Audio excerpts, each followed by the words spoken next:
ವೀರಶೈವ ಸಮಾಜದ ಎಲ್ಲ ಹಿರಿಯರಿಗೂ ಮತ್ತು ಸಹೋದರ ಸಹೋದರಿಯರಿಗೂ ನಮ್ಮ ಭಾನುವಾರ ದಿವಸದ ಕಾರ್ಯಕ್ರಮಗಳಿಗೆ ಸ್ವಾಗತ.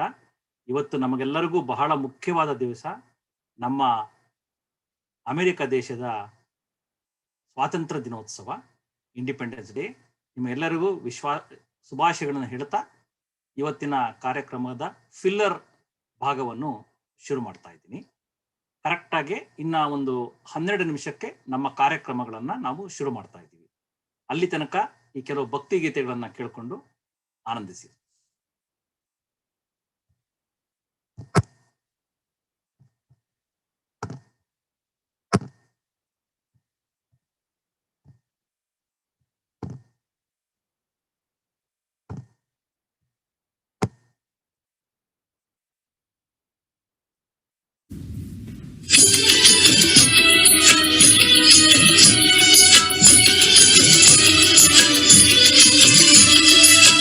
ಬನ್ನಿ ವೀರಶೈವರೇ ಎಚ್ಚರಾಗಿ ನಿಲ್ಲುವ, ಬನ್ನಿ ವೀರಶೈವರೇ ಎಚ್ಚರಾಗಿ ನಿಲ್ಲುವ, ಅಸಮತೆಯ ತೊಡೆದು ಹಾಕಿ ಸಮಾನತೆಯ ಸಾರುವ, ಅಸಮತೆಯ ತೊಡೆದು ಹಾಕಿ ಸಮಾನತೆಯ ಸಾರುವ. ಬನ್ನಿ ವೀರಶೈವರೇ ಎಚ್ಚರಾಗಿ ನಿಲ್ಲುವ, ಬನ್ನಿ ವೀರಶೈವರೇ ಎಚ್ಚರಾಗಿ ನಿಲ್ಲುವ.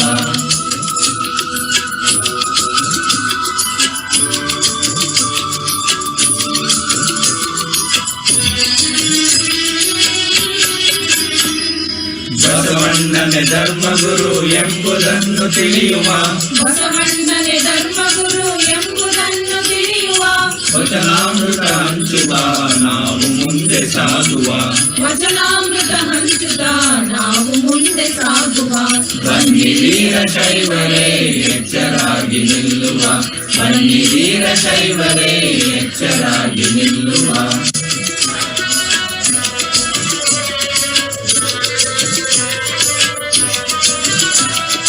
ಬಸವಣ್ಣನು ಕೊಟ್ಟಿರುವ ಇಷ್ಟಲಿಂಗ ಕೈಯಲ್ಲಿರಲು, ಬಸವಣ್ಣನು ಕೊಟ್ಟಿರುವ ಇಷ್ಟಲಿಂಗ ಕೈಯಲ್ಲಿರಲು, ಹಲವು ದೈವ ಪೂಜಿಸುತ್ತಾ ಅಲೆಯುವುದು ಯಾಕೀಗ, ಹಲವು ದೈವ ಪೂಜಿಸುತ್ತಾ ಅಲೆಯುವುದು ಯಾಕೀಗ. ಬನ್ನಿ ವೀರಶೈವರೇ ಎಚ್ಚರಾಗಿ ನಿಲ್ಲುವ, ಬನ್ನಿ ವೀರಶೈವರೇ ಎಚ್ಚರಾಗಿ ನಿಲ್ಲುವ.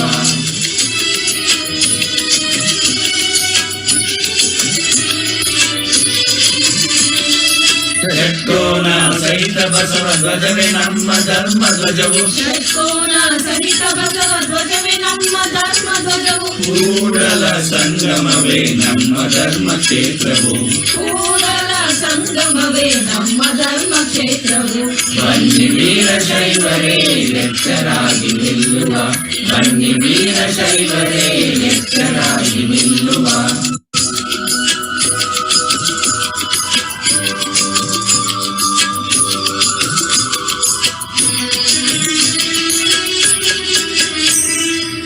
ಧರ್ಮಗುರು ಬಸವಣ್ಣ ಬದುಕಲು ಕಲಿಸಿದರು, ಧರ್ಮಗುರು ಬಸವಣ್ಣ ಬದುಕಲು ಕಲಿಸಿದರು, ಬಸವ ಪದವಿ ನಡೆದು ನಾವು ದೇವನೊಲುಮೆ ಹೊಂದುವ, ಬಸವ ಪದವಿ ನಡೆದು ನಾವು ದೇವನೊಲುಮೆ ಹೊಂದುವ. ಬನ್ನಿ ವೀರಶೈವರೇ ಎಚ್ಚರಾಗಿ ನಿಲ್ಲುವ, ಬನ್ನಿ ವೀರಶೈವರೇ ಎಚ್ಚರಾಗಿ ನಿಲ್ಲುವ, ಅಸಮತೆಯ ತೊಡೆದು ಹಾಕಿ ಸಮಾನತೆಯ ಸಾರುವ, ಅಸಮತೆಯ ತೊಡೆದು ಹಾಕಿ ಸಮಾನತೆಯ ಸಾರುವ. ಬನ್ನಿ ವೀರಶೈವರೇ ಎಚ್ಚರಾಗಿ ನಿಲ್ಲುವ, ಬನ್ನಿ ವೀರಶೈವರೇ ಎಚ್ಚರಾಗಿ ನಿಲ್ಲುವ, ಬನ್ನಿ ವೀರಶೈವರೇ ಎಚ್ಚರಾಗಿ ನಿಲ್ಲುವ.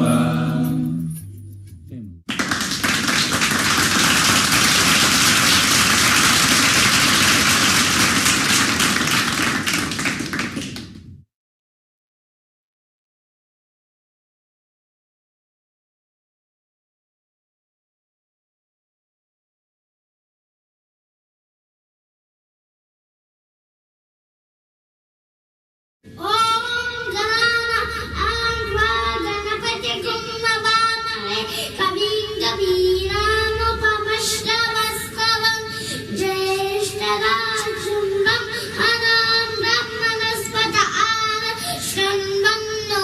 विस्तीरसादनम् ॐ महागणाधिपतये नमः शुद्धस्फटिकसङ्काष्ठं त्रिनेत्रं पञ्चवक्त्रकं गङ्गाधरं दशभुजं सर्ववर्णभूषितं नीलग्रीवं च शाङ्काङ्कं नागयज्ञोपवीतिनं व्याघ्रचर्मोदनीयं च वदे तत्प्रदं कमण्डलवक्षसूत्राभ्यमन्वितं शूलपाणिनं प्रणङ्क्तं पिङ्गलजटाशिखामध्योतदारिणम् अमृतेनाकृतं दृष्टम् उमायहाटदारिणं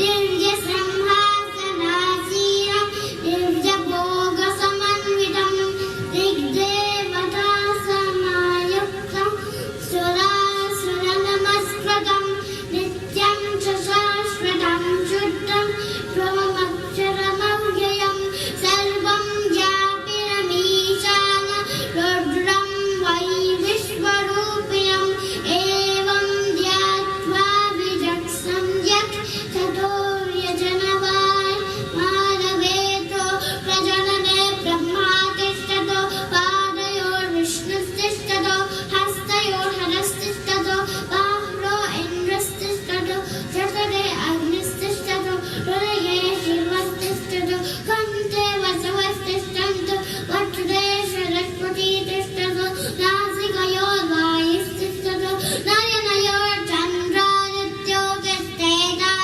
कन्नयोर्वृष्णिनो तिष्ठे वराते रुद्रास्तिष्ठन्तु मूर्ध्नि आदित्यस्तिष्ठन्तु शिरसि महादेवस्तिष्ठतो शिखायां वामदेवस्तिष्ठतो पृष्ठे पिनाकी तिष्ठतो पुरतः शूली तिष्ठतो पार्श्वयोः शिवाशङ्करौ तिष्ठेत सर्वतो वायुस्तिष्ठतो ततो बहिः सर्वतो निर्ज्वाला माला परिवतिष्ठतो सर्वे शृङ्गेषु यथास्थानं तिष्ठन्तो मां रक्षन्तु.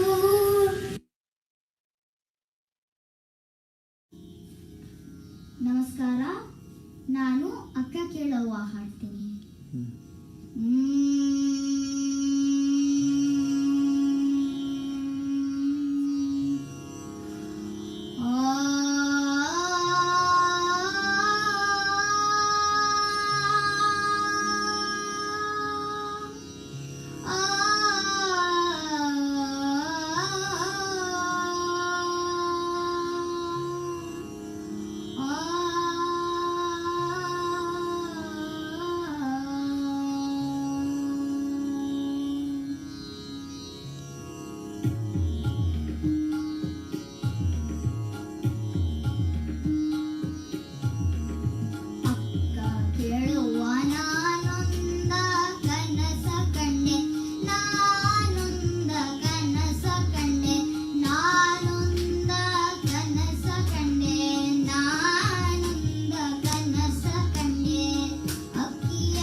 Basava. Thank you.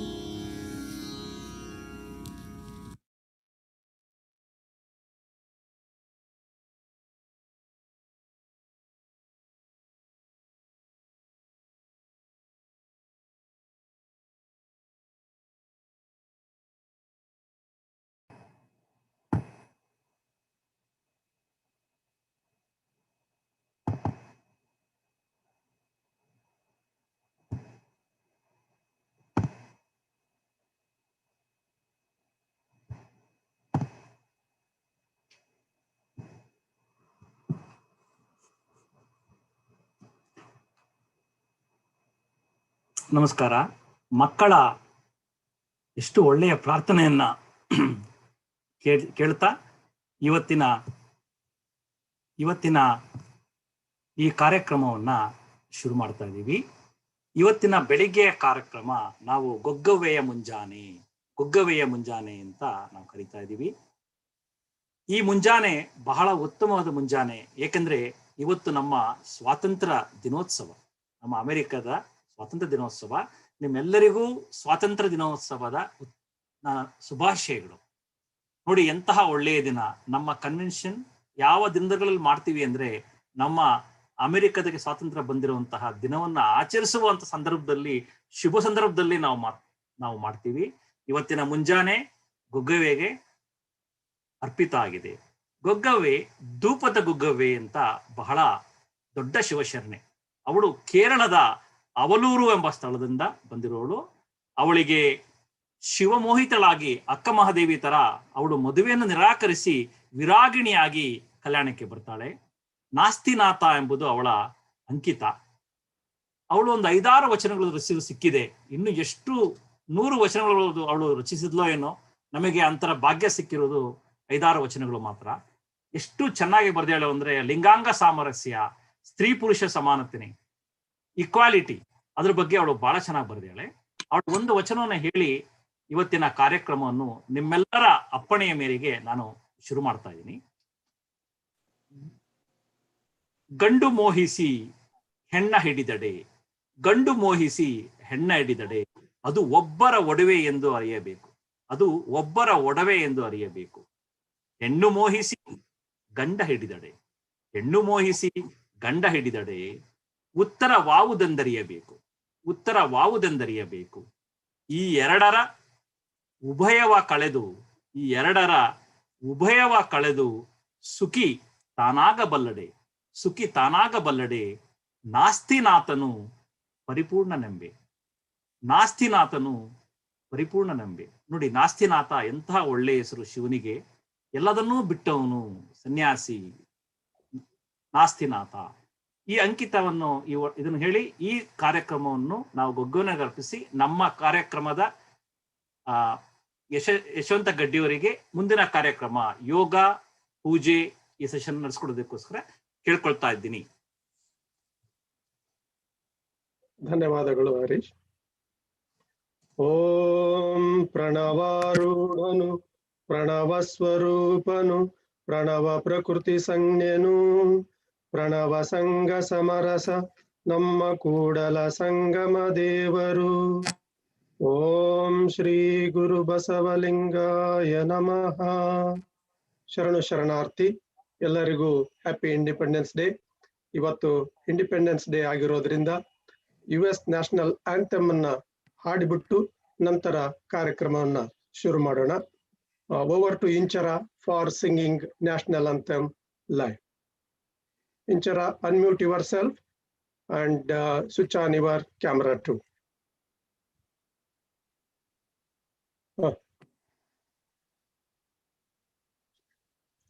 Okay. Looks like she continued. Discontinued. Sharana Sharanarthi. Basavadi Pramatharannu Nanayutta Vachanakarti Bhakti Yukti ಮುಕ್ತಿಯ ಶಕ್ತಿ ಎನ್ನುವ ಉಕ್ತಿಯೊಂದಿಗೆ ಈ ಸಾಲುಗಳೊಂದಿಗೆ ಕಾರ್ಯಕ್ರಮವನ್ನ ಶುರು ಮಾಡಿ ಈ 44ನೆಯ ಸಮನ್ವಯ ಸಮ್ಮೇಳನವನ್ನು ಆರಂಭಿಸುತ್ತಿರುವ ಈ ಗೊಗ್ಗವ್ವೆಯ ಮುಂಜಾನೆ ಎಂದು ತಮ್ಮೆಲ್ಲರಿಗೂ ಸುಸ್ತಾಗುತ್ತಾ? ಇನ್ನೂ ಇಲ್ಲ ಅಲ್ವಾ? ತಮ್ಮೆಲ್ಲರಿಗೂ ಆದರದ ಸ್ವಾಗತ. ನಿನ್ನೆಯಂತೆಯೇ ಪ್ರತಿ ಸಮ್ಮೇಳನದಂತೆಯೇ ನಮ್ಮ ಕಾರ್ಯಕ್ರಮದ ಶುಭ ಆರಂಭವನ್ನು ಇಷ್ಟಲಿಂಗ ಪೂಜೆಯೊಂದಿಗೆ ಪ್ರಾರಂಭಿಸೋಣ. ಬನ್ನಿ. ಅಣ್ಣ ಬಸವಣ್ಣನವರ ವಚನದಂತೆ ಹೊತ್ತಾರೆ ಎದ್ದು ಅಗ್ಗವಣೆ ಪತ್ರೆಯನ್ನು ತಂದು ಹೊತ್ತು ಹೋಗುವ ಮುನ್ನ ಈ ಶುಭ ಸುಪ್ರಭಾತ ಸಮಯದಲ್ಲಿ ಅರ್ತಿಯಲ್ಲಿ ಲಿಂಗವನ್ನು ನೆನೆಯುತ್ತಾ ಶಿವಪೂಜೆಯ ಮಧ್ಯೆ ಕರಡಿಗೆಯನ್ನು ಬಿಡದಂತೆ, ಅಂದರೆ ಜಗದಗಲ ಮುಗಿಲಗಲದ ದೇವನನ್ನ ಅಪ್ರಮಾಣ ಲಿಂಗವನ್ನು ಕರಡಿಗೆಯಿಂದ ಹೊರತೆಗೆದು ಕರಸ್ಥಳದಲ್ಲಿ ಸ್ಥಾಪಿಸಿಕೊಂಡು ಸಾಮೂಹಿಕವಾಗಿ ಇಷ್ಟಲಿಂಗ ಪೂಜೆಯನ್ನು ಮಾಡೋಣ. ಇದರ ನೇತೃತ್ವವನ್ನು ವಹಿಸಿರುವವರು ಈ ದಿನ VSNA ಪ್ರೆಸಿಡೆಂಟರು ಆಗಿರುವ ಶರಣ ಶ್ರೀ ಹರೀಶ್ ಹಿರಮಠ ಅವರು. ಬನ್ನಿ, let us go to his residence for continuing Ishtalinga puja. ಶರಣಾರ್ಥಿ. ನಮಸ್ಕಾರ ಯಶ್ ಅವರೇ, ಬಹಳ ಒಳ್ಳೆ ರೀತಿಯಲ್ಲಿ ಪರಿಚಯ ಮಾಡಿಕೊಟ್ರಿ, ಬಹಳ ಸಂತೋಷ. ನಮ್ಮಲ್ಲಿ ಶರಣರಲ್ಲಿ, ಶಿವಶರಣರಲ್ಲಿ ಇಷ್ಟಲಿಂಗ ಪೂಜೆಯನ್ನ ಬಹಳಷ್ಟು ಬೇರೆ ಬೇರೆ ರೀತಿಗಳಲ್ಲಿ ಮಾಡ್ತೀವಿ. ನಾನು ಇವತ್ತು ನಿಮ್ಮ ಮುಂದೆ ತರ್ತಾ ಇರೋದು ನಮ್ಮ ಪೂಜ್ಯ ಪಿತಾಮಹರಾದ ಕರಬಸಯ್ಯ ರಾಚಯ್ಯ ಹಿರೇಮಠ್, ಕೂಡಲ ಸಂಗಮದ ಹಿರೇಮಠ ಸಂಸ್ಥಾನದವರು. ಅವರು ಹೇಳಿಕೊಟ್ಟಿರೋ ವಿಧಾನವನ್ನ ನಾನು ನಿಮ್ಮ ಮುಂದೆ ತರ್ತಾ ಇದ್ದೀನಿ. ನಿಮ್ಮಲ್ಲಿ ಸ್ವಲ್ಪ ಭೇದಗಳಿದ್ದರೆ ಖಂಡಿತ ಅದನ್ನು ನಾವು ಕ್ಷಮಿಸಿಕೊಂಡು ಅದನ್ನ ಅನುಸರಿಸಿಕೊಂಡು ನಿಮ್ಮ ಇಷ್ಟ ರೀತಿಯಲ್ಲಿ ನೀವು ಮಾಡಬಹುದು. ನನ್ನ ಜೊತೆಗೆ ಮುಖ್ಯ ಏನಂತ ಹೇಳಿದ್ರೆ, ನಮ್ಮ ವಚನಗಳೇ ಹೇಳಿದಂತೆ ಧೂಪ ಆರತಿ ಎಲ್ಲದಕ್ಕಿಂತನೂ ಭಕ್ತಿ ಧ್ಯಾನ ಬಹಳ ಮುಖ್ಯ. ಅದ್ರ ಬಗ್ಗೆ ನಾವು ಅದಕ್ಕೆ ಇಂಪಾರ್ಟೆನ್ಸ್ ಕೊಟ್ಟು ನಾವು ಮಾಡೋಣ. ಈಗ ಶಿವಪೂಜೆ, ಇಷ್ಟಲಿಂಗ ಪೂಜೆ ನಿಮ್ಮೆಲ್ಲರ ಜೊತೆ ಇದನ್ನ ಮಾಡೋದಕ್ಕೆ ನನಗೆ ಬಹಳ ಸಂತೋಷ ಆಗ್ತಾ ಇದೆ. ಈಗ ಶುರು ಮಾಡೋಣ. ಮೊದಲು ನಿಮ್ಮ ಎಡಗೈಯಲ್ಲಿ ನಿಮ್ಮ ಮುಖಕ್ಕೆ ಕಣ್ಣಿಗೆ ರೀತಿಯಲ್ಲಿ ಇಟ್ಕೊಂಡು, ನಂತರ ನಿಮ್ಮ ಇಷ್ಟಲಿಂಗವನ್ನ ತೆಗೆದು ಎಡಗೈಯಲ್ಲಿ ನಿಮ್ಮ ಕಣ್ಣಿಗೆ ಅದರ ಮೇಲಿರುವಂತ ಬೆಳಕು ಕಾಣ್ತಾ ಇರಬೇಕು, ಆ ರೀತಿ ಇಟ್ಕೊಂಡು, ನಂತರ ಅದನ್ನ ಸ್ವಲ್ಪ ಅದರ ಮೇಲೆ ನೀರು ಹಾಕಿ ಅದನ್ನ ಸ್ವಚ್ಛ ಮಾಡಬೇಕು ಅಂತ ಒಂದು ಪದ್ಧತಿ. ಅದನ್ನ ಮಾಡಿ ಸ್ವಚ್ಛ ಮಾಡಿಬಿಟ್ಟು, ನಂತರ ಯೂಶಲಿ ಎಲ್ಲರೂ ಒಂದು ಕೆಂಪು ವಸ್ತ್ರ ಇಟ್ಕೊಂಡಿರ್ತಾರೆ, ಅಥವಾ ಯಾವುದೋ ಒಂದು ವಸ್ತ್ರದಲ್ಲಿ ನೀವು ಅದನ್ನ ಸ್ವಚ್ಛ ಮಾಡಿ,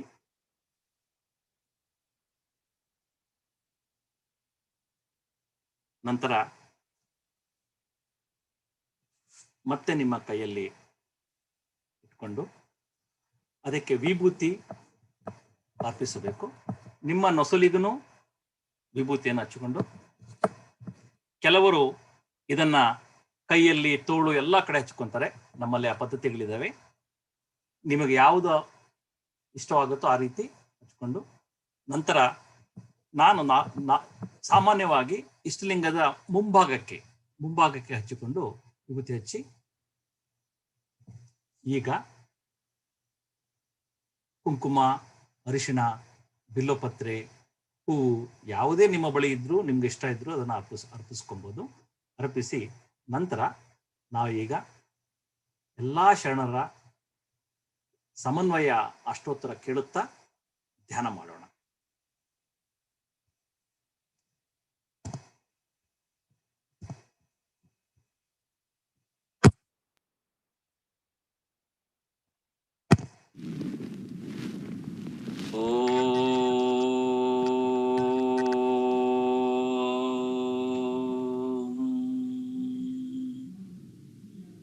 ಓಂ ಕೂಡಲ ಸಂಗಮ ದೇವಾಯ ನಮಃ.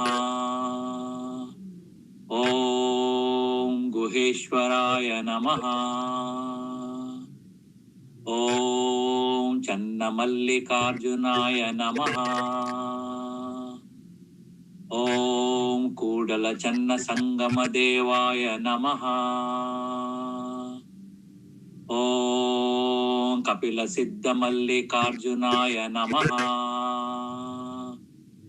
ಓಂ ಸರ್ವಜ್ಞಾಯ ನಮಃ. ಓಂ ರಾಮನಾಥಾಯ ನಮಃ. ಓಂ ಸಂಗಯ್ಯಾಯ ನಮಃ. ಓಂ ನಿಜಾತ್ಮ ರಾಮಾಯ ನಮಃ. ಓಂ ಕಾಲಿದೇವರ ದೇವಾಯ ನಮಃ. ಓಂ ಮಹಾಗಣ ಸೋಮೇಶ್ವರಾಯ ನಮಃ. ಓಂ ಚನ್ನ ಸಂಗಯ್ಯಾಯ ನಮಃ. ಓಂ ನಾಗಿನಾಥಾಯ ನಮಃ. ಓಂ ಅಮರೇಶ್ವರ ಲಿಂಗಾಯ ನಮಃ. ಓಂ ಸದಾಶಿವಮೂರ್ತಿ ಲಿಂಗಾಯ ನಮಃ.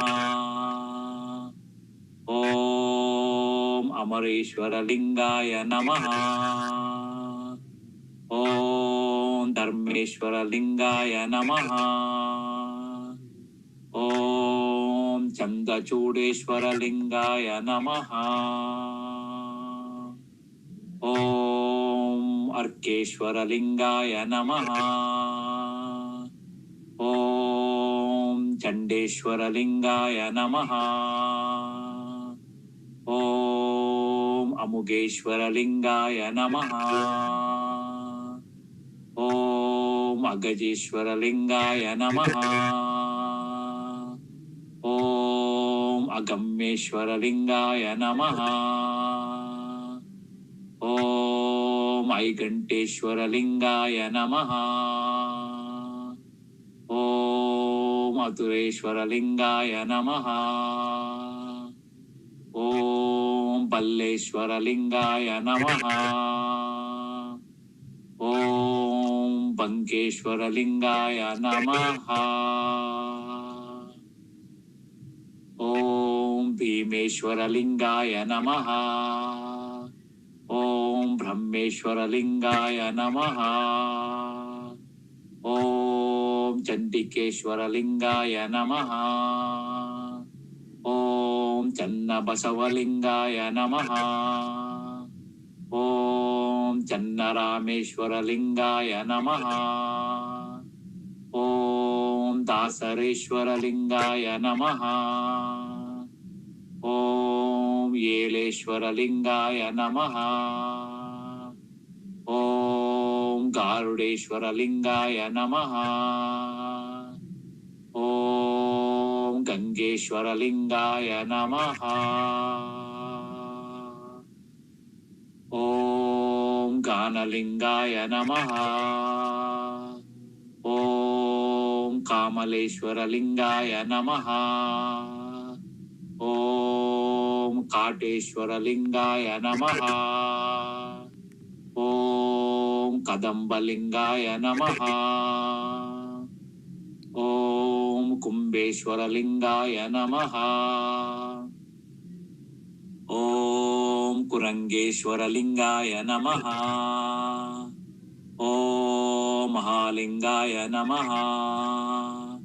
ಓಂ ಮಲ್ಲಿಕಾರ್ಜುನ ಲಿಂಗಾಯ ನಮಃ. ಓಂ ಮೇಕಲೇಶ್ವರ ಲಿಂಗಾಯ ನಮಃ. ಓಂ ನಾಗರೇಶ್ವರ ಲಿಂಗಾಯ ನಮಃ. ಓಂ ನಿಜಗುಣೇಶ್ವರ ಲಿಂಗಾಯ ನಮಃ. ಓಂ ನಿಜಲಿಂಗಾಯ ನಮಃ. ಓಂ ನಿರಾಲಲಿಂಗಾಯ ನಮಃ. ಓಂ ನಿರಂಗಲಿಂಗಾಯ ನಮಃ. ಓಂ ನಿರ್ಭೀತ ನಿಜಲಿಂಗಾಯ ನಮಃ. ಓಂ ರಾಮೇಶ್ವರ ಲಿಂಗಾಯ ನಮಃ. ಓಂ ರಾಜೇಶ್ವರ ಲಿಂಗಾಯ ನಮಃ. ಓಂ ಸದ್ಯೋಜಾತ ಲಿಂಗಾಯ ನಮಃ. ಓಂ ಸಂಗಮೇಶ್ವರ ಲಿಂಗಾಯ ನಮಃ. ಓಂ ಸಂಕೇಶ್ವರ ಲಿಂಗಾಯ ನಮಃ. ಓಂ ಸಿದ್ಧಲಿಂಗಾಯ ನಮಃ. ಓಂ ಸಿದ್ಧ ಸೋಮನಾಥ ಲಿಂಗಾಯ ನಮಃ. ಓಂ ಸೋಮನಾಥ ಲಿಂಗಾಯ ನಮಃ. ಓಂ ಸೋಮೇಶ್ವರ ಲಿಂಗಾಯ ನಮಃ. ಓಂ ತ್ರಿಪುರಾಂತಕ ಲಿಂಗಾಯ ನಮಃ. ಓಂ ಉಳಿಯ ಉಮೇಶ್ವರಲಿಂಗಾಯ ನಮಃ. ಓಂ ಉರಿಲಿಂಗಾಯ ನಮಃ. ಓಂ ವರದ ಮಹಾಲಿಂಗಾಯ ನಮಃ. ಓಂ ವೀರಬೀರೇಶ್ವರಲಿಂಗಾಯ ನಮಃ. ಓಂ ವಿಶ್ವಾವಿರಹಿತಲಿಂಗಾಯ ನಮಃ. ಓಂ ವಿಶ್ವೇಶ್ವರಲಿಂಗಾಯ ನಮಃ.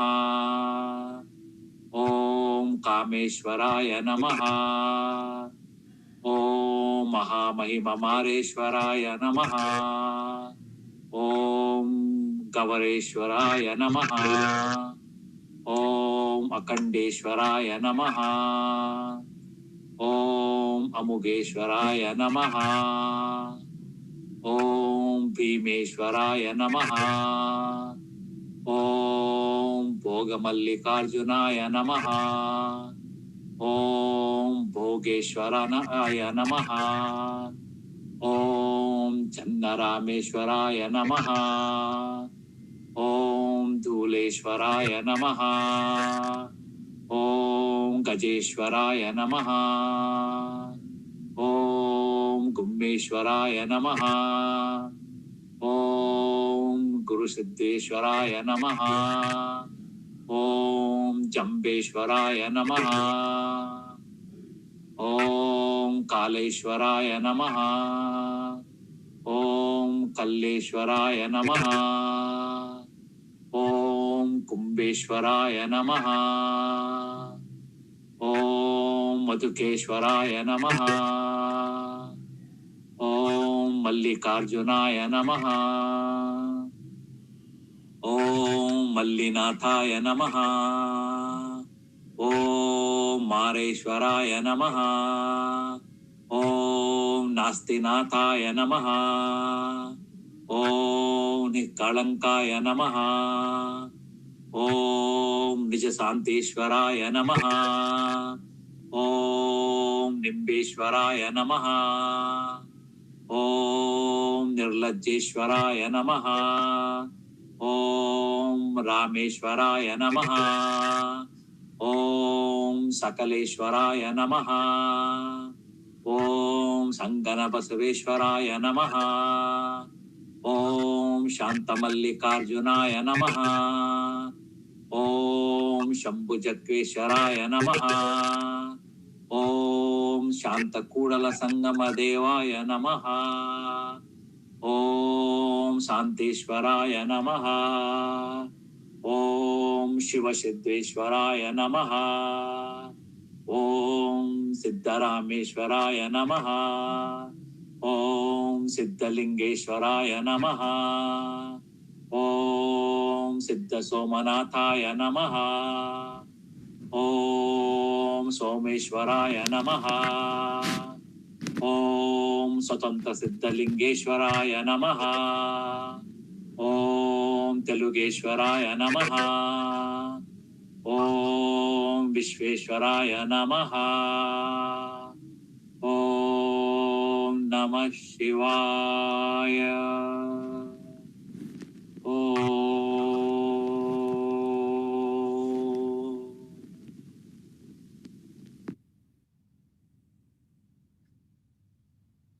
ಧನ್ಯವಾದಗಳು ಹರೀಶ್ ಅವರೇ. Thank you very much. ಒಂದು ನಿಮಿಷ ಹರೀಶ್ ಅವರೇ, ಈ ಪೂಜೆ ಮುಗಿದ ನಂತರ ನೀವು ಇದನ್ನ ಕೆಲವರು ತೊಳೆಯೋ ಪದ್ಧತಿ, ಕೆಲವರು ಅದನ್ನು ತೊಳಿಬಾರದು ಅನ್ನೋ ಒಂದು ಪದ್ಧತಿ ಇದೆ. ನಿಮ್ಮ ಮನೆಯ ನಿಮ್ಮ ತಂದೆ ತಾಯಿಗಳು ಹೇಳ್ಕೊಟ್ಟಿರುವಂಥ ಪದ್ಧತಿ ಉಪಯೋಗಿಸಿ ಅದನ್ನ ನಿಮ್ಮ ಇಷ್ಟರಲ್ಲಿ ನಿಮ್ಮ ಕರಡಿಗೆ ಒಳಗೆ, ಈ ಕರಡಿಗೆ ಕೆಲವರದು ಬೆಳ್ಳಿದಿರುತ್ತೆ, ಬಂಗಾರದ್ದಿರುತ್ತೆ, ಸ್ಟೀಲ್ದಿರುತ್ತೆ, ಬಟ್ಟೆದಿರುತ್ತೆ. ನಿಮ್ಮಲ್ಲಿ ಯಾವ್ಯಾವ ಕರಡಿದಲ್ಲಿ ಇದನ್ನ ಇಟ್ಕೊಂಡು ಈ ಪೂಜೆ ಮುಗಿಸಿ. ಬಹಳ ಮುಖ್ಯ ಅಂತ ಹೇಳಿದ್ರೆ, ಹೇಳ್ದಂಗೆ ಏನ್ ಬೇಕಾದ್ರೂ ಮರಿಬಹುದು. ನಮ್ಮ ಯಶೋರು ತಮಾಷೆ ರೀತಿಯಲ್ಲಿ ಹೇಳ್ದಂಗೆ ಕರಡಿಗೆ ಒಂದು ಮರಿಬೇಡಿ. ಬೇರೆ ನಿಮ್ದು ವಿಭೂತಿ ಮರೆತರೂ ಪರವಾಗಿಲ್ಲ, ಕುಂಕುಮ ಅರಿಶಿನ ಮರೆತರೂ ಪರವಾಗಿಲ್ಲ. ಕರಡಿಗೆ ಮತ್ತೆ ಧ್ಯಾನ ಎರಡು ಬಹಳ ಮುಖ್ಯವಾದದ್ದು ಇಷ್ಟಲಿಂಗ ಪೂಜೆಯಲ್ಲಿ. ಅದರಿಂದ ಬಹಳ ಮನಸ್ಸಿಗೆ ಶಾಂತಿ ಸಿಗುತ್ತೆ. ಆ ದೃಷ್ಟಿಯೋಗದಿಂದ ಕಣ್ಣಲ್ಲಿ ನೀರು ಬರೋಕ್ಕೆ ಶುರುವಾಗುತ್ತೆ. ಇದರಿಂದ ಬಹಳಷ್ಟು ನಿಮಗೆ ಮನಃಶಾಂತಿ ಇರುತ್ತೆ. ಇದು ಮಾಡಿ ನಂತರ ಬೆಳಿಗ್ಗೆ ಯೋಗ ಮಾಡಿದ್ರೆ ಬಹಳಷ್ಟು ಮನಸ್ಸಿಗೆ ಶಾಂತಿ ನೆಮ್ಮದಿ ಬರುತ್ತೆ. ಇಷ್ಟು ಹೇಳಿ ನಾನು ಯಶವಂತ್ ಅವರಿಗೆ ಈ ಅವಕಾಶ ಕೊಟ್ಟಿದ್ದಕ್ಕೆ ನನಗೆ ಧನ್ಯವಾದಗಳು. ಮುಂದಿನ ಕಾರ್ಯಕ್ರಮನ ಮುಂದುವರಿಸಿ. Thank you. ಮುಂದಿನ ಕಾರ್ಯಕ್ರಮ ಯೋಗ. ಅದಕ್ಕೂ ಮುಂಚೆ ಮೊದಲೇ ಹೇಳಿದಂತೆ ಇವತ್ತು July 4th. So let us invite Inchara Gaddi for singing national anthem, and then we'll follow Yogabbhyasa. Over to Inchara, unmute yourself and then sing national anthem for us, please.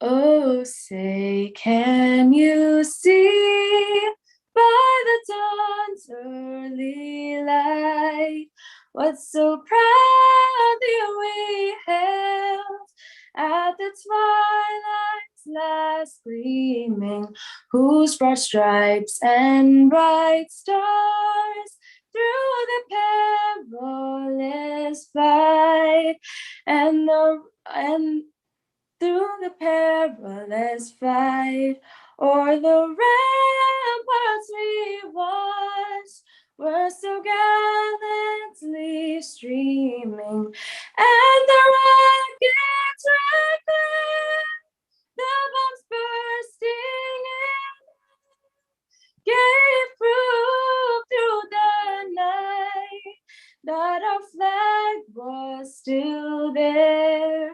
Oh, say, does that star-spangled banner yet wave o'er the land of the free and the home of the brave? Thank you. Thank you, Inchara. Thanks for singing national anthem. With that, let us continue today's Yogabbhyasa. Today's Yogabbhyasa will be led by Sunita and Shekhara Mahadeva Swami. They are based out of San Antonio, Texas. They are originally from Hassan in Karnataka, and they are the very regular practitioners, and they lead the team of yoga practitioners every day, and let us follow them today to practice today's Yogabbhyasa. Over to you, Shekhara and Sunita. Thank you for kind introduction, Yesh avare. Sharanu ellarigu.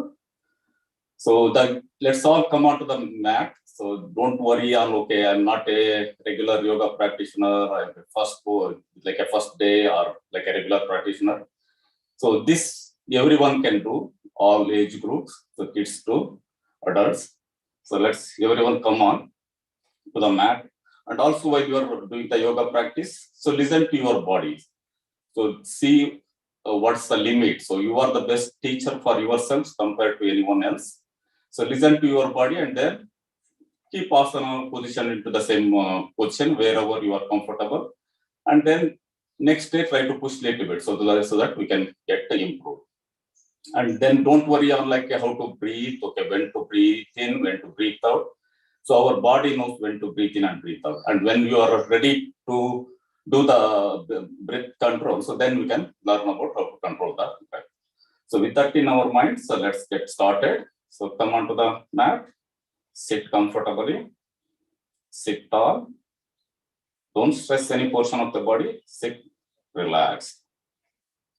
So let's bring both the hands to Anjali Mudra. We'll chant the Om Shri Guru Basavalingaya Lama. And also after that, we'll do the Kalabeda Kulabeda. We'll chant all of us together. Om Shri Guru Basavalingaya Namaha. Kalabeda Kulabeda. Kusiya Nudiyalu Beda. Muniya Beda. Anyarige asayya padabeda, tanna bannisabeda, idira haliyalu beda, ide antaranga shuddhi, ide bahiranga shuddhi, ide namma Kudala Sangama ದೇವರನ್ನು ಒಲಿಸುವ ಪರಿ. Let's bring both the hands on our knees. Sit tall. Breathe in, look up. Breathe out, chin to your chest and stretch back of your neck. Breathe in, look up. Breathe out, chin to your chest. One more round. Breathe in, look up. Breathe out, chin to your chest. And back to the center. Breathe in, sit tall. Breathe out, spiral to your right and look back. Breathe in, come back to center. Breathe out, spiral to your left and look back. Breathe in, come back to center. Breathe out, spiral to your right.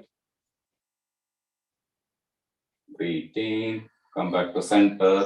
Breathe out, spiral to your left. And back to the center. Let's bring both the hands on our sides. Breathe in, slowly bring your right hand all the way up.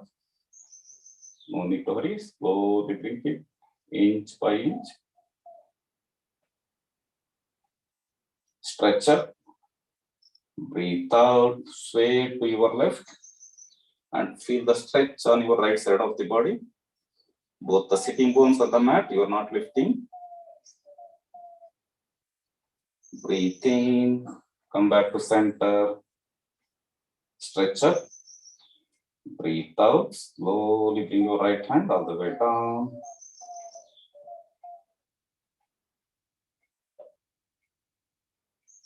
We'll repeat the same thing in the other side. Breathe in, slowly bring your left hand all the way up.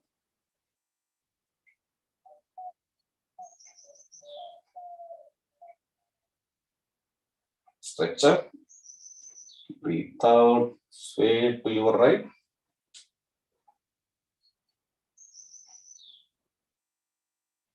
Breathe in, come back to center. Stretch up. Breathe out, slowly bring your left hand all the way down.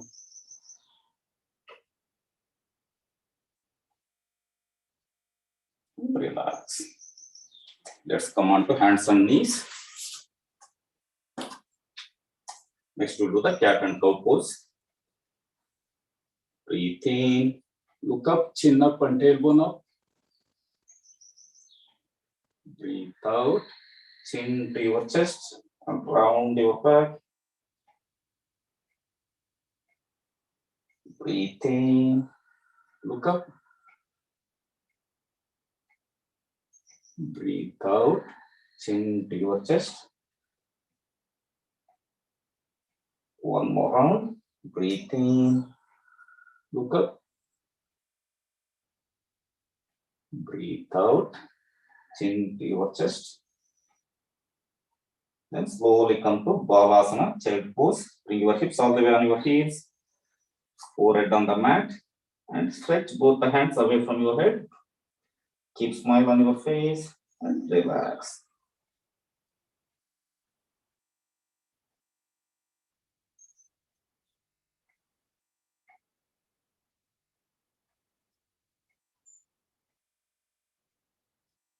Let's come back on hands and knees. Then come to Adho Mukha Svanasana, Parvatasana. Try to straighten both the legs and bring your heels all the way towards the mat. And gaze towards your navel. Stay there for a few seconds.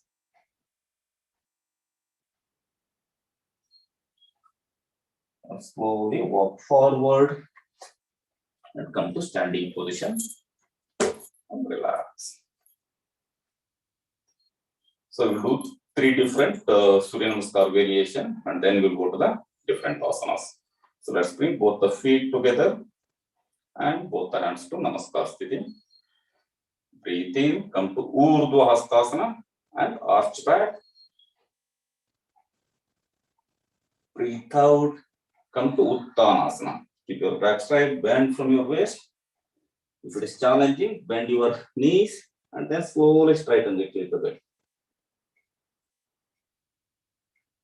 Slowly bring your left foot back. Ashwa Sanchalanasana. Both the hips in one line and square to the front and bring both the hips as down as possible and look up. Bring your right foot back. Come to Dandasana. Whole body like a plank. Keep it straight and shoulders down, chest up and look forward. Slowly bring your knees, chest and chin down. Ashtanga Namaskar. Then come to Bhujangasana.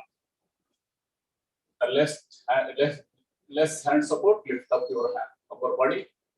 Shoulders down, chest up. Then come to Adho Mukha Svanasana. Bring the left foot forward. Come to Ashwa Sanchalanasana. Right foot forward. Uttanasana. Back to Samasthiti. Let's do one more round. So this time you will bring the right foot back. Urdhva Hastasana and arch back.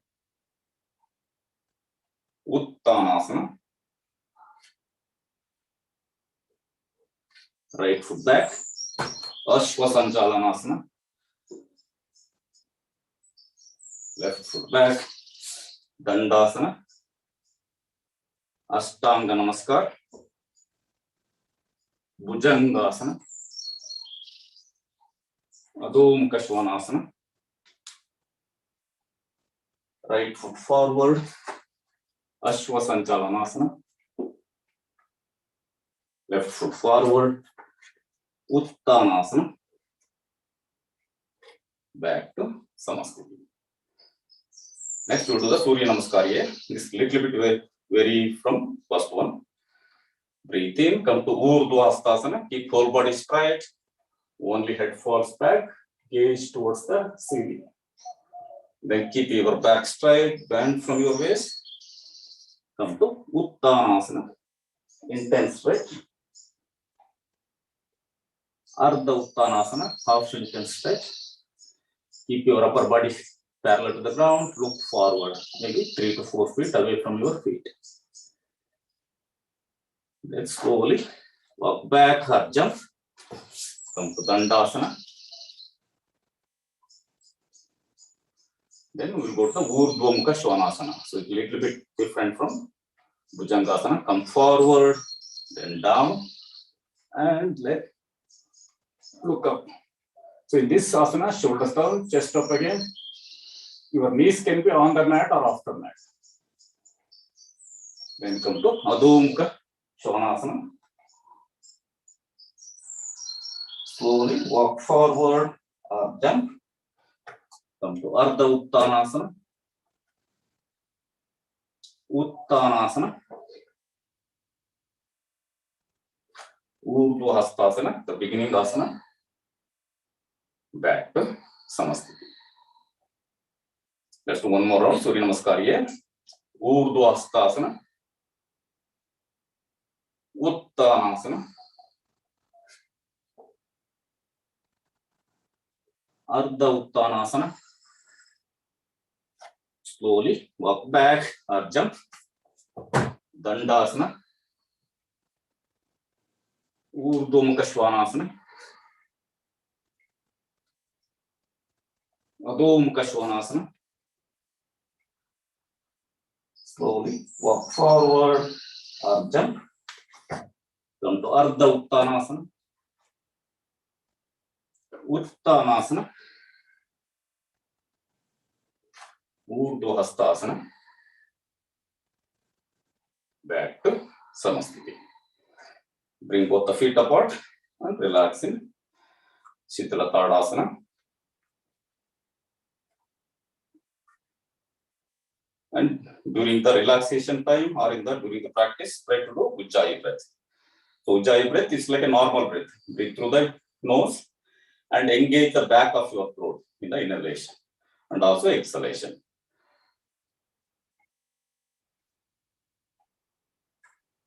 Let's bring both the feet together and both the hands to Namaskar Sthiti. Next, we do the Surya Namaskar B.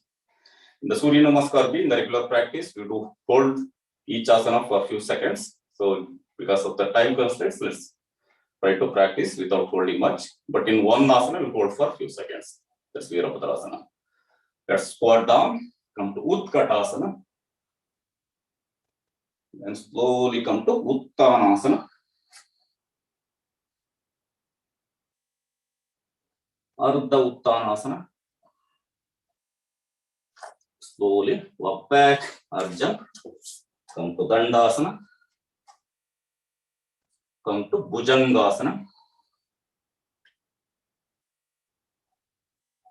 Adho Mukha Svanasana. Try to make perfect inverted V. And then slowly bring your right foot forward between your hand. Come to Virabhadrasana, A on the right side. Equal weight on both the feet and your right leg, right thigh parallel to the ground. And both the hips in one line and square to the front. And left leg straight, left foot is completely grounded. Left feet edge is on the mat. Slowly bring both the hands down. Right foot back, come to Dandasana. Then come to Bhujangasana. Adho Mukha Svanasana. Left foot forward and come to Virabhadrasana. A on the left side. Stay there for a few seconds. And again, equal weight on both the legs. Right leg is straight. And bring both the hands down. Left foot back, come to Dandasana. Then come to Bhujangasana. Adho Mukha Svanasana. Slowly walk forward or jump. Come to Ardha Uttanasana. Uttanasana. Utkatasana. Back to Samasthiti. So we'll do one more round. Instead of Virabhadrasana A, we'll do Virabhadrasana B. Instead of Bhujangasana, we'll do Urdhva Mukha Svanasana. Let's squat down. Come to Utkatasana. Uttanasana.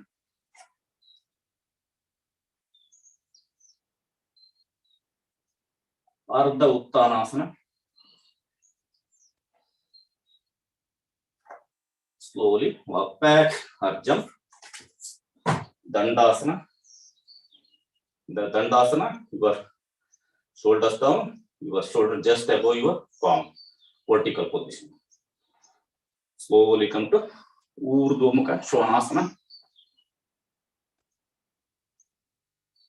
Adho Mukha Svanasana. Slowly bring your right foot forward between your palms. If it is challenging to bring it in one shot, slowly scroll it forward and bring it forward. You come to Virabhadrasana B. Both the hands and your right thigh up and parallel to the ground. Equal weight on both the feet in this asana. And left leg straight.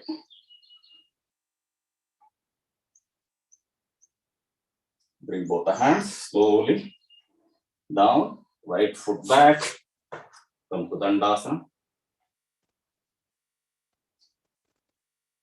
Urdhva Mukha Svanasana.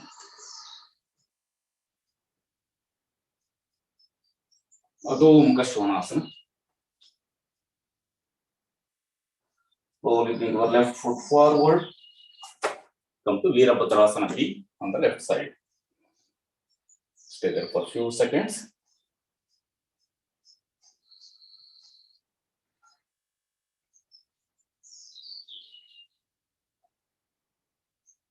Slowly bring both the hands down.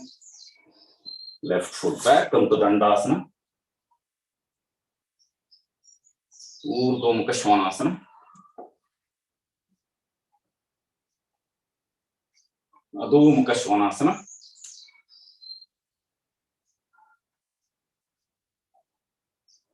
Slowly walk forward, jump.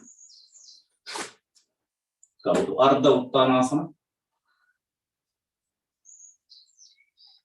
Uttanasana. Utkatasana.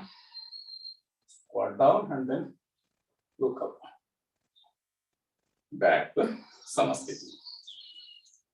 Come to Shitala Tadasana. Both the feet apart. Relax your shoulder and whole body.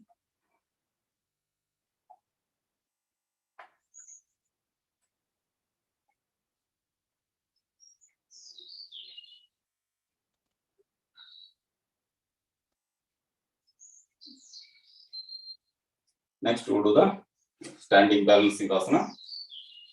So, you can do Rukshasana, we will do Natarajasana.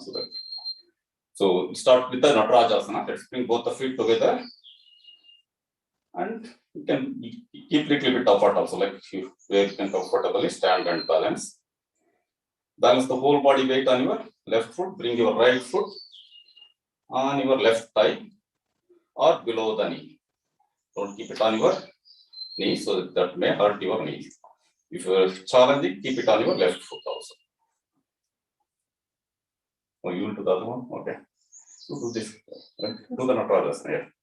Or you can do the Natarajasana. Sunita ji is doing. And then in the Rukshasana, you can bring both the hands to parallel to the ground or to Namaskar Sthiti or all the way up.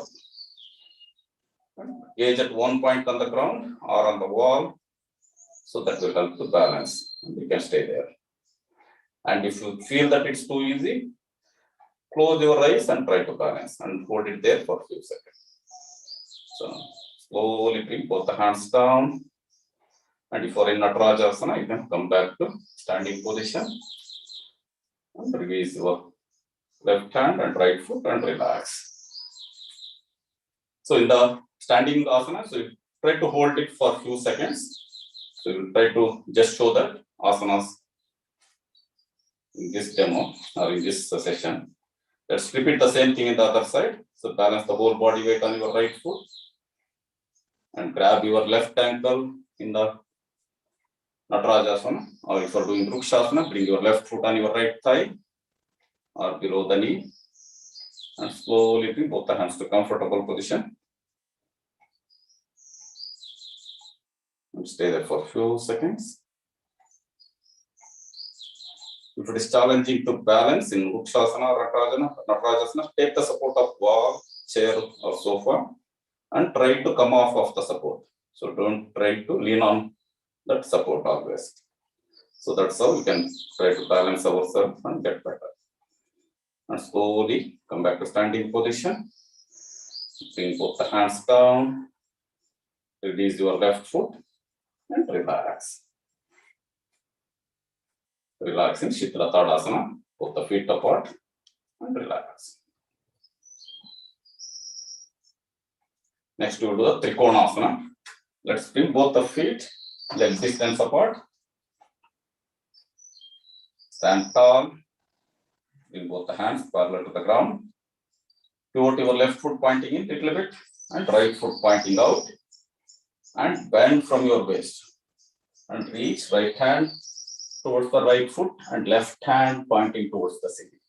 And then you can gaze at your left hand and hold this pose or asana for a few seconds. And slowly come up. Pivot your right foot pointing in, left foot pointing out. Stand tall and bend from your waist and come to Trikonasana on the other side. And stay there for a few seconds.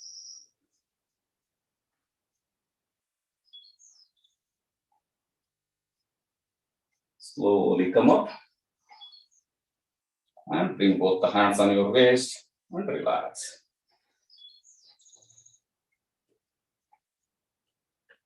Next, we will do the Prasarita Paduttanasana. You can widen both the feet little bit apart, but listen to your body, don't push hard. And both the feet pivoted inside like a pigeon toe. And bring both hands parallel to the ground. Sorry, bring both the hands on the waist. And then bend from your waist and look forward. Your upper body parallel to the ground. And slowly bring both the hands on the mat between your feet and look forward. And then slowly bring your head towards the mat. Stay there for a few seconds. Again, don't push hard in this asana also. Whichever the position you are comfortable, stay there for a few seconds.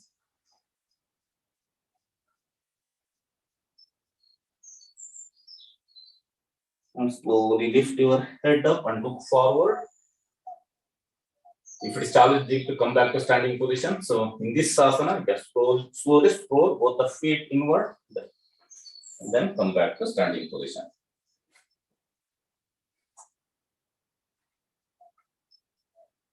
And let's sit down and come to Vajrasana. So if your ankle is hurting, you can take a pillow and keep it on below your ankle, or you can roll your yoga mat in the back side and take the support also. Right? So whichever is comfortable.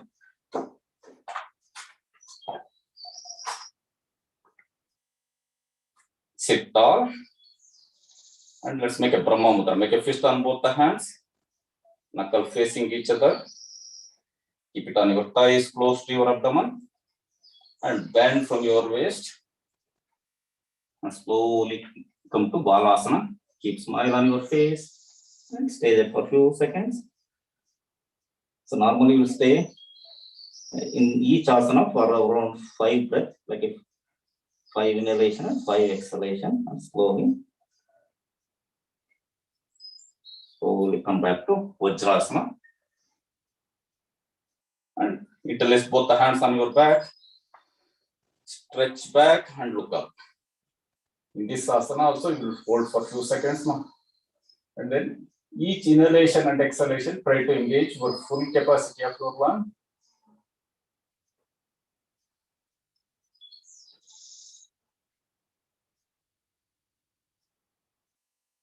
Slowly bring both your forehead towards the mat and both the hands pointing towards the ceiling. So in this asana also, in this pose also, you can hold it for a few seconds.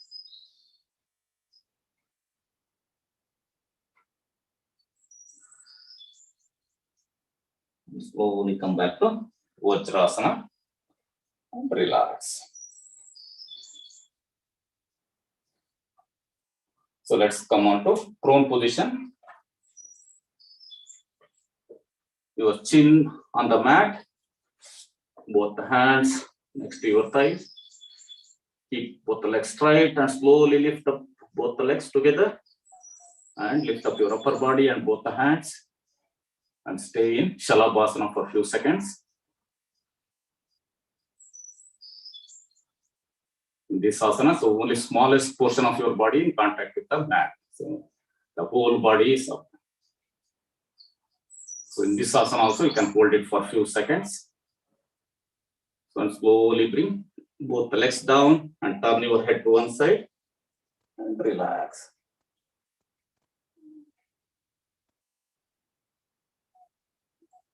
Bring your chin back on the mat. Bend both the legs and grab your ankles.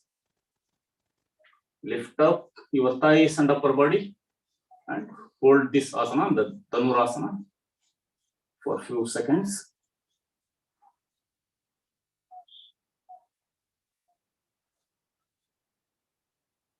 So in all these asanas, you can hold it for a few seconds. And slowly bring both the legs all the way down and turn your head to the other side and relax.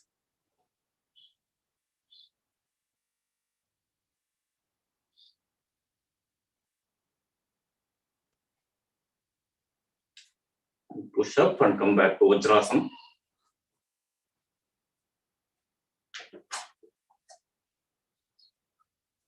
Next, you do the Gomukhasana. So in Vajrasana or Sukhasana, so whichever asana you are comfortable, sit or bring your right palm between your shoulder blades. So you can take the support of your left hand and then slowly lift up your left hand and grab both the hands on your back and look up. If it is challenging, if you can hold the small towel and hold both the edges like this and look up. In this asana also engage your full capacity of your lungs in the inhalation and exhalation.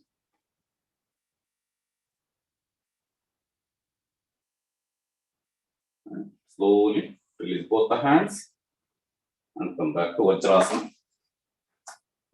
We'll repeat the same thing in the other side. Bring your left palm between your shoulder blades.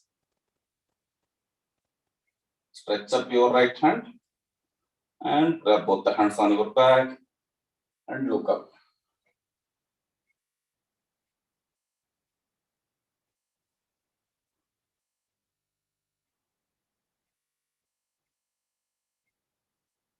Slowly release both the hands and come to Vajrasana and relax. Let's come to sitting Dandasana. Keep both the legs straight.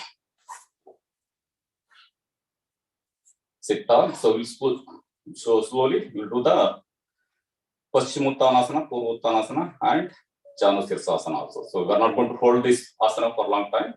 You just do that asana and do the other asana also. Normally you can hold it for a long time. Slowly bring both the hands on the sides and slowly bring up all the way up. Stretch up and keeping your back straight, bend from your waist and grab the toe on both the feet. If it is challenging, bend both the knees and slowly work it out. So don't try to push hard. And then once you are comfortable, you can grab the big toe or edges of the feet and bring your chin towards the knee. And you can hold it there for a few seconds.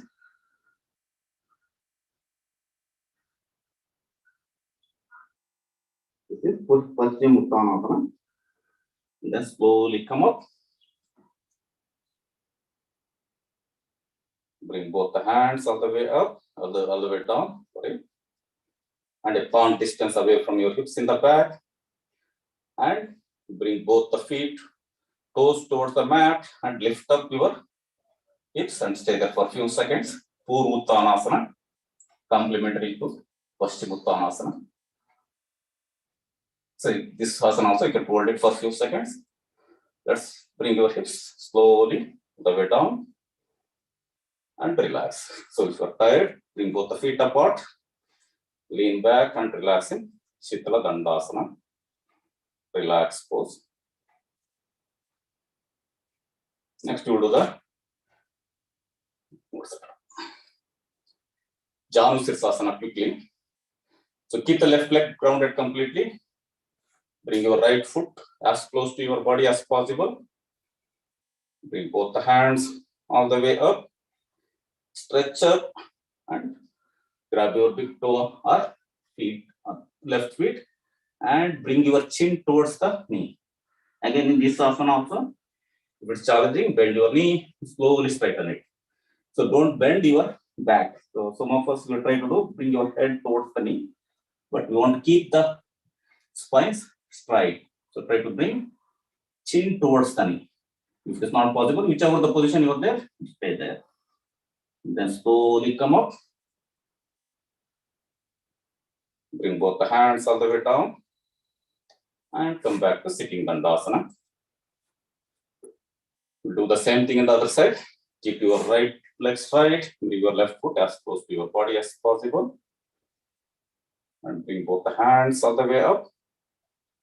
And come to Janusirsasana on the right side.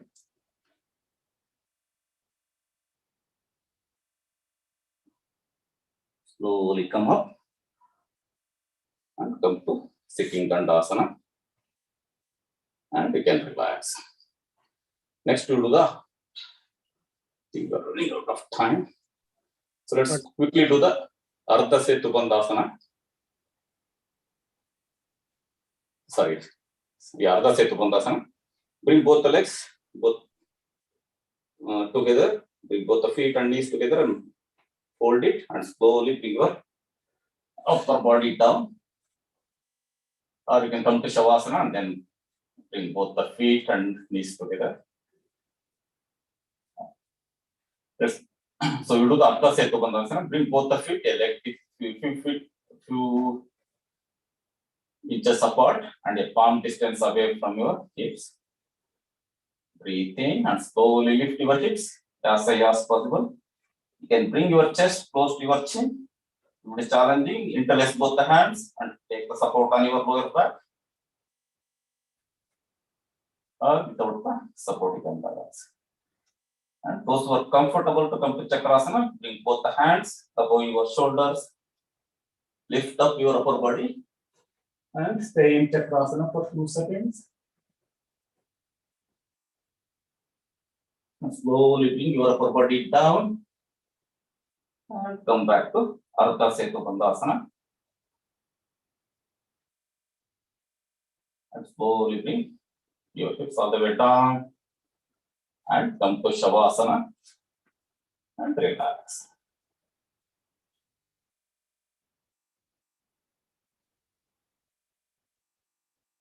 Let's quickly practice the Sarvangasana and Halasana and then we go to the relaxation. Let's bring both the feet together. Keep both the legs straight, slowly lift up. No need to hurry, slowly bring it all the way up to 90 degree. And then bring both the feet towards your head. Lift up your lower back, come to Sarvangasana.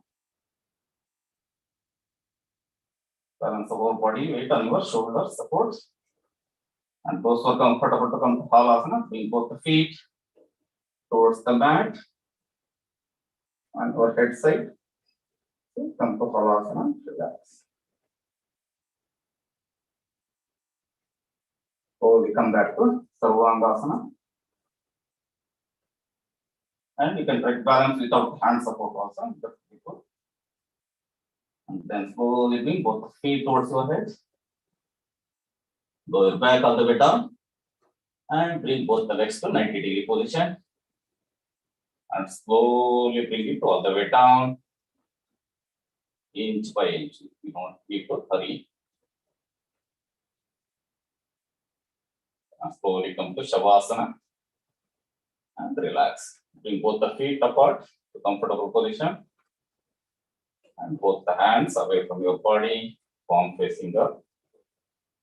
And you can close your eyes. And relax the whole body for 2 seconds. Don't stress any portion of the body. Completely let it go and relax. At the same time, if any thoughts coming to your mind, let it come and let it go. Don't analyze any of the thoughts. Completely relax the whole body and mind.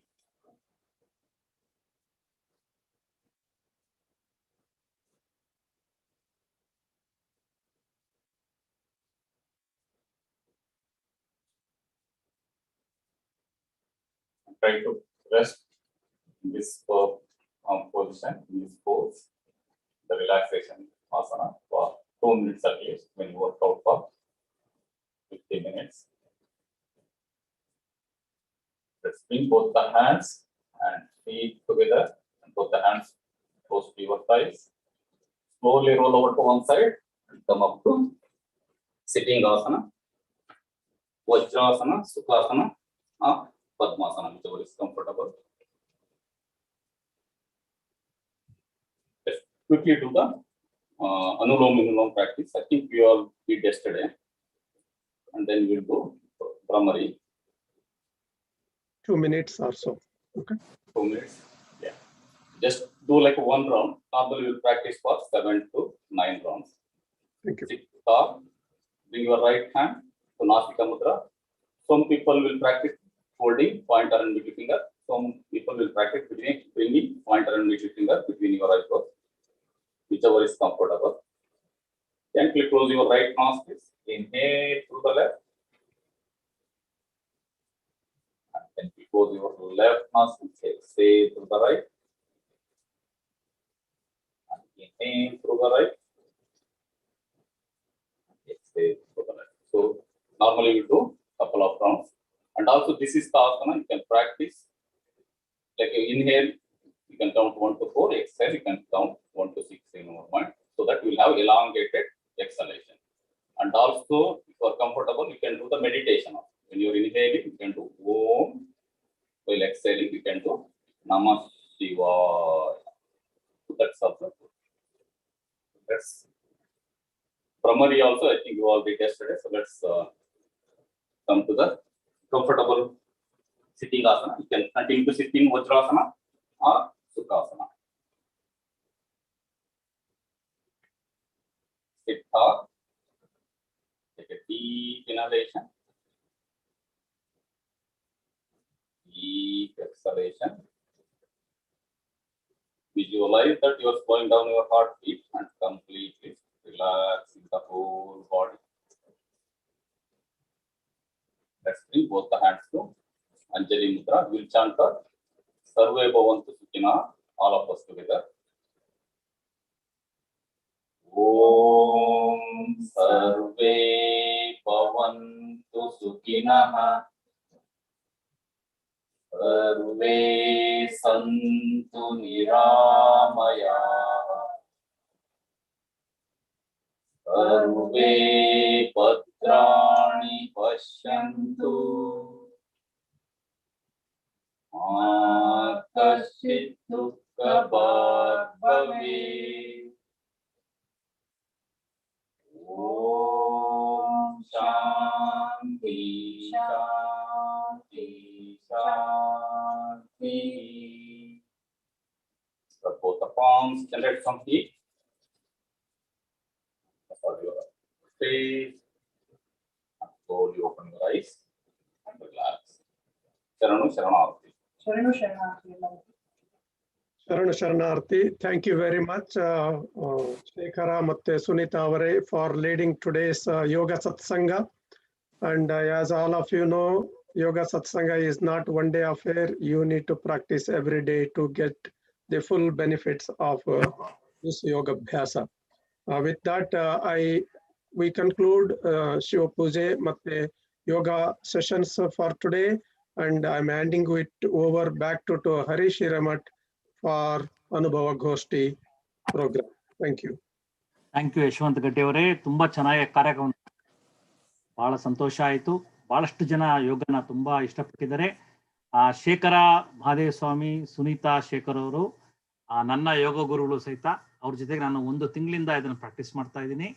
ಬಹಳಷ್ಟು ನಮ್ಮ San ಆಂಟೋನಿಯೋದಲ್ಲಿ ತುಂಬಾ ಚೆನ್ನಾಗಿ ಬೆಳಿಗ್ಗೆ ಅವರು ನಮ್ಮ CDT ಟೈಮಲ್ಲಿ 7 ಗಂಟೆಗೆ, ಅಂದ್ರೆ ನಿಮ್ಮ EST ಅಲ್ಲಿ 8 ಗಂಟೆ ಆಗುತ್ತೆ, PST ಅಲ್ಲಿ 5 ಗಂಟೆ ಆಗುತ್ತೆ.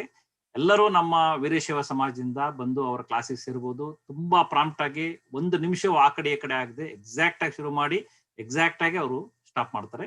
ಬಹಳಷ್ಟು ಚೆನ್ನಾಗಿ ಇವತ್ತು ಸಹಿತ ತುಂಬಾ ಕಾಮೆಂಟ್ಸ್ ಬಂತು, ಬಹಳಷ್ಟು ಚೆನ್ನಾಗಿ ಅವರು ಯೋಗ ತೋರಿಸ್ಕೊಟ್ಟಿದ್ದಾರೆ ಅಂತ. ಅವರೆಲ್ಲರಿಗೂ, ಅವರಿಗೆ ನಮ್ಮ ವೀರಶೈವ ಸಮಾಜದ ಎಲ್ಲ ಸದಸ್ಯರ ಪರವಾಗಿ ನಮ್ಮ ಧನ್ಯವಾದಗಳು. ಇಷ್ಟು ಹೇಳಿ, ಧನ್ಯವಾದಗಳು. And it's a free class, you can all can join. Definitely Shekhar ಅವರೇ, ಬಹಳಷ್ಟು ಒಳ್ಳೆ ಕಾಮೆಂಟ್ ಬಂದಿದೆ. ತುಂಬಾ ಚೆನ್ನಾಗಿ ತೋರಿಸಿದ್ರಿ ಅನ್ಕೊಂಡು, ಬಹಳ ಕ್ಲಿಯರ್ ಆಗಿ ಬಂತು. ಬಹಳ thank you very much. Thank you. ಇಷ್ಟು ಹೇಳಿ ನಮ್ಮ ಮುಂದಿನ ಕಾರ್ಯಕ್ರಮ ವಿಚಾರ ವೇದಿಕೆಯ ಅನುಭವ ಗೋಷ್ಠಿ, ಅದನ್ನ ಶುರು ಮಾಡ್ತಾ ಇದ್ದೀವಿ. ಆಗಲೇ ಈ ಅನುಭವ ಗೋಷ್ಠಿಯನ್ನ ನಮಗೋಸ್ಕರ ನಡೆಸ್ಕೊಡ್ತಾ ಇರೋ ಪ್ಯಾನಲಿಸ್ಟ್ ಅಲ್ಲಿ ಇಬ್ಬರು ಬಹಳ ಮುಖ್ಯ ಅತಿಥಿಗಳು ನಮ್ಮ ಮೈಸೂರಿನಿಂದ ಬರ್ತಾ ಇದ್ದಾರೆ. ಇಬ್ರು ಮೈಸೂರಿನವರೇ. ಮೈಸೂರಿಗೂ ಮತ್ತು ನನಗೂ ಬಹಳ ನಂಟು. ನಾನು NILA ಮೈಸೂರಿನ ನ್ಯಾಷನಲ್ ಇನ್ಸ್ಟಿಟ್ಯೂಟ್ ಆಫ್ ಇಂಜಿನಿಯರಿಂಗ್ ಅಲ್ಲಿ ಓದಿದ್ದು. ಅಲ್ಲಿ ಅವರು ಇರುವಂತಹ ಚಾಮುಂಡಿಪುರ, ಅವರಿರುವಂತಹ ಸ್ಥಳಗಳಲ್ಲೇ ಬೆಳೆದಿದ್ದು. ಹಾಗಾಗಿ ಹೃದಯಕ್ಕೆ ಹತ್ತಿರ ಆದವರು ಬಂದಾಗ ಗೊತ್ತಿಲ್ಲದಾಗೆ ಮನಸ್ಸಿನಲ್ಲಿ ಕೆಲವೊಂದು ಭಾವನೆಗಳು ಬರ್ತವೆ. ಅವರನ್ನ ಪರಿಚಯ ಮಾಡ್ಕೊಡೋದಕ್ಕೆ ನನಗೆ ಬಹಳ ಸಂತೋಷ. ಇವತ್ತು ಈಗಾಗಲೇ ನಾನು DP ಪ್ರಕಾಶ್ ಅವರನ್ನ ಬಸವ ಜಯಂತಿಯಲ್ಲಿ ಪರಿಚಯ ಮಾಡ್ಕೊಟ್ಟಿದೀವಿ. ಇವರ ಜೊತೆಗೆ ನಮ್ಮ ಪ್ಯಾನಲಿಸ್ಟ್ ಆಗಿ ಇನ್ನು ಬರ್ತಿರೋರು ಯಶ್ ಗಡ್ಡಿ ಅವರು, ನಮ್ಮ ಸಜ್ಜನ್ ಶಿವ ಅವರು, ರವಿ ಆಂಬ್ಲಿಯವರು ಇನ್ನು ಸ್ವಲ್ಪ ಒಂದ್ 2-3 ನಿಮಿಷದಲ್ಲಿ ಅವರು ಸೇರ್ತಾ ಇದ್ದಾರೆ. ಅವರು ನಮ್ಮ ವೀರಶೈವ ಸಮಾಜದ ಕಡೆಯಿಂದ ಬಂದಿರುವಂತಹ ಪ್ಯಾನಲಿಸ್ಟ್ಗಳು. ಒಂದು ಮೊದಲು DP ಪ್ರಕಾಶ್ ಅವ್ರನ್ನ ಪರಿಚಯ ಮಾಡ್ಕೊಳ್ಬೇಕಾದ್ರೆ ಅವರು ಒಂದು ಹೇಳ್ತಾರೆ, ನಾನು ಓದಿದ್ದು ಕನ್ನಡ ಶಾಲೆಗಳಲ್ಲಿ, ಅಲ್ಲಿ ಇಲ್ಲಿ ಹಳ್ಳಿಗಳಲ್ಲಿ ಓದಿ ನಾನು ಮೈಸೂರಿಗೆ ಬಂದು ಈಗ ಈ ಬಸವ ತತ್ವ ತನ್ನ ಮತ್ತು ಅವರು ಮಾಡಿರುವಂತಹ ಅಧ್ಯಯನದ ಮೂಲಕ ಎಲ್ಲರಿಗೂ ಅವರು ಇವಾಗ ಚಿರಪರಿಚಿತರಾಗ್ತಿದ್ದಾರೆ. ಪೊಲಿಟಿಕಲ್ ಅನಲಿಸ್ಟ್ ಆಗಿ ಅವರು ಬಹಳಷ್ಟು ಟಿವಿಗಳಲ್ಲಿ ಕಾಣಿಸ್ಕೊಂಡಿದ್ದಾರೆ. ಆಗಲೇ 2,000ಕ್ಕಿಂತ ಹೆಚ್ಚು ಆರ್ಟಿಕಲ್ಸ್ ನ ಅವರು ಕನ್ನಡ ಮತ್ತೆ ಇಂಗ್ಲಿಷ್ ಅಲ್ಲಿ ಬರೆದಿದ್ದಾರೆ. ಕನ್ನಡ ಮತ್ತು ಇಂಗ್ಲಿಷ್ ನಿರರ್ಗಳವಾಗಿ ಬಸವ ತತ್ವದ ಬಗ್ಗೆ ನೀವು ಯಾವುದೇ ಒಂದು ಪ್ರಿಪರೇಷನ್ ಇಲ್ಲದೆ 2 ಗಂಟೆ ಮಾತಾಡಪ್ಪ ಅಂದ್ರೂ ಆರಾಮಾಗಿ ಮಾತಾಡುವಂತಹ ವಿದ್ವತ್ತನ್ನ ಅವರು ಸಂಪಾದಿಸ್ಕೊಂಡಿದ್ದಾರೆ. ಮತ್ತೆ ಬಸವೇಶ್ವರ ಗಾಂಧೀಜಿಯವರ ಬಗ್ಗೆ, ಆಮೇಲೆ ಬಸವೇಶ್ವರರ ದಾಸೋಹ ತತ್ವದ ಬಗ್ಗೆ, ಆಮೇಲೆ ಇತ್ತೀಚೆಗೆ ವಿಶ್ವಗುರು ಬಸವಣ್ಣ ಇಂಟು ಇಂಗ್ಲಿಷ್ ಅವರು ಕನ್ವರ್ಟ್ ಮಾಡಿದ್ದಾರೆ. ಅಂದ್ರೆ ಎಷ್ಟು ಕೃಷಿ ಮಾಡಿದ್ದಾರೆ ಸಾಹಿತ್ಯದಲ್ಲಿ ಅಂತನೂ ನಿಮಗೆ ಗೊತ್ತಾಗುತ್ತೆ. ಈಗ ಕರೆಂಟ್ ಪೊಸಿಷನ್ ಅವರದು assistant commissioner of commercial taxes office ಇದರಲ್ಲಿ ಕೆಲಸ ಮಾಡ್ತಿದ್ದಾರೆ. ಇಷ್ಟು ಕೆಲಸಗಳ ಮಧ್ಯನೂ ಅವರು ಬಸವ ತತ್ವಕ್ಕೋಸ್ಕರ ಬಿಡು ಮಾಡಿ, ಬಹಳ ಮುಖ್ಯವಾಗಿ ಹೇಳ್ಬೇಕಂದ್ರೆ ಈಗ ಅವ್ರು ನಿನ್ನೆ ತಾನೇ 2nd ಡೋಸ್ ವ್ಯಾಕ್ಸಿನ್ ತಗೊಂಡ್ರು. ನಾನು ಬೆಳಿಗ್ಗೆ ಮಾತಾಡ್ಬೇಕಾದ್ರೆ ಅವರು ನಂತರ ಮಾತಾಡುವಂತ ಪರಿಸ್ಥಿತಿಲೂ ಇರಲಿಲ್ಲ. ನಾನು ಹೇಳಿದೆ, ಆಯ್ತು ಪ್ರಕಾಶ್ ಅವರೇ, ನಿಮಗೆ ಕಷ್ಟ ಆದ್ರೆ ಪರವಾಗಿಲ್ಲ, ನಾವು ಹಾಗೇನೆ ಹೋಗ್ತೀವಿ ಅಂದಾಗ ಮಾಡಿ, ಇಲ್ಲ ಹರೀಶ್, ನೀವು ಬಸವ ತತ್ವಕ್ಕೋಸ್ಕರ ಇಷ್ಟು ಮಾಡ್ತಿರ್ಬೇಕಾದ್ರೆ ನನ್ನ ಅಳಿಲು ಸೇವೆ ನಾನು ಮಾಡ್ಲೇಬೇಕು ಅಂತ ಅವರು ಮತ್ತೆ ಭಾಗವಹಿಸ್ತಾ ಇದ್ದಾರೆ. ಯೋಚನೆ ಮಾಡಿ ಎಷ್ಟು ಒಂದು ನಿಷ್ಠೆ ಇದೆ ಅವರಲ್ಲಿ ಅಂತ.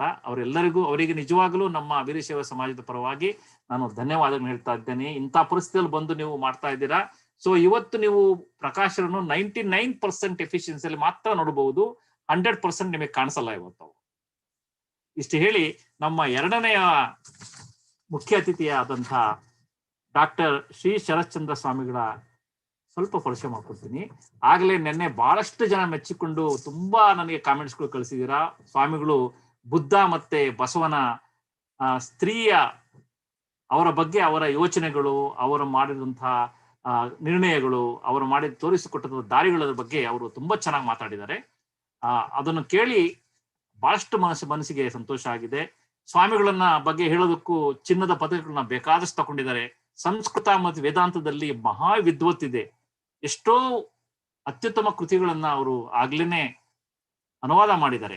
ಮತ್ತೆ ಅವರ ಗುರುನಿಷ್ಠೆ ಅಪಾರವಾದ್ದು.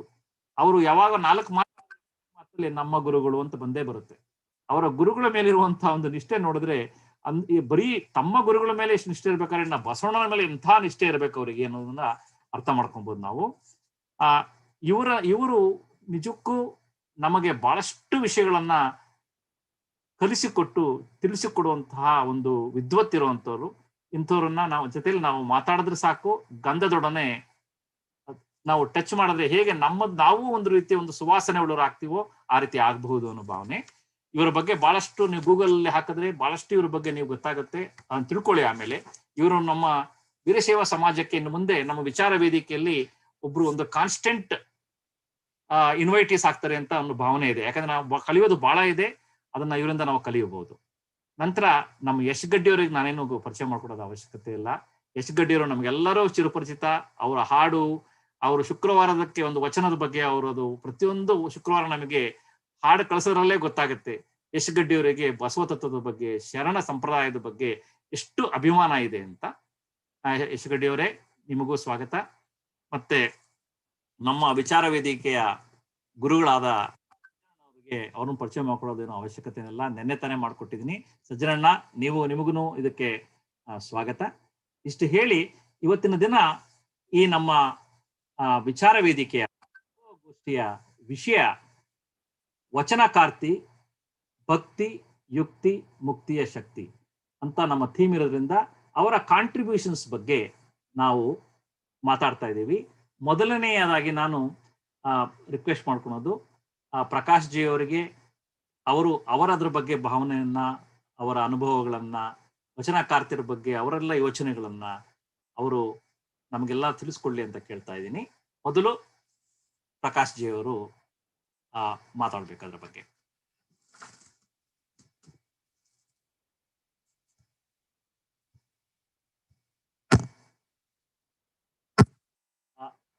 ಅನ್ಮ್ಯೂಟ್ ಮಾಡ್ಕೊಳ್ಳಿ. Can you hear me? Yeah. Okay.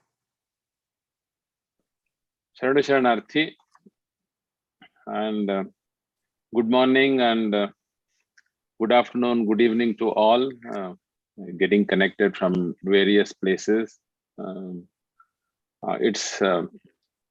It's again a wonderful experience to be together. Just recently we concluded celebrating Basava Jayanti online, and now Mr. Hiramate has started another assembly of sharing our thoughts related to Vachana and Sharanas. Especially today, it is very important and quite a relevant one. They have concentrated on Sharane, the contribution of the Sharanes in the Vachana movement or Sharana movement has been studied for a very long time in depth, because it is something very wonderstruck when people see quite a number of women coming forward and penning down their vachanas, and in some point of time they are trying to guide the men folks in the movement. But if you look at the overall Vachana movement or Sharana movement in the whole perspective of the human civilization, it is a very important milestone. When the whole world was struggling to give justice to the women, trying to bring them on par with the men, here is one movement in the southern part of India already achieved, which was unthinkable in that particular time period. I am referring to 12th century. It was unimaginable.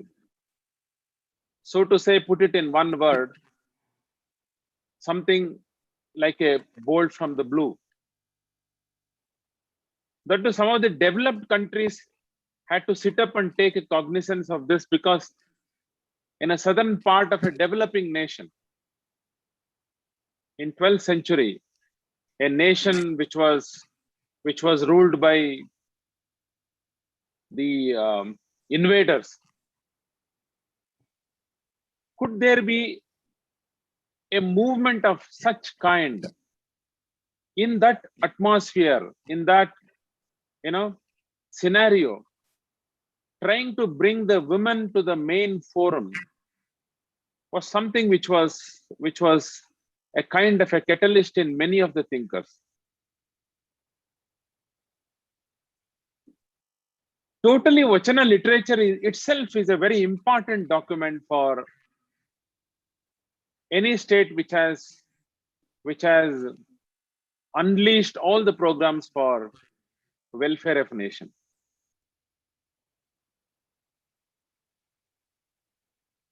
There are two aspects as far as the movement is concerned. One is the literature which backs the movement, and second one, the way the literature is going to be implemented, the document which is going to be implemented. The postulates and theorems alone will not take the nation forward. The postulates and theorem have to be brought into the general people, common man, and then see that it is implemented at the grassroots level. In that aspect, Vachana literature and Sharana movement is a very successful movement, because there was a strong postulate and theorem and concepts, but also it is implemented and they could create a parallel society. Another important is in a very short span of time, just in 4 or 5 decades, you could see an alternative society emerging in that particular southern part of India. What was the most striking feature of that particular evolution? The most striking feature is you need not have to have a very high level of education. You need not have to have a background or a lineage of pandits and the scholars. You need not have to have a linkages with the renowned Gurukulas or any other universities. But if you are dedicated and resonates with the nature, you can build a model society and you can build a society which is inclusive in nature, the society which can be very progressive. That was the thing they established. That is why today also millions of people refer to Sharana movement and the Vachana literature to find some solutions for the contemporary problems.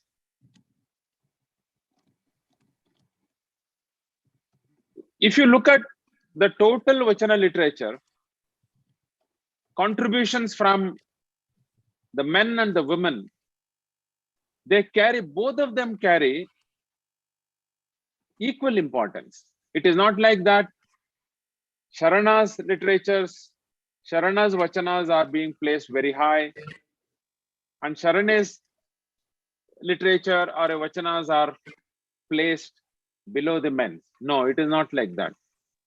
And in fact, Akka Mahadevi is an epitome of the bhakti, epitome of yogi. He is still the icon for the whole globe.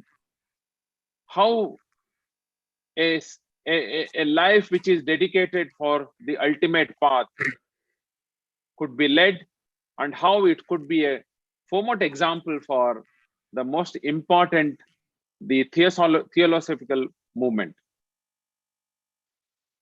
Now, as Mr. Hiramat outlined in the beginning, that the concept of the gathering and discussion is that Vachana Gartiyaru, Bhakti, Yukti Mattu, Muktiya Shakti. Very well chosen words. There are many number of women Vachanakaras we have. The Sharanas are abundant in number, but I have considered only 2 Sharanas and a couple of Vachanas. I concentrate on some of the aspects and the concept which are very important for the contemporary life. The foremost question is, when you study Vachana, when you understand Vachana, when you recite Vachana, what is the implementable part of it? That is a very important aspect people try to ask themselves and others. What is the message we can take home? What do we understand? Nowadays, the young people ask, how do we understand Vachana? Vachana is not a piece of a literature, please understand. Vachana is not a piece of a literature. It is a milestone of an ascending life. If you take Basaveshwara Vachana, all those 1,000+ Vachanas are the milestones from the beginning till the ultimate end. In order to tap that message and understand that and feel for ourselves, we need to find the fundamental frequency of that Vachana. Each Vachana has a fundamental frequency. What does it mean? For example, if you take an equation E = mc square in physics, until and unless you understand the fundamental theme of that equation, you will not be able to appreciate it. Vachana is also like that. For example, I'll quote Jedara Dasimaya before I come to Sharanes. Kariya nittade valle, Siriya nittade valle, Hiridappa rajyava nittade valle, Nimma sharanara sulnudiya ಒಂದರಗಳಿಗೆ ಇತ್ತಡೆ, ನಿಮ್ಮ ನಿತ್ತೆ ಕಾಣ Ramnath. How do you understand this vachana? The very important thing is, why is he saying? To who is he referring to? What is he conveying? Kariya nittade valle. Who is he referring to? He is referring to the ultimate truth. He is referring to the ultimate truth. He says, look, even if you give elephant is the symbol of power. In 12th century medieval period, king used to sit on the elephant. Elephant symbolizes the power of a king. That means even if you give power to me, I don't want. Siriya nittade valle. Wealth. Even if you give me wealth, I don't want it. Hiridappa rajyava nittade valle. Even if you give me a kingdom, I don't want it. Then what do I need? What do I want? He says, Sharanara sulnudiya ಒಂದರಗಳಿಗೆ ಇತ್ತಡೆ. Sulnudi means vachana. If you can give me some moments to hear the vachanas of Sharanas, what do I give in return? Nimma nitte kana Ramanatha. Nimma nitte kana Ramanatha. There is a dhvani. In Kannada poetry, there is a concept called dhvani. A small word can unravel the layers of meanings as you go on digging that. Nimma nitte kana Ramanatha. Nimma nitte kana Ramanatha is it has such a profound meaning. It means I can give Nimma nitte where? I can give you to everybody. What does it mean? If I can listen to vachanas, if I can understand, I will always find a royal route to reach the ultimate truth. That means reach you, the God, the ultimate truth. That means I need not have to worry about it. The moment I keep listening to vachanas, I will have a royal route to reach you. That means I find out the way to reach you, get united with you. Therefore, I can go on telling this everybody and creating awareness in them so that they can all reach you. That means I am giving you to all of them. The second implementable aspect of what is this? What is the implementable aspect? What is the message we have? One is a very high message that is related to our ascendancy, our salvation, ultimately uniting with the ultimate truth. But what is the message we can derive out of it for our day-to-day life? The concept of negation is there. What is the concept of negation? What you don't require, say simply, I don't want it. What you don't need, simply say you don't need it. The ultra consumerism in the world is consuming the civilization today. What do you mean by ultra consumerism? In Kannada they say kollu bakatana. That means you are on the spree of buying. Whether you want it or not, you want to have it.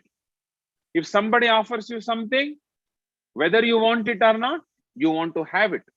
That means the kind of an accumulation, the sense of accumulation, the desire to accumulate, whether you want it or not, whether you need it or not, You are in the race to accumulate that. Ultimately, you will be buried, and no longer you can have an ascendant journey. This is the most important aspect we need to derive out of it. If I am a student, I want to learn something, somebody offers me to copy, I should say no.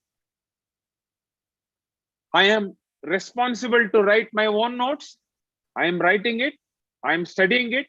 Somebody comes and easily offers me his notes so that I can copy it without studying. I should say no.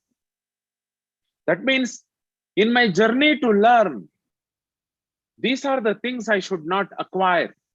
These are the things I should say ultimately no. That is the power of negation. I have eaten much, my stomach is full. I go to my friend's place. My friend offers something which is very palatable to me, which is very sweet, which is very lovable to me. I should say no. I cannot overburden my stomach. I cannot greedily eat more than what I require. This is a very important aspect. Vachana literature stands as a unique literature, and Sharanas stand as unique messengers because throughout their life they practice the power of negation, the power to negate what is not required in my life, what is not needed in my journey to achieve. I cannot overburden myself greedily accumulating everything. Ultimately, one day I will be buried underneath that accumulated undesirable things. This is how you need to interpret. That is how you need to resonate. Once you get this message across to you and across to others, you will find how wonderfully the messages can become milestone for everybody's journey. That is the most important aspect of it. In this background, let us understand what Sharanas have contributed in our civilization, to our civilization, and especially for the state and the nations to prosper on a right path. That is very important. I'll begin with one vachana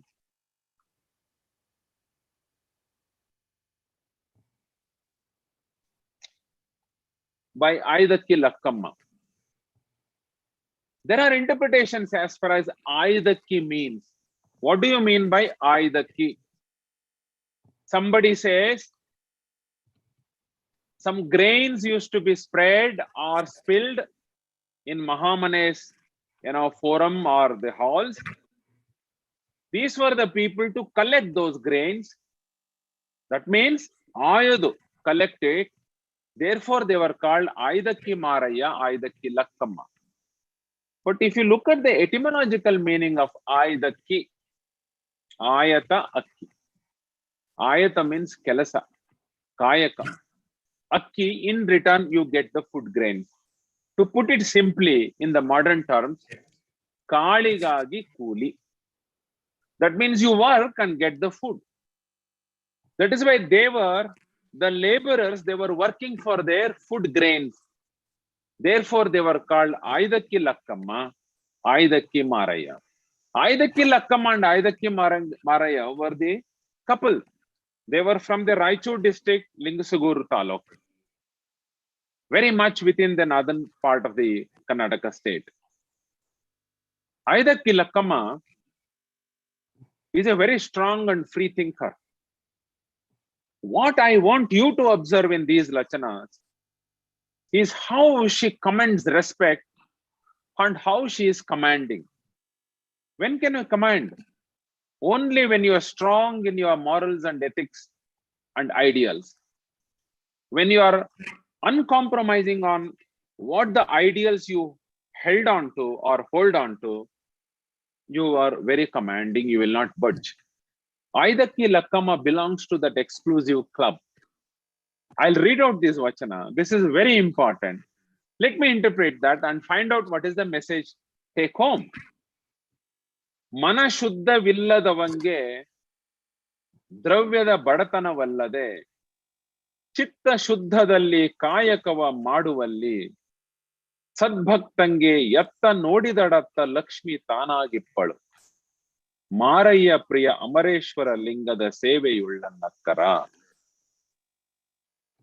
There are two aspects here.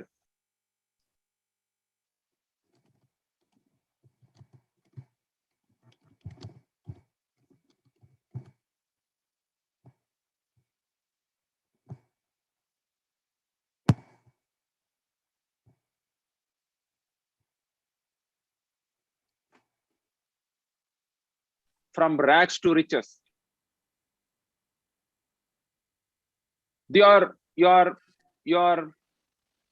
Your journey from the poorest state to the richest state is something which is a great example for the society. I am not stressing the point that you need to become rich and richer, but per se the journey I am trying to take as an example, how they are going to achieve that. Here, Aidaki Lakkamma is talking about Chitta Shuddha, that is the purity of mind. The purity of mind for any dedicated worker is a source of undying spirit. Please concentrate here. When a man to work relentlessly, continuously, what should be the power which propels him every day, every moment, without expecting anything?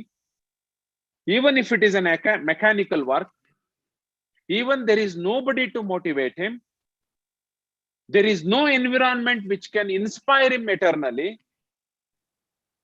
there is no supporting system, but he has to work. In order to work, what should be the thing which can propel him every moment, every day, every month, so that he can go on in his journey? Aidaki Lakkamma very categorically points at one source which is unending. That is the purity of mind. Purity of mind does not depend on anybody's support. Purity of mind does not depend on the system. It does not depend on the environment.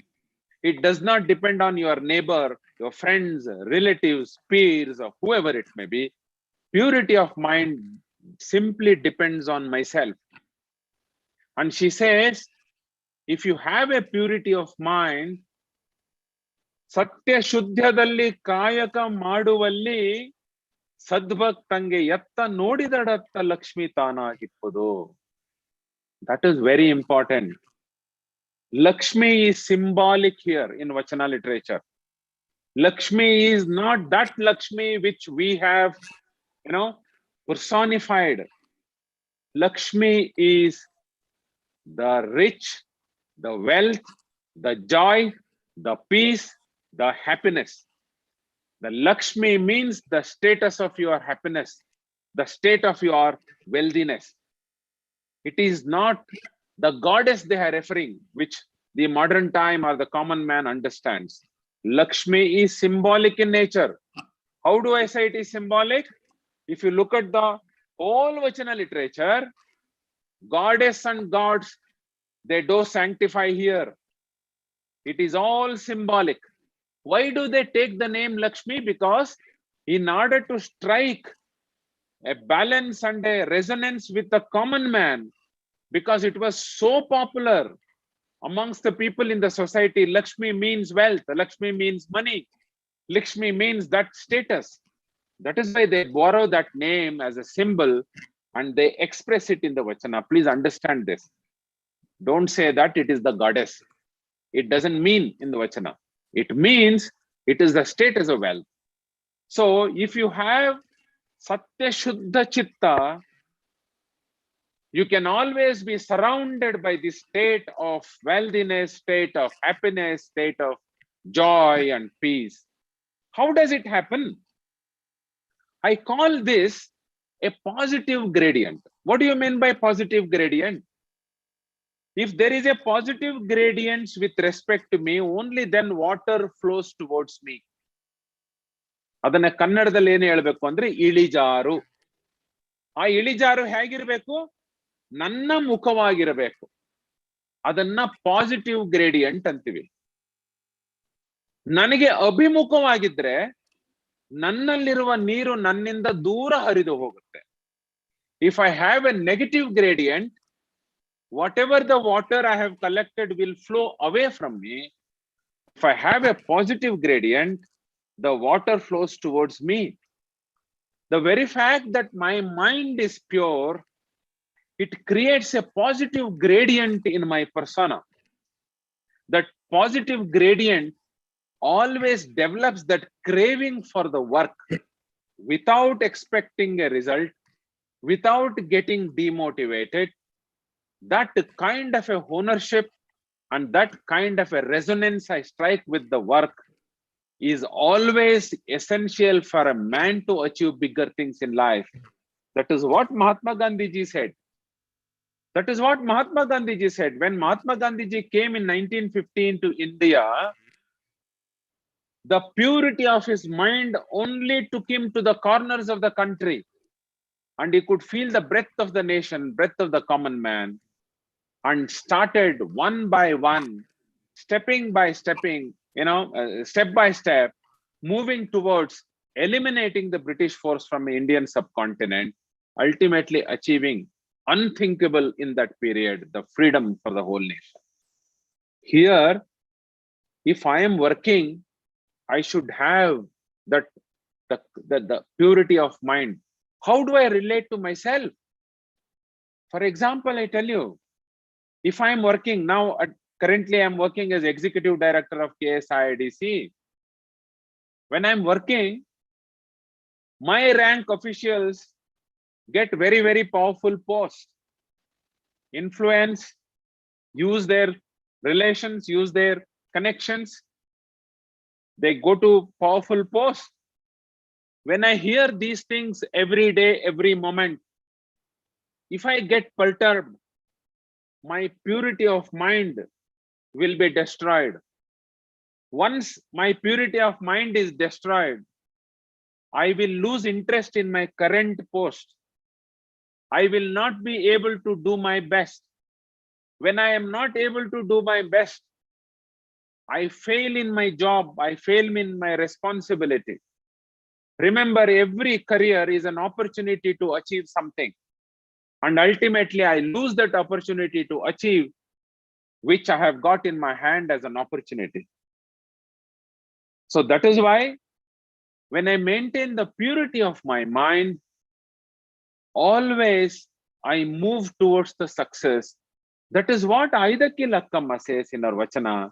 Satya Shuddha Chitta Viddalli, ನೀನು ಕೆಲಸವನ್ನ ಮಾಡ್ಕೊಂಡು ಹೋಗ್ತಾ ಇದ್ರೆ ನಿನ್ನ ಸುತ್ತವೂ ಲಕ್ಷ್ಮಿ ತಾನಾಗಿಪ್ಪಳು. That means you are surrounded by that joy, surrounded by that happiness, surrounded by peace and surrounded by wealth.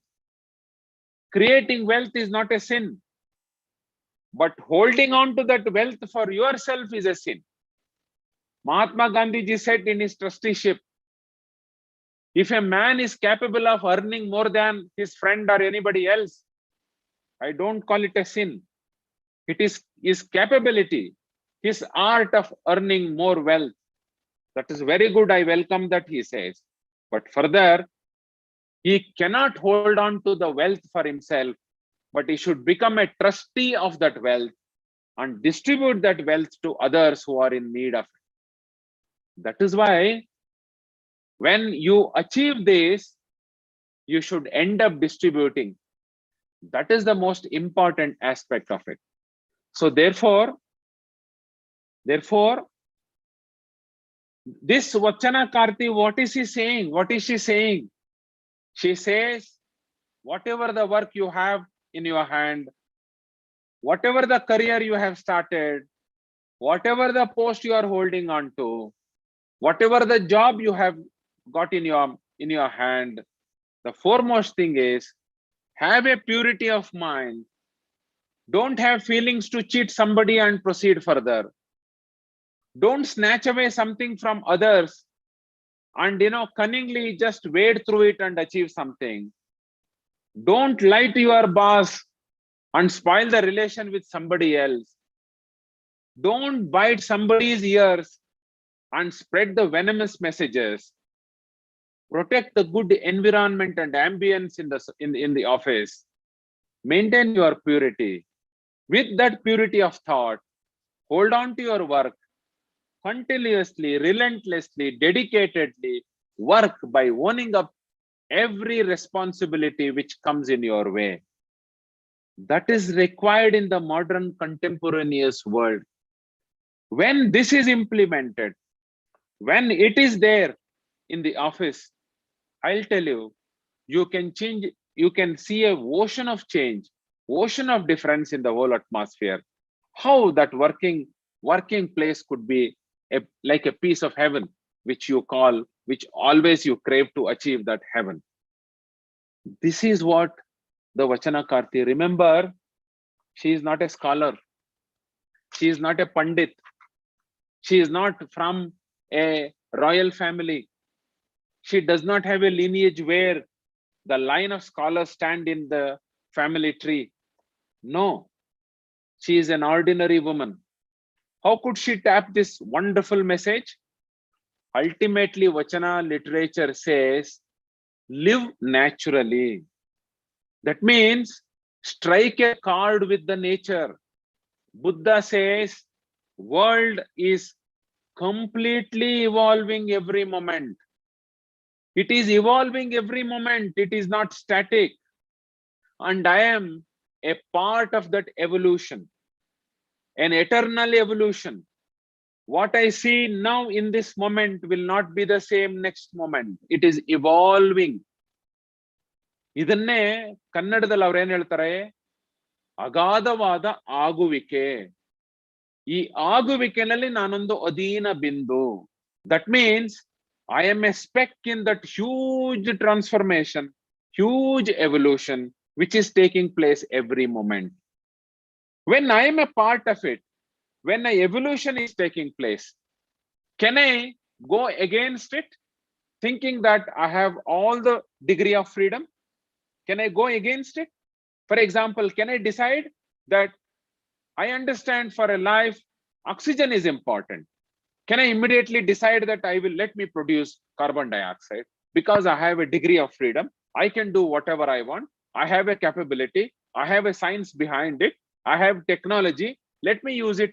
Let me produce carbon dioxide abundantly every day. Can I do it?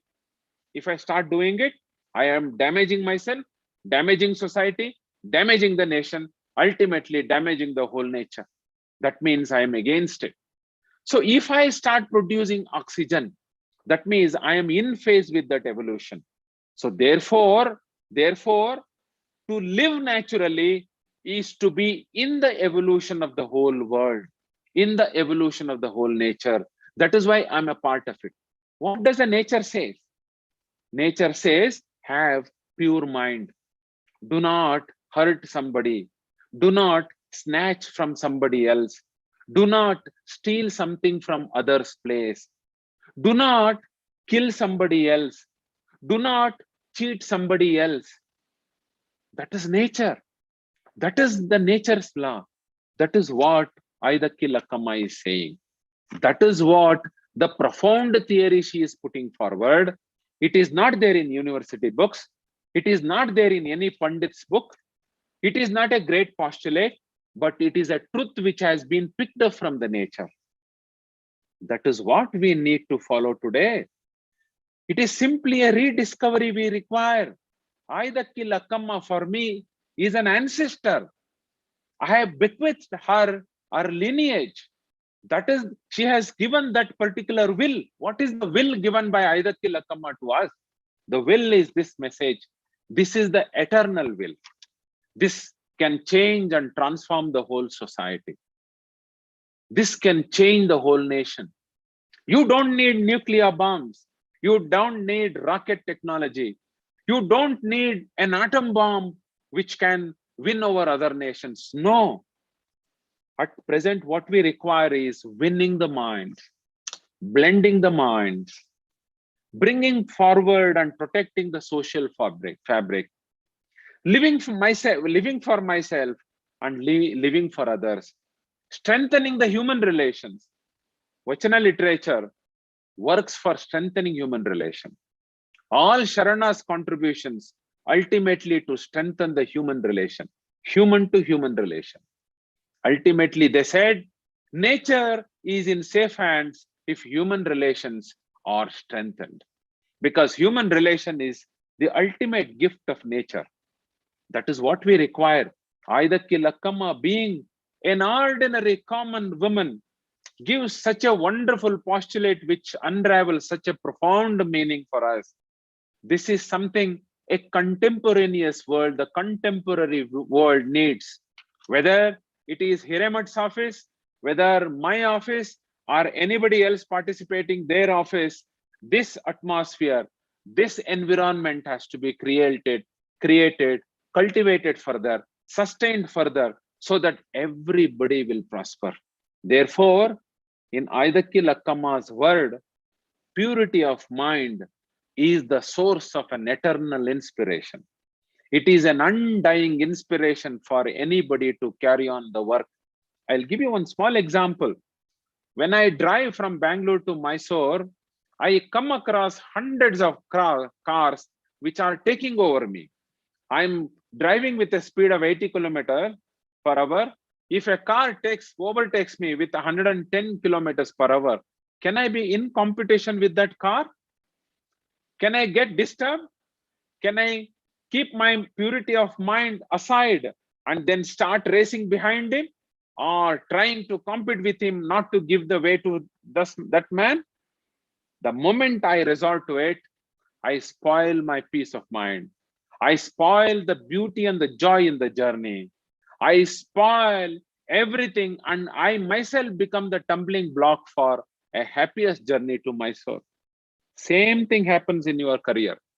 Therefore, there is nothing you lose if you can have the purity of mind as far as your job, work, post is concerned. Don't get swayed by anybody else. The message Mr. Hiremat was asking me, not reading Vachana is great thing, but taking a message out of it and implementing, how do we adopt it? This is what she says. Adopt this in your work culture. You can beautifully transform the work culture there, the ambience, the atmosphere there. It should begin within ourselves. That is what Mahatma Gandhi ji says. If you want to change to happen in the society, you be the change first. Let us do that.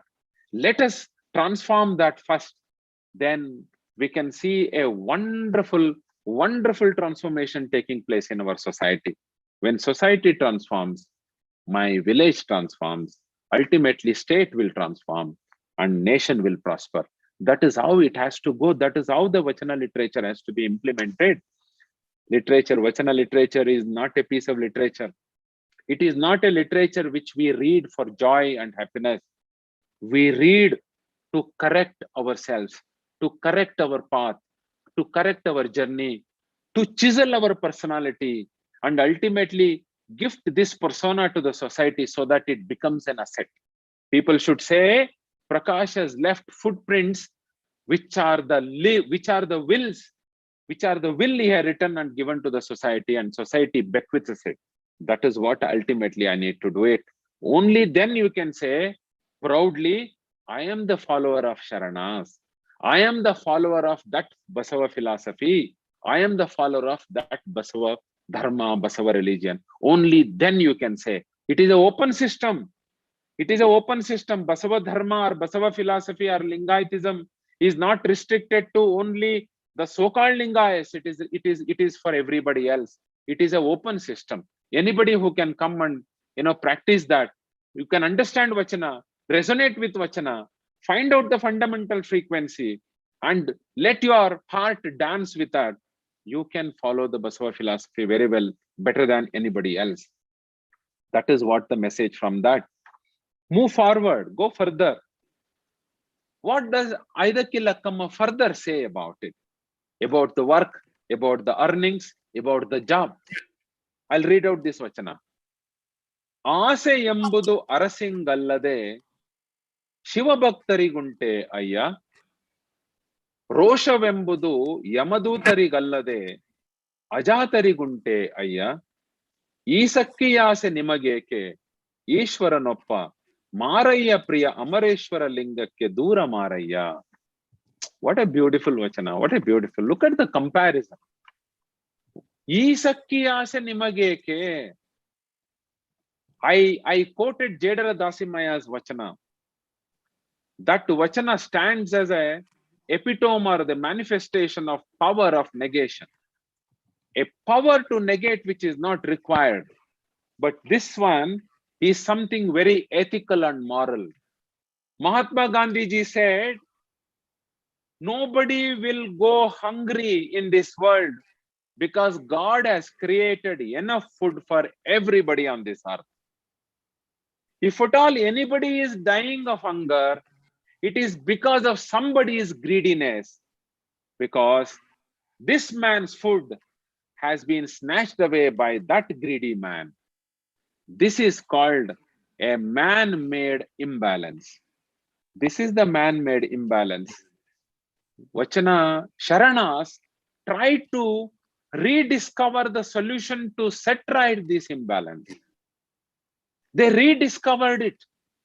They struggle with the society, and the interaction with the nature is to find out the solution to set right the imbalance in the present world and bring back the civilization on the right path of progress.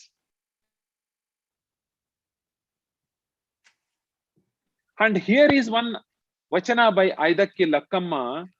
She gives one paradigm, one coordinate system to a human being or a contemporary man to set right the imbalance which has been caused by greedy people.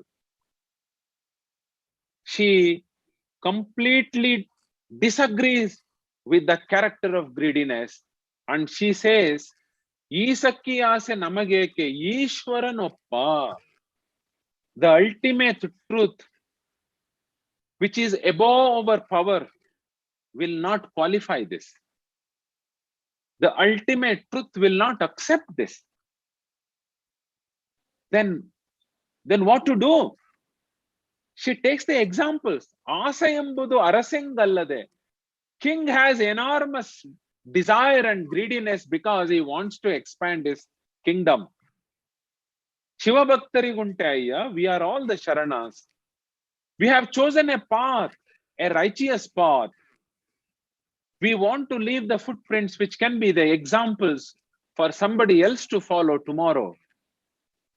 We are stirring and creating a solution which is an elixir for the next generation, which can act as a catalyst and push them to do good things, good deeds, so that society can prosper on their shoulders. Then if you are accepting more than what you require, that she calls the sin. Ishwaranoppa means it is a sin. How can you accept it? I gave you the background. Aidakki Lakkamma was a laborer in exchange for food grains. Aidakki Maraya is also laborer, does work in exchange for food grains. Probably Aidakki Maraya must have brought, which was more than usually he gets and brings home. Understand here, a woman is advising man, wife is advising husband. It indicates the highest maturity in the family. When can a society gets the maturity? When families are mature enough to contribute. When families are matured, society will be matured. When society is matured, the state is matured, my country is matured at the end.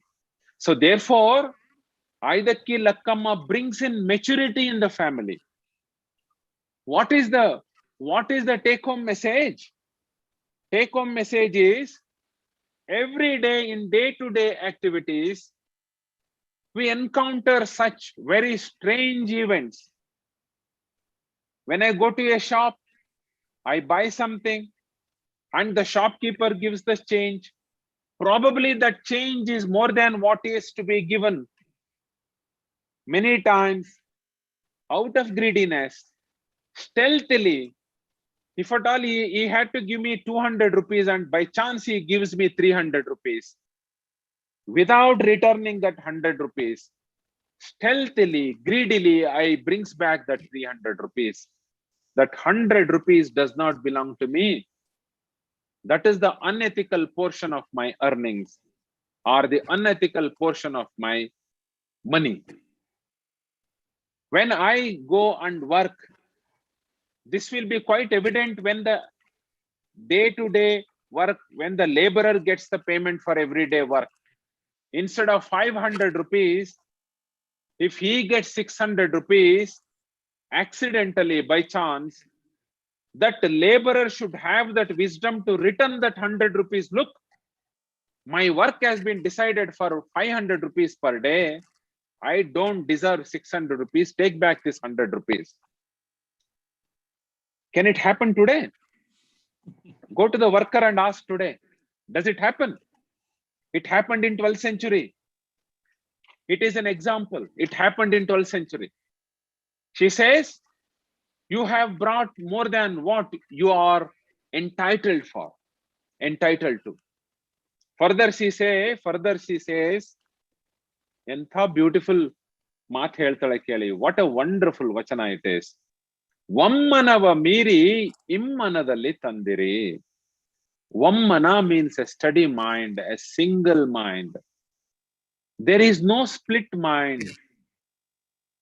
When I get change of 300 rupees instead of 200 rupees, my mind fights over that, whether to give back 100 rupees or carry 300 rupees. I have got 100 rupees anyway. Do I have to give it back? So many people have cheated me. Therefore, what's wrong in taking back that 100 rupees? That is called split mind. The moment I see 100 rupees extra, the next moment my mind should reject and give back that 100 rupees to the shopkeeper. That is called single mind. That is called vammana. Which is immana? Desire to take that, stealthily go back home and tell your beloved ones there, look, today, instead of 200 rupees, he gave me 300 rupees. I have got 300 rupees. 100 rupees, we can do something else. It is such an immoral life. Remember, good things will not come in search of us. Only bad things will come in search of us. We have to go in search of good things. That is why nature's law is good things are not provided in platter, because man has to be dynamic. He cannot be static. When every good things are coming to him in platter, man remains to be static. He cannot be dynamic.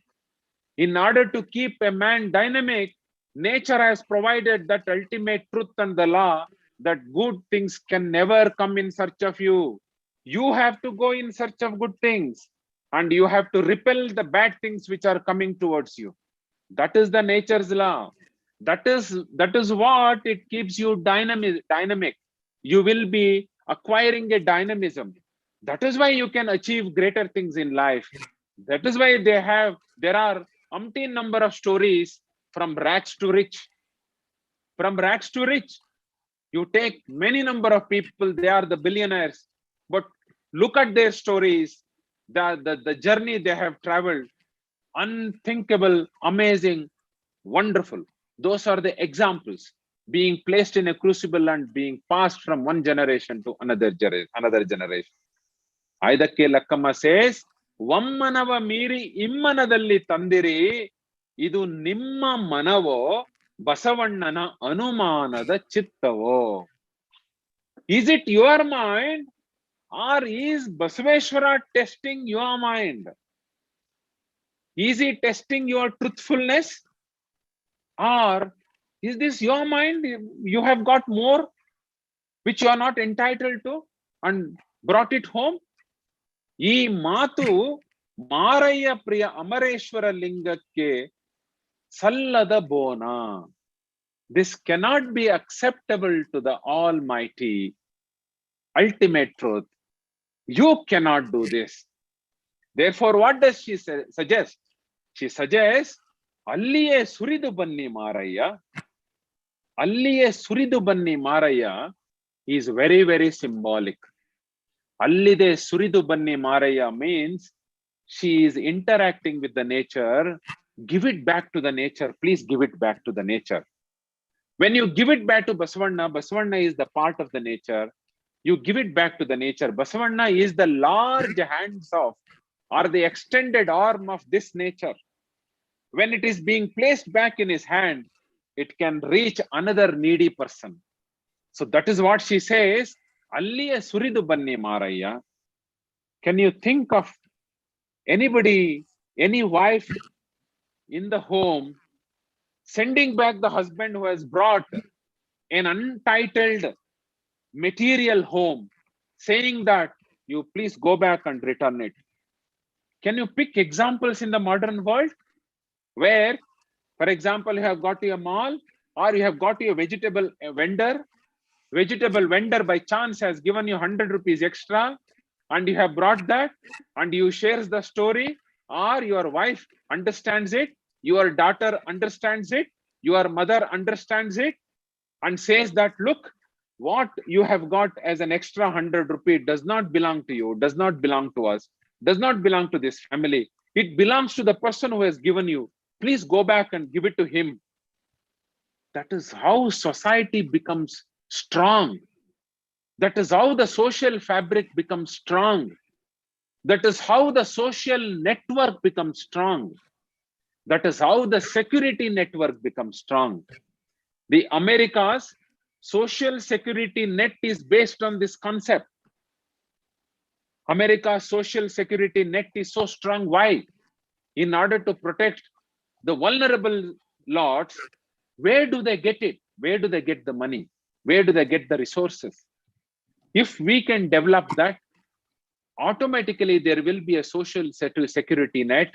Automatically Mahatma Gandhiji's words that everybody can live happily, everybody can eat happily, nobody can go hungry, those words can become truthful and truth, and it is reality.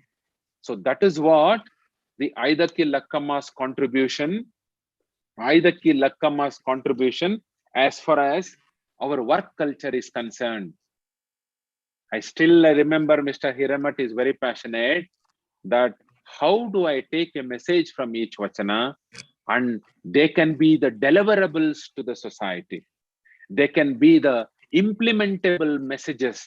Practically, we can live those messages. These are the messages you can live until and unless you unlock the treasure of vachana in a right way. You will not be able to get that right message so that you can go back home and implement that. It should start from your home. The change should start there. Then you can carry it to your neighbor, carry it to your area, village, town, state, nation. You can be a visionary. You can be a dreamer. That is what Abdul Kalam said. Dream big. The banyan tree grows out of a very small seed. ಅದಕ್ಕೆ ಚನ್ನಬಸವಣ್ಣ ಹೇಳಿದ್ದು ಬೀಜ ಬಿತ್ತೆಂದರೆ ಕೆಟ್ಟಿತ್ತೆಂದೆನೆ ಬೇಡ, ಮುಂದಣ ಗಿಡದಲ್ಲಿ ಅರಸಿಕೋ.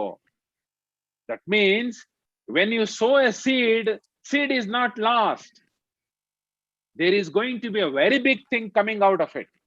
Therefore, when you give back that extra 100 which you are not entitled to, a very big thing is coming out of that particular thing. Don't think that you have lost 100 rupees. You have gained everything by giving it back because you have strengthened your persona. You have that pride. You have a satisfaction, that ultimate peace of mind, the joy when you go to bed in the night. You feel very happy that I have done a wonderful thing today. That 100 rupees has gone into some hand and that will ultimately reach somebody who is in need of it. What a wonderful message she gives by saying ಅಲ್ಲಿಯೇ ಸುರಿದು ಬನ್ನಿ ಮಾರಯ್ಯ. One particular line resounds and gives such a profound meaning to the contemporary world and this particular society that look how we need to live, how we need to live. Ultimately, my personality is the building block of my nation, not what I have created an immobile asset. Immobile asset is not the building block of my nation. When you go to a college, the brick and mortar does not decide the fate of a college. The student and the teacher, they decide the fate of a college. The rank of a university depends on the students and the professors, not on the buildings, the roads, the assets they have created. Ultimately, my personality is the building block of my nation, my state, my society. In a larger perspective, the world civilization. Why Sharanas are great messengers? Because they showed to the whole world that your materials are not the building blocks. Human beings are the building blocks. Therefore, don't accumulate material, accumulate character, morals, and ethics and ideals so that you strengthen your personality, not strengthen your assets and wealth. Therefore, by strengthening a personality, you are strengthening a nation, strengthening a society, strengthening a civilization. That is why in 4 and 5 decades, that society which emerged as a parallel society today also is an iconic society which we all refer to. Many people have got PhDs, many people have got postdoctoral degrees, many people have got more than anything else, a life corrected in a right manner. And I'm one such example. Vachana literature is the unending source of inspiration for me. Everybody's life encounters lots of lows and lots of challenges. You don't pass simply on a plane. You will have to fall, you will have to get up, you will have to climb, you will have to struggle, you will have to fight out the odd ones and then move ahead. For that, you need an eternal inspiration. An eternal inspiration can be unearthed from each vachana which is there. And lastly, Satyaka's vachana. Satyaka has got a wonderful character. Satyaka is from Shimoga district, Shiralkoppa. Her work was to sweep neighbors' area, sweep the courtyards, sweep the street in front of her home, sweep the streets, sweep the neighboring streets, and be happy. By sweeping, Satyaka comes out with lots of postulates and theories for our good life. It reminds me of Martin Luther's one wonderful saying: if you are a sweeper, be the best sweeper, so that the angels passing by should stop and look at you and say, oh, here is the best sweeper in the world. That is what Martin Luther said. Martin Luther King said. Satyaka belongs to that exclusive club. She sweeps in such a way that her heart transforms, her mind transforms, and ultimately she becomes a wonderful human being. Such a wonderful human being, she gives messages with profound meaning to us. It is being handed over from generation to generation. Today I got hold of that vachana. Feel very proud about it. She says, Lancha vachanakke kayyanada bhashe. ಬಟ್ಟೆಯಲ್ಲಿ ಹೊನ್ನು ವಸ್ತ್ರ ಬಿದ್ದಿದ್ದರೆ ನಾನು ಕೈ ಮುಟ್ಟಿ ಎತ್ತಿದೆನಾದಡೆ. Observe this. ಬಟ್ಟೆಯಲ್ಲಿ, ಬಟ್ಟೆ means road, ರಸ್ತೆ. While sweeping, ಬಟ್ಟೆಯಲ್ಲಿ ಹೊನ್ನು ವಸ್ತ್ರ ಬಿದ್ದಿದ್ದರೆ ನಾನು ಕೈ ಮುಟ್ಟಿ ಎತ್ತಿದೆನಾದರೆ ನಿಮ್ಮಾಣೆ ನಿಮ್ಮ ಪ್ರಮತರಾಣೆ. ಅದೇನು ಕಾರಣವೆಂದರೆ ನೀವಿಕ್ಕಿದ ಭಿಕ್ಷೆಯದ ಲಿಪ್ಪನಾಗಿ ಇಂತಲ್ಲದೆ ನಾನು ಅಳಿಮನವ ಮಾಡಿ, ಅಳಿಮನವ ಅಂದ್ರೆ ಸಣ್ಣ ಮನಸ್ಸು ಮಾಡಿ, ಸಂಕುಚಿತ ಮನಸ್ಸನ್ನ ಮಾಡಿ, ಅಳಿಮನವ ಮಾಡಿ ಪರಧನಕ್ಕೆ ಆಸೆ ಮಾಡಿದನಾದರೆ ನೀನಾಗಲೇ ಎನ್ನ ನರಕದಲ್ಲಿ ಅದ್ದಿ ನೀನೆದ್ದು ಹೋಗ ಶಂಭುಜಕೇಶ್ವರ. What a beautiful thing. Aidakki Lakkama talks about your own work and your purity of mind. Satyakka talks about. Prakash ಒಂದ್ ನಿಮಿಷ. Yeah. ಬಹಳ ಚೆನ್ನಾಗಿದೆ ನಿಮ್ಮ ಮಾತುಗಳು, ಮನೋಜ್ಞವಾಗಿದ್ದಾವೆ. ಎಷ್ಟು ಸಂತೋಷ ಆಗ್ತಿದೆ ನಿಮ್ಮ ಮಾತು ಕೇಳೋದಕ್ಕೆ. ಅಂದ್ರೆ ಎಲ್ಲರೂ ಬಹಳ ಸಂತೃಪ್ತಿಯಿಂದ ಕೇಳ್ತಾ ಇದೀವಿ. ಆದ್ರೆ ಸಮಯದ ಅಭಾವ ಇರೋದ್ರಿಂದ ನಾವು ಮುಂದಿನ ಒಂದು ಪ್ಯಾನಲಿಸ್ಟಿಗೆ ಹೋಗ್ಬೇಕಾಗತ್ತೆ. ಇನ್ನೊಂದು 2 ನಿಮಿಷದಲ್ಲಿ ನಿಮ್ಮ ಇದನ್ನ ರ್ಯಾಪ್ ಅಪ್ ಮಾಡಿದ್ರೆ ನಾವು ದಯವಿಟ್ಟು ಕ್ಷಮಿಸಿ. ನಾನು ಡಿಸ್ಟರ್ಬ್ ಮಾಡೋದಕ್ಕೆ ನನಗೆ ಸ್ವಲ್ಪನೂ ಇಷ್ಟ ಇರಲಿಲ್ಲ. ಆದ್ರೆ ಈ ಸಮಯದ ಅಭಾವ ಇರೋದ್ರಿಂದ ಮತ್ತೆ ನಾವು ನಿಮ್ಮನ್ನು ಕರಿತಾನೆ ಇರ್ತೀವಿ. ನಿಮ್ಮ ಹೆಂಗ್ ಹಿಡಿದಿದ್ದೀವಿ, ನಿಮ್ಮ ಬೆಂಬಿಡಿದು ನಿಮಗೆ ಸಾಕಪ್ಪ ಸಾಕು ಈ ನಮ್ಮ ವಿಚಾರ ವೇದಿಕೆಯ ಸವಾಸ ಅಂತ ಬೇಸರ ಆಗುವಷ್ಟು ನಿಮ್ಮನ್ನು ಕರಿತೀವಿ. ಬೇಜಾರು ಮಾಡ್ಕೊಂಬೇಡಿ. ಒಂದು 2 ನಿಮಿಷದ ಸಮಯ ಕೊಟ್ಬಿಟ್ಟು ನಾವು ಮುಂದೆ ಡಾಕ್ಟರ್ ಶರತ್ ಅವರಿಗೆ ಒಂದು ಸ್ವಲ್ಪ ಅವಕಾಶ ಕೊಡೋಣ ಅಂತ. ನೀವು ಮೈಸೂರಿಗೋಸ್ಕರ ಸ್ವಲ್ಪ ದಯಮಾಡಿ please. Thank you very much. I'm sorry. My apologies for taking much time. Last, I'll just conclude. Onde vandu avaru ಏನು what she says, even if the gold is there on the street, I dare not to touch that gold because it does not belong to me. It belongs to somebody else. I will not own it up. The money or the wealth belonging to somebody else does not belong to me. Therefore, what belongs to me, that only belongs to me. This is the ultimate concept and the belief and the postulate given by Satyakka. Ultimately, to sum up in just 2 minutes, Vachana literature is a deliverable messages. It is not a package which has to be kept bounded. The message which are there in the vachanas have to be rightfully, in a right way, has to be unearthed. ಕನ್ನಡದಲ್ಲಿ ಅದನ್ನಕ್ಕೆ ಮೂಲ ಶ್ರುತಿ ಅಂತ ಕರೀತಾರೆ, English ನಲ್ಲಿ fundamental frequency ಅಂತಾರೆ. ಅದ್ರ ಜೊತೆ ನಾನು ತಾದಾತ್ಮ್ಯತನ ಪಡ್ಕೋಬೇಕು. I need to resonate with that fundamental frequency. Only then I will be able to understand that state of mind, so that I can derive much of the messages from that particular state of mind. Therefore, my last message of the understanding is that many people are listening from different parts of the world. Read Vachana as if you are unearthing some treasure. Read Vachana as a treasure hunter. Don't read Vachana as a piece of literature. Vachana is there only to give you a direction, only to inspire you eternally. It is a source of inspiration which is eternal in nature.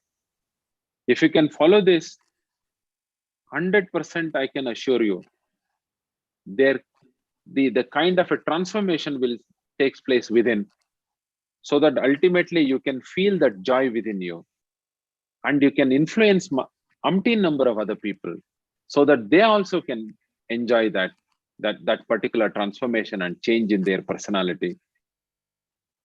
At the end, it is only to transform the society, the state, and the nation, and at large the world civilization.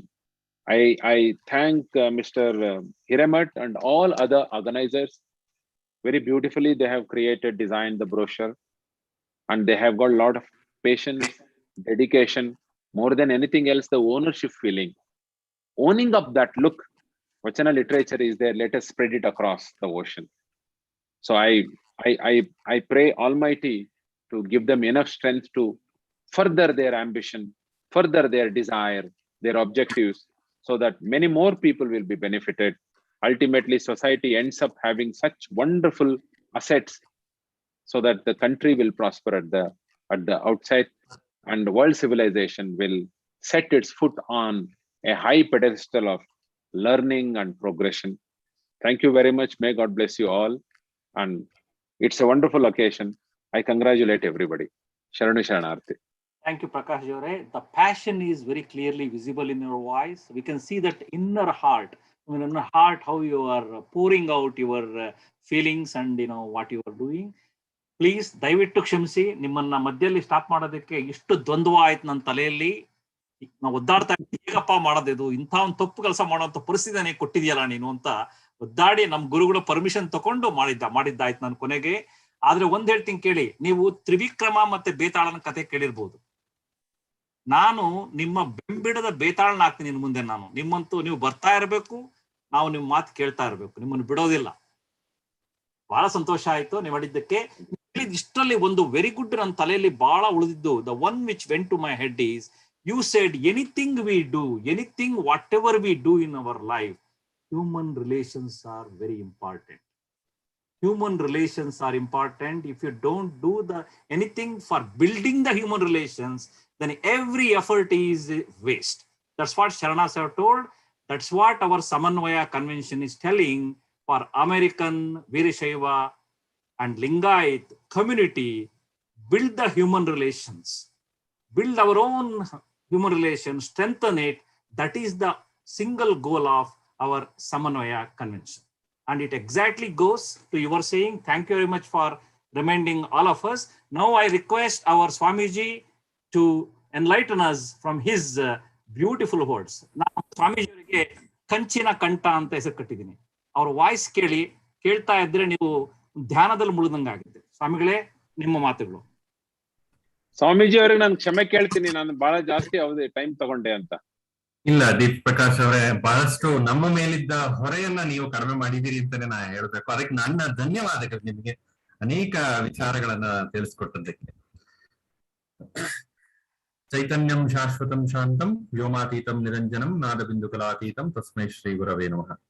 ಬಸವಾದಿ ಪ್ರಮತರನ್ನ ಮನದಲ್ಲಿ ಸಂಸ್ಮರಿಸ್ತಾ, ನನ್ನ ಗುರುಗಳನ್ನ ಮನದಲ್ಲಿ ಭಕ್ತಿಪೂರ್ವಕವಾಗಿ ಸಂಸ್ಮರಿಸಿ, ಉಪಸ್ಥಿತರಿರುವಂತಹ ಎಲ್ಲ ಗಣ್ಯಮಾನ್ಯರೇ, ಹಿರಿಯರೇ, ಶರಣ ಬಂಧುಗಳೇ, ನಾನು ಮೊದಲೇ ಹೇಳದ ಹಾಗೆ ಈ ವಿಷಯದ ಬಗ್ಗೆ ಈಗಾಗಲೇ ಡಿ.ಪಿ. ಪ್ರಕಾಶ್ ಅವರು ಬಹಳ ವಿಸ್ತೃತವಾಗಿ ಅನೇಕ ವಚನಕಾರ್ತಿಯರ ಅನೇಕ ಸಿದ್ಧಾಂತಗಳನ್ನ ನಿಮ್ಮ ಮುಂದೆ ಬಹಳ ಬಿಡಿಸಿ ಅತ್ಯಂತ ಸರಳವಾಗಿ ಹೇಳದನ್ನ ನಾವು ಕೇಳಿದ್ದೇವೆ. ಇವತ್ತಿನ ಈ ಅನುಭವ ಗೋಷ್ಠಿಯ ವಿಷಯ, how we can adapt concepts of vachanakarti in daily life. ವಚನಕಾರ್ತಿಯರ ಸಿದ್ಧಾಂತಗಳನ್ನ ಹೇಗೆ ನಾವು ದಿನನಿತ್ಯದ ಬದುಕಿನಲ್ಲಿ ನಾವು ಅಂದ್ರೆ ಹೇಗೆ ಅಳವಡಿಸ್ಕೊಳ್ಬಹುದು ಅನ್ನೋದ್ರ ಬಗ್ಗೆ. ಶರಣರಿದ್ದಾರಲ್ಲ, ಅವರು ಜಗತ್ತಿನ ಇತರ ಸಂತ ಮಹಾತ್ಮರುಗಳಿಗಿಂತ ಭಿನ್ನವಾಗಿ ಕೆಲವು ಬಾರಿ ನಿಲ್ತಾರೆ. ಯಾಕೆ? ನಾನು ಬಹಳ ಕಡೆ ಹೇಳ್ತಾ ಇರ್ತೇನೆ, ಶರಣರನ್ನ ನಾವು ಅನೇಕ ಬೇರೆ ಬೇರೆಯ ಸಂತ ಮಹಾತ್ಮರುಗಳಿಗೆ, ವಿದ್ವತ್ತನ್ನ ಹೊಂದಿರುವಂತಹ ಪಂಡಿತೋತ್ತಮರುಗಳಿಗೆ ಅಥವಾ ಆಚಾರ್ಯರುಗಳಿಗೆ ಅನೇಕರಿಗೆ ನಾವು ಹೋಲಿಸ್ತಾ ಹೋಗ್ತೇವೆ. ಆದ್ರೆ ಎಷ್ಟೋ ಕಡೆ ಇದು ಒಂದು ರೀತಿಯ ಶರಣರಿಗೆ ಮಾಡುವಂತಹ ಎಲ್ಲೋ ಒಂದು ಅಪಚಾರವೇನೋ ಅನ್ಸುತ್ತೆ. ಯಾಕೆ ಅಂತ ಹೇಳಿದ್ರೆ, ಶರಣರಿಗೂ ಅವರುಗಳಿಗೂ ಒಂದು ಮಹತ್ವದ ವ್ಯತ್ಯಾಸ ಇದೆ. ಶರಣರು ಬೋಧಕರಲ್ಲ, ಅವರು ಬೋಧಕರು ಹೌದು, ಬೋಧಕರ ಜೊತೆಗೆ ಸಾಧಕರು. ಆದ್ರೆ ಜಗತ್ತಿನಲ್ಲಿ ಬಹಳಷ್ಟು ಸಂತ ಮಹಾತ್ಮರುಗಳು ಅಥವಾ ಇನ್ಯಾರೋ ಇರುವಂತಹ ಆಚಾರ್ಯರುಗಳಿರ್ಬೋದು, ಬೋಧನೆಯಲ್ಲಿ ಹೆಚ್ಚು ಕಾಲ ಕಳೆದಿದ್ದಾರಿಗೆ ಹೊರತು ಸಾಧನೆಯಲ್ಲಿ ಅದನ್ನ ಸಾಧಿಸಿ ತೋರಿಸಿದ್ದಾರಿಗೆ ಅಂತ ಹೇಳಿದ್ರೆ ನಮಗೆ ಅಲ್ಲಿ ಅನುಮಾನವನ್ನ ಅದು ಉಂಟು ಮಾಡುತ್ತೆ. ಹಾಗೇನೆ ಅದರಿಂದಾಗಿ ಹೇಳ್ತಾರೆ, ಶರಣರೇನಿದೆಯಲ್ಲ ಅವರು ನಡೆದಂತೆ ನುಡಿದಂತಹವರು, ಹಾಗೇನೆ ನುಡಿದಂತೆ ನಡೆದು ತೋರಿಸಿದಂತಹವರು. ಈ ಸಿದ್ಧಾಂತ, ಹೀಗಾಗಿ ಅವರ ಬೋಧನೆಗಳನ್ನ ನಮ್ಮ ದಿನನಿತ್ಯದ ಜೀವನದಲ್ಲಿ ಅಳವಡಿಸ್ಕೊಳ್ಳೋದು ಬಹಳ ಸುಲಭ. ಯಾಕೆಂದ್ರೆ ಅವ್ರು ನಡೆದು ತೋರಿಸ್ಬಿಟ್ಟಿದ್ದಾರೆ. ಒಬ್ರು ಮಾಡಿ ತೋರಿಸ್ಬಿಟ್ರೆ ನಮ್ಗೆ ಯಾವುದೇ ಕೆಲಸವನ್ನಾಗ್ಲಿ ನಾವು ಅಥವಾ ಯಾವುದೇ ವಿಷಯವನ್ನಾಗ್ಲಿ ನಾವು ಅಡಾಪ್ಟ್ ಮಾಡ್ಕೊಳ್ಳುವಂಥದ್ದು ಅತ್ಯಂತ ಸುಲಭ ಆಗ್ಬಿಡುತ್ತೆ. ಹೀಗಾಗಿ ಅವರು ನಡೆದು ತೋರಿಸಿರೋದ್ರಿಂದ ಅವರ ಕಾನ್ಸೆಪ್ಟ್ ಗಳನ್ನ ನಾವು ಯಾವುದೇ ರೀತಿಯ ಜಂಜಡಗಳಿಲ್ಲದೆ ನಮ್ಮ ಜೀವನದಲ್ಲಿ ನಾವು ಸುಲಭವಾಗಿ ಅಡಾಪ್ಟ್ ಮಾಡ್ಕೊಳ್ಬಹುದು. ಅದನ್ನ ಹೇಗೆ ಅಡಾಪ್ಟ್ ಮಾಡ್ಕೊಳ್ಬಹುದು ಅನ್ನೋದನ್ನೇ ಈಗ ಪ್ರಕಾಶ್ ಅವರು ಇದುವರೆಗೆ ನಮಗೆ ಹೇಳ್ಕೊಡ್ತಾ ಇದ್ರು. ಶರಣರ ಅಥವಾ ಶರಣರಿಗಿಂತ ಇವತ್ತು ಶರಣೆಯರ ಬಗ್ಗೆ ವಿಚಾರ ಇರೋದ್ರಿಂದ ಶರಣೆಯರ ಬಗ್ಗೆ 12ನೇ ಶತಮಾನದಲ್ಲಿದ್ದಂತಹ ಶರಣೆಯರ ಸಾಧನೆಗಳೇನು, ಅವರು ಮಾಡಿದಂತಹ ಬಹಳ ದೊಡ್ಡ ಕೆಲಸಗಳೇನು ಅನ್ನೋದನ್ನ ನಾವು ಅರ್ಥಕೊಳ್ಬೇಕು ಅಂತ ಹೇಳಿದ್ರೆ ಅವತ್ತಿನ ಪರಿಸ್ಥಿತಿಯ ಅರಿವು ನಮಗಿರಬೇಕಾದದ್ದು ಬಹಳ ಅಗತ್ಯ. ಯಾಕೆಂತ ಹೇಳಿದ್ರೆ ಇಂಗ್ಲಿಷ್ ನಲ್ಲಿ ಹೇಳ್ತಾರಲ್ಲ, if you like to know future you should look at the past ಅಂತ. ಅವರ ಸಾಧನೆ ನಮಗೆ ಅರಿವಾಗಬೇಕು ಅಂತ ಹೇಳಿದ್ರೆ ಅವರಿದ್ದ ಕಾಲಘಟ್ಟ ಯಾವುದು ಅನ್ನೋದು ನಮಗೆ ಗೊತ್ತಾಗಬೇಕು. ನೋಡಿ, ಹೀಗಾಗಿನೇ ನಾವು ಸ್ವಲ್ಪ ಇತಿಹಾಸದಿಂದ ನಾನು ಬರ್ತೇನೆ. ಮಹಿಳೆಯರ ಸ್ಥಾನಮಾನಗಳು, ನಾನೀಗಾಗಲೇ ಇಂದಿನ ಒಂದು ಉಪನ್ಯಾಸವನ್ನ ಇದೇ ಸಮ್ಮೇಳನದಲ್ಲಿ ಬುದ್ಧ ಮತ್ತು ಬಸವಣ್ಣನವರ ದೃಷ್ಟಿಯಲ್ಲಿ ಮಹಿಳೆಯರು ಅನ್ನುವಂತಹ ಒಂದು ಉಪನ್ಯಾಸದಲ್ಲಿ ಈಗಾಗಲೇ ಅದರ ಬಗ್ಗೆ ಸ್ವಲ್ಪ ಮಟ್ಟಿಗೆ ಹೇಳಿದ್ದೆ. ನಾವು ನೋಡ್ತೇವೆ ಬಹಳ ಪುರಾತನ ಕಾಲದಲ್ಲಿ ಅಂದ್ರೆ ಮನುಷ್ಯ ಅನಾಗರಿಕತೆಯಿಂದ ನಾಗರಿಕತೆ ಕಡೆಗೆ ಹೆಜ್ಜೆ ಇಟ್ಟ ಸಂದರ್ಭಗಳಲ್ಲಿ ನಮಗೆ ತಿಳಿದು ಬಂದಿರುವ ರೀತಿಯಲ್ಲಿ ಮಹಿಳೆ ಅನ್ನುವಂಥವಳು ಅದು ಕುಟುಂಬದ ಒಡತಿಯಾಗಿತ್ತು. ಅದು ಸ್ಪಷ್ಟವಾಗಿ ನಮಗೆ ಇತಿಹಾಸಕಾರರು ನಮಗೆ ತಿಳಿಸ್ಕೊಟ್ಟಿದ್ದಾರೆ. ಒಬ್ಬ ದೊಡ್ಡ ವಿದ್ವಾಂಸರಿದ್ರು, ರಾಹುಲ ಸಾಂಕೃತ್ಯಾಯನ ಅಂತ ಹೇಳಿ, ಭಾರತದಲ್ಲಿ ಬಹಳ ದೊಡ್ಡ ವಿದ್ವಾಂಸರು, ಸ್ವತಂತ್ರೋತ್ತರ ಕಾಲದಲ್ಲಿ ಬಂದಂತಹ ಮಹಾಮಹೋಪಾಧ್ಯಾಯರ ಅಂತ ಕರೆಸ್ಕೊಂಡಂತಹ ಬಹಳ ದೊಡ್ಡ ಪಂಡಿತರು. ಅವರು ಒಂದು ಗ್ರಂಥವನ್ನ ಬರೆದಿದ್ದಾರೆ, ಬಹಳ ಪ್ರಖ್ಯಾತ, ವೋಲ್ಗಾ ಟು ಗಂಗಾ ಅಂತ ಹೇಳಿ, ವೋಲ್ಗಾದಿಂದ ಗಂಗಾ ಅಂತ. ವೋಲ್ಗಾ ಅನ್ನುವಂಥದ್ದು ರಷ್ಯಾದಲ್ಲಿರುವಂತಹ ಒಂದು ಬಹಳ ದೊಡ್ಡ ನದಿ, ಮತ್ತೆ ಗಂಗಾ, ವೋಲ್ಗಾದಿಂದ ಗಂಗಾ. ಅಲ್ಲಿ ಮನುಷ್ಯ ಅನಾಗರಿಕತೆಯಿಂದ ನಾಗರಿಕತೆ ಕಡೆಗೆ ಹೆಜ್ಜೆ ಇಟ್ಟಾಗ, ಸಿವಿಲೈಸೇಷನ್ ಕಡೆಗೆ ಅವನು ಹೊರಟಾಗ ಯಾವ ಯಾವ ರೀತಿಯ ಪರಿವರ್ತನೆಗಳು ಕುಟುಂಬದಲ್ಲಿ ಮತ್ತು ವ್ಯಕ್ತಿತ್ವಗಳಲ್ಲಿ ಆಯ್ತು ಅನ್ನುವಾಗ ಅವ್ರು ಬರೀತಾರೆ. ಆ ಸಂದರ್ಭದಲ್ಲಿ ಮಹಿಳೆ ಎನ್ನುವಂತಹವಳು ಕುಟುಂಬದ ಒಡತಿಯಾಗಿತ್ತು. ಮನೆಯಿಂದ ಹೊರಗಡೆ ಹೋಗಿ ಬೇಟೆಯಾಡಿ ಕುಟುಂಬಕ್ಕೆ ಆಹಾರವನ್ನ ಪೂರೈಸುತ್ತಿದ್ದಂತಹ ವ್ಯಕ್ತಿತ್ವ ಯಾರ್ದು ಅಂತ ಹೇಳಿದ್ರೆ ಮಹಿಳೆಯದಾಗಿತ್ತು. ಅಂತಹ ಒಡತಿ, ಕುಟುಂಬದ ಒಡತಿ ಆಗಿದ್ದಂತಹ ಮಹಿಳೆ ಮುಂದೆ ವೇದಗಳ ಕಾಲ ಅಥವಾ ನಮ್ಮ ಭಾರತದ ವಿಷಯಕ್ಕೆ ಬಂದಾಗ ವೇದಗಳ ಕಾಲದಲ್ಲಿ ನಾವು ಸಮನಾದ ಸ್ಥಾನಮಾನಗಳನ್ನು, ಸ್ವಲ್ಪ ಮಟ್ಟಿಗೆ ಸಮನಾದ ಸ್ಥಾನಮಾನಗಳನ್ನ ಕಾಣ್ತೇವೆ. ಅನಂತರ ಸ್ಮೃತಿಗಳ ಕಾಲಕ್ಕೆ ಬಂದಾಗ ಹೆಣ್ಣಿನ ಸ್ಥಾನ ದ್ವಿತೀಯ ದರ್ಜೆ ಆದದ್ದನ್ನ ನಾವು ಕಾಣ್ತೇವೆ. ಅನಂತರ ಬುದ್ಧ ಕಾಲದಲ್ಲಿ ಏನಾಯ್ತು ಅನ್ನೋದನ್ನ ನಾನು ಮಧ್ಯೆ ಹೇಳಿದ್ದೇನೆ. ಬುದ್ಧ ಕಾಲದಲ್ಲಿ ಮತ್ತೆ ಮಹಿಳೆಯರ ಸ್ಥಾನದಲ್ಲಿ ಸ್ವಲ್ಪ ಏರುಗಳಿದ್ದಂತಹದ್ದನ್ನ, ಮೇಲು ಕೀಳು ಇದ್ದದ್ದನ್ನ ನಾವು ಕಾಣ್ತಾ ಹೋಗ್ತೇವೆ. ಅದಾದ ನಂತರ ಬರುತ್ತೆ ನೋಡಿ ಮಧ್ಯಕಾಲ ಅಂತ ನಮ್ಮ ಭಾರತದ ಇತಿಹಾಸದಲ್ಲಿ ಕರೀತಾರೆ. ಇಂಡಿಯನ್ ಹಿಸ್ಟ್ರಿನಲ್ಲಿ ಇತಿಹಾಸ ಓದೋರಿಗೆ ಗೊತ್ತಿರುತ್ತೆ. ಕ್ರಿಸ್ತಶಕ 4ನೇ ಶತಮಾನ ಅಂದ್ರೆ 4th century AD. ಆ ಸಂದರ್ಭದಲ್ಲಿ ಇಲ್ಲಿ ಗುಪ್ತರು ಅನ್ನುವಂತಹ ಒಂದು ಬಹಳ ದೊಡ್ಡ ಸಾಮ್ರಾಜ್ಯ ಹುಟ್ಟುಕೊಳ್ಳುತ್ತೆ. ಈ ಸಾಮ್ರಾಜ್ಯದ ಸಂದರ್ಭದಲ್ಲಿ ಮತ್ತೆ ವರ್ಣಾಶ್ರಮಗಳು ಮತ್ತೆ ಸುವರ್ಣಯುಗವನ್ನ ಕಾಣುತ್ತದೆ. ವರ್ಣಾಶ್ರಮ ಪದ್ಧತಿ, ಮಹಿಳೆಯರನ್ನ ಲಿಂಗ ತಾರತಮ್ಯ, ಇವೆಲ್ಲವೂ ಕೂಡ ಸಮಾಜದಲ್ಲಿ ಮತ್ತೆ ಜಾಸ್ತಿ ಆಗತ್ತೆ. ಸ್ಮೃತಿಗಳನ್ನ, ಸಮಾಜದ ಕಾನೂನು ಕಟ್ಟಳೆಗಳನ್ನ ಪಾಲಿಸ್ಲಿಕ್ಕೆ ಸ್ಮೃತಿಗಳನ್ನ ಒಂದು ಮಾದರಿಯನ್ನಾಗಿ ಇಟ್ಕೊಂಡದ್ದನ್ನ ನಾವು ಕಾಣ್ತಾ ಹೋಗ್ತೇವೆ. ಹೀಗಾಗಿ ಏನಾಯ್ತು ಅಂತ ಹೇಳಿದ್ರೆ ಮಧ್ಯಕಾಲದ ನಂತರ ಕ್ರಿಸ್ತಶಕ 12ನೇ ಶತಮಾನದವರೆಗೆ, ಅಂದ್ರೆ ಶರಣರು ಬರುವವರೆಗೆ ಮಹಿಳೆಯರ ಪರಿಸ್ಥಿತಿ ಇದೇ ರೀತಿ ಮುಂದುವರೆದದ್ದನ್ನ ನಾವು ಇತಿಹಾಸದಲ್ಲಿ ಕಾಣ್ತೇವೆ. ಮಹಿಳೆ ಅನ್ನುವಂತಹವಳು ದ್ವಿತೀಯ ದರ್ಜೆಯ ಪ್ರಜೆಯಾಗಿ ಉಳಿದು ಬಿಟ್ಟದ್ದನ್ನ ನಾವು ಕಾಣ್ತಾ ಹೋಗ್ತೇವೆ. ಈ ಹಿನ್ನೆಲೆಯಲ್ಲಿ ನೀವು ಗಮನಿಸಿ, ನಮ್ಮ ಸನಾತನ ಧರ್ಮದ ಆಶ್ರಮಗಳ ಕಲ್ಪನೆ ಇದೆ. ಫಾರ್ ಎಕ್ಸಾಂಪಲ್, ಒಂದು ಉದಾಹರಣೆಗೋಸ್ಕರ ನಾನು ಹೇಳ್ತಾ ಇದ್ದೇನೆ. ಆಶ್ರಮದ ಕಲ್ಪನೆ ಇದೆ ನಮ್ಮಲ್ಲಿ. ಆಶ್ರಮದ ಕಲ್ಪನೆಗಳು ಯಾವುದು ಅಂತ ಹೇಳಿದ್ರೆ ಬ್ರಹ್ಮಚರ್ಯ, ಗೃಹಸ್ಥ, ವಾನಪ್ರಸ್ಥ, ಸನ್ಯಾಸ ಅನ್ನುವಂತ 4 ಆಶ್ರಮಗಳನ್ನ ಹೇಳಿದ್ದಾರೆ. ಈ 4 ಆಶ್ರಮಗಳು ಎಸ್ಪೆಷಲಿ ಆಗಿ ಅವರು ವಿಶೇಷವಾಗಿ ಪುರುಷನಿಗಾಗಿ ಹೇಳಿದ್ದಾರೆ ಹೊರತು ಮಹಿಳೆಯರನ್ನ ಅಲ್ಲಿ ಕನ್ಸಿಡರೇ ಮಾಡಿಲ್ಲ. ಇದೊಂದು ವಿಚಾರ ಅಲ್ಲ, ಯಾವುದೇ ಒಂದು ಧಾರ್ಮಿಕ ಸಂಗತಿಯಲ್ಲಾಗ್ಲಿ ಆಧ್ಯಾತ್ಮಿಕತೆಯಲ್ಲಾಗ್ಲಿ ಮಹಿಳೆಗೆ ಸ್ಥಾನಮಾನವನ್ನ ಕೊಡ್ಲೇ ಇಲ್ಲ. ಎಲ್ಲಿ ಅಂದ್ರೆ 12ನೇ ಶತಮಾನದವರೆಗೂ. 12ನೇ ಶತಮಾನದಲ್ಲಿ ಶರಣರು ಬಂದ ನಂತರ ಏನಾಯ್ತು?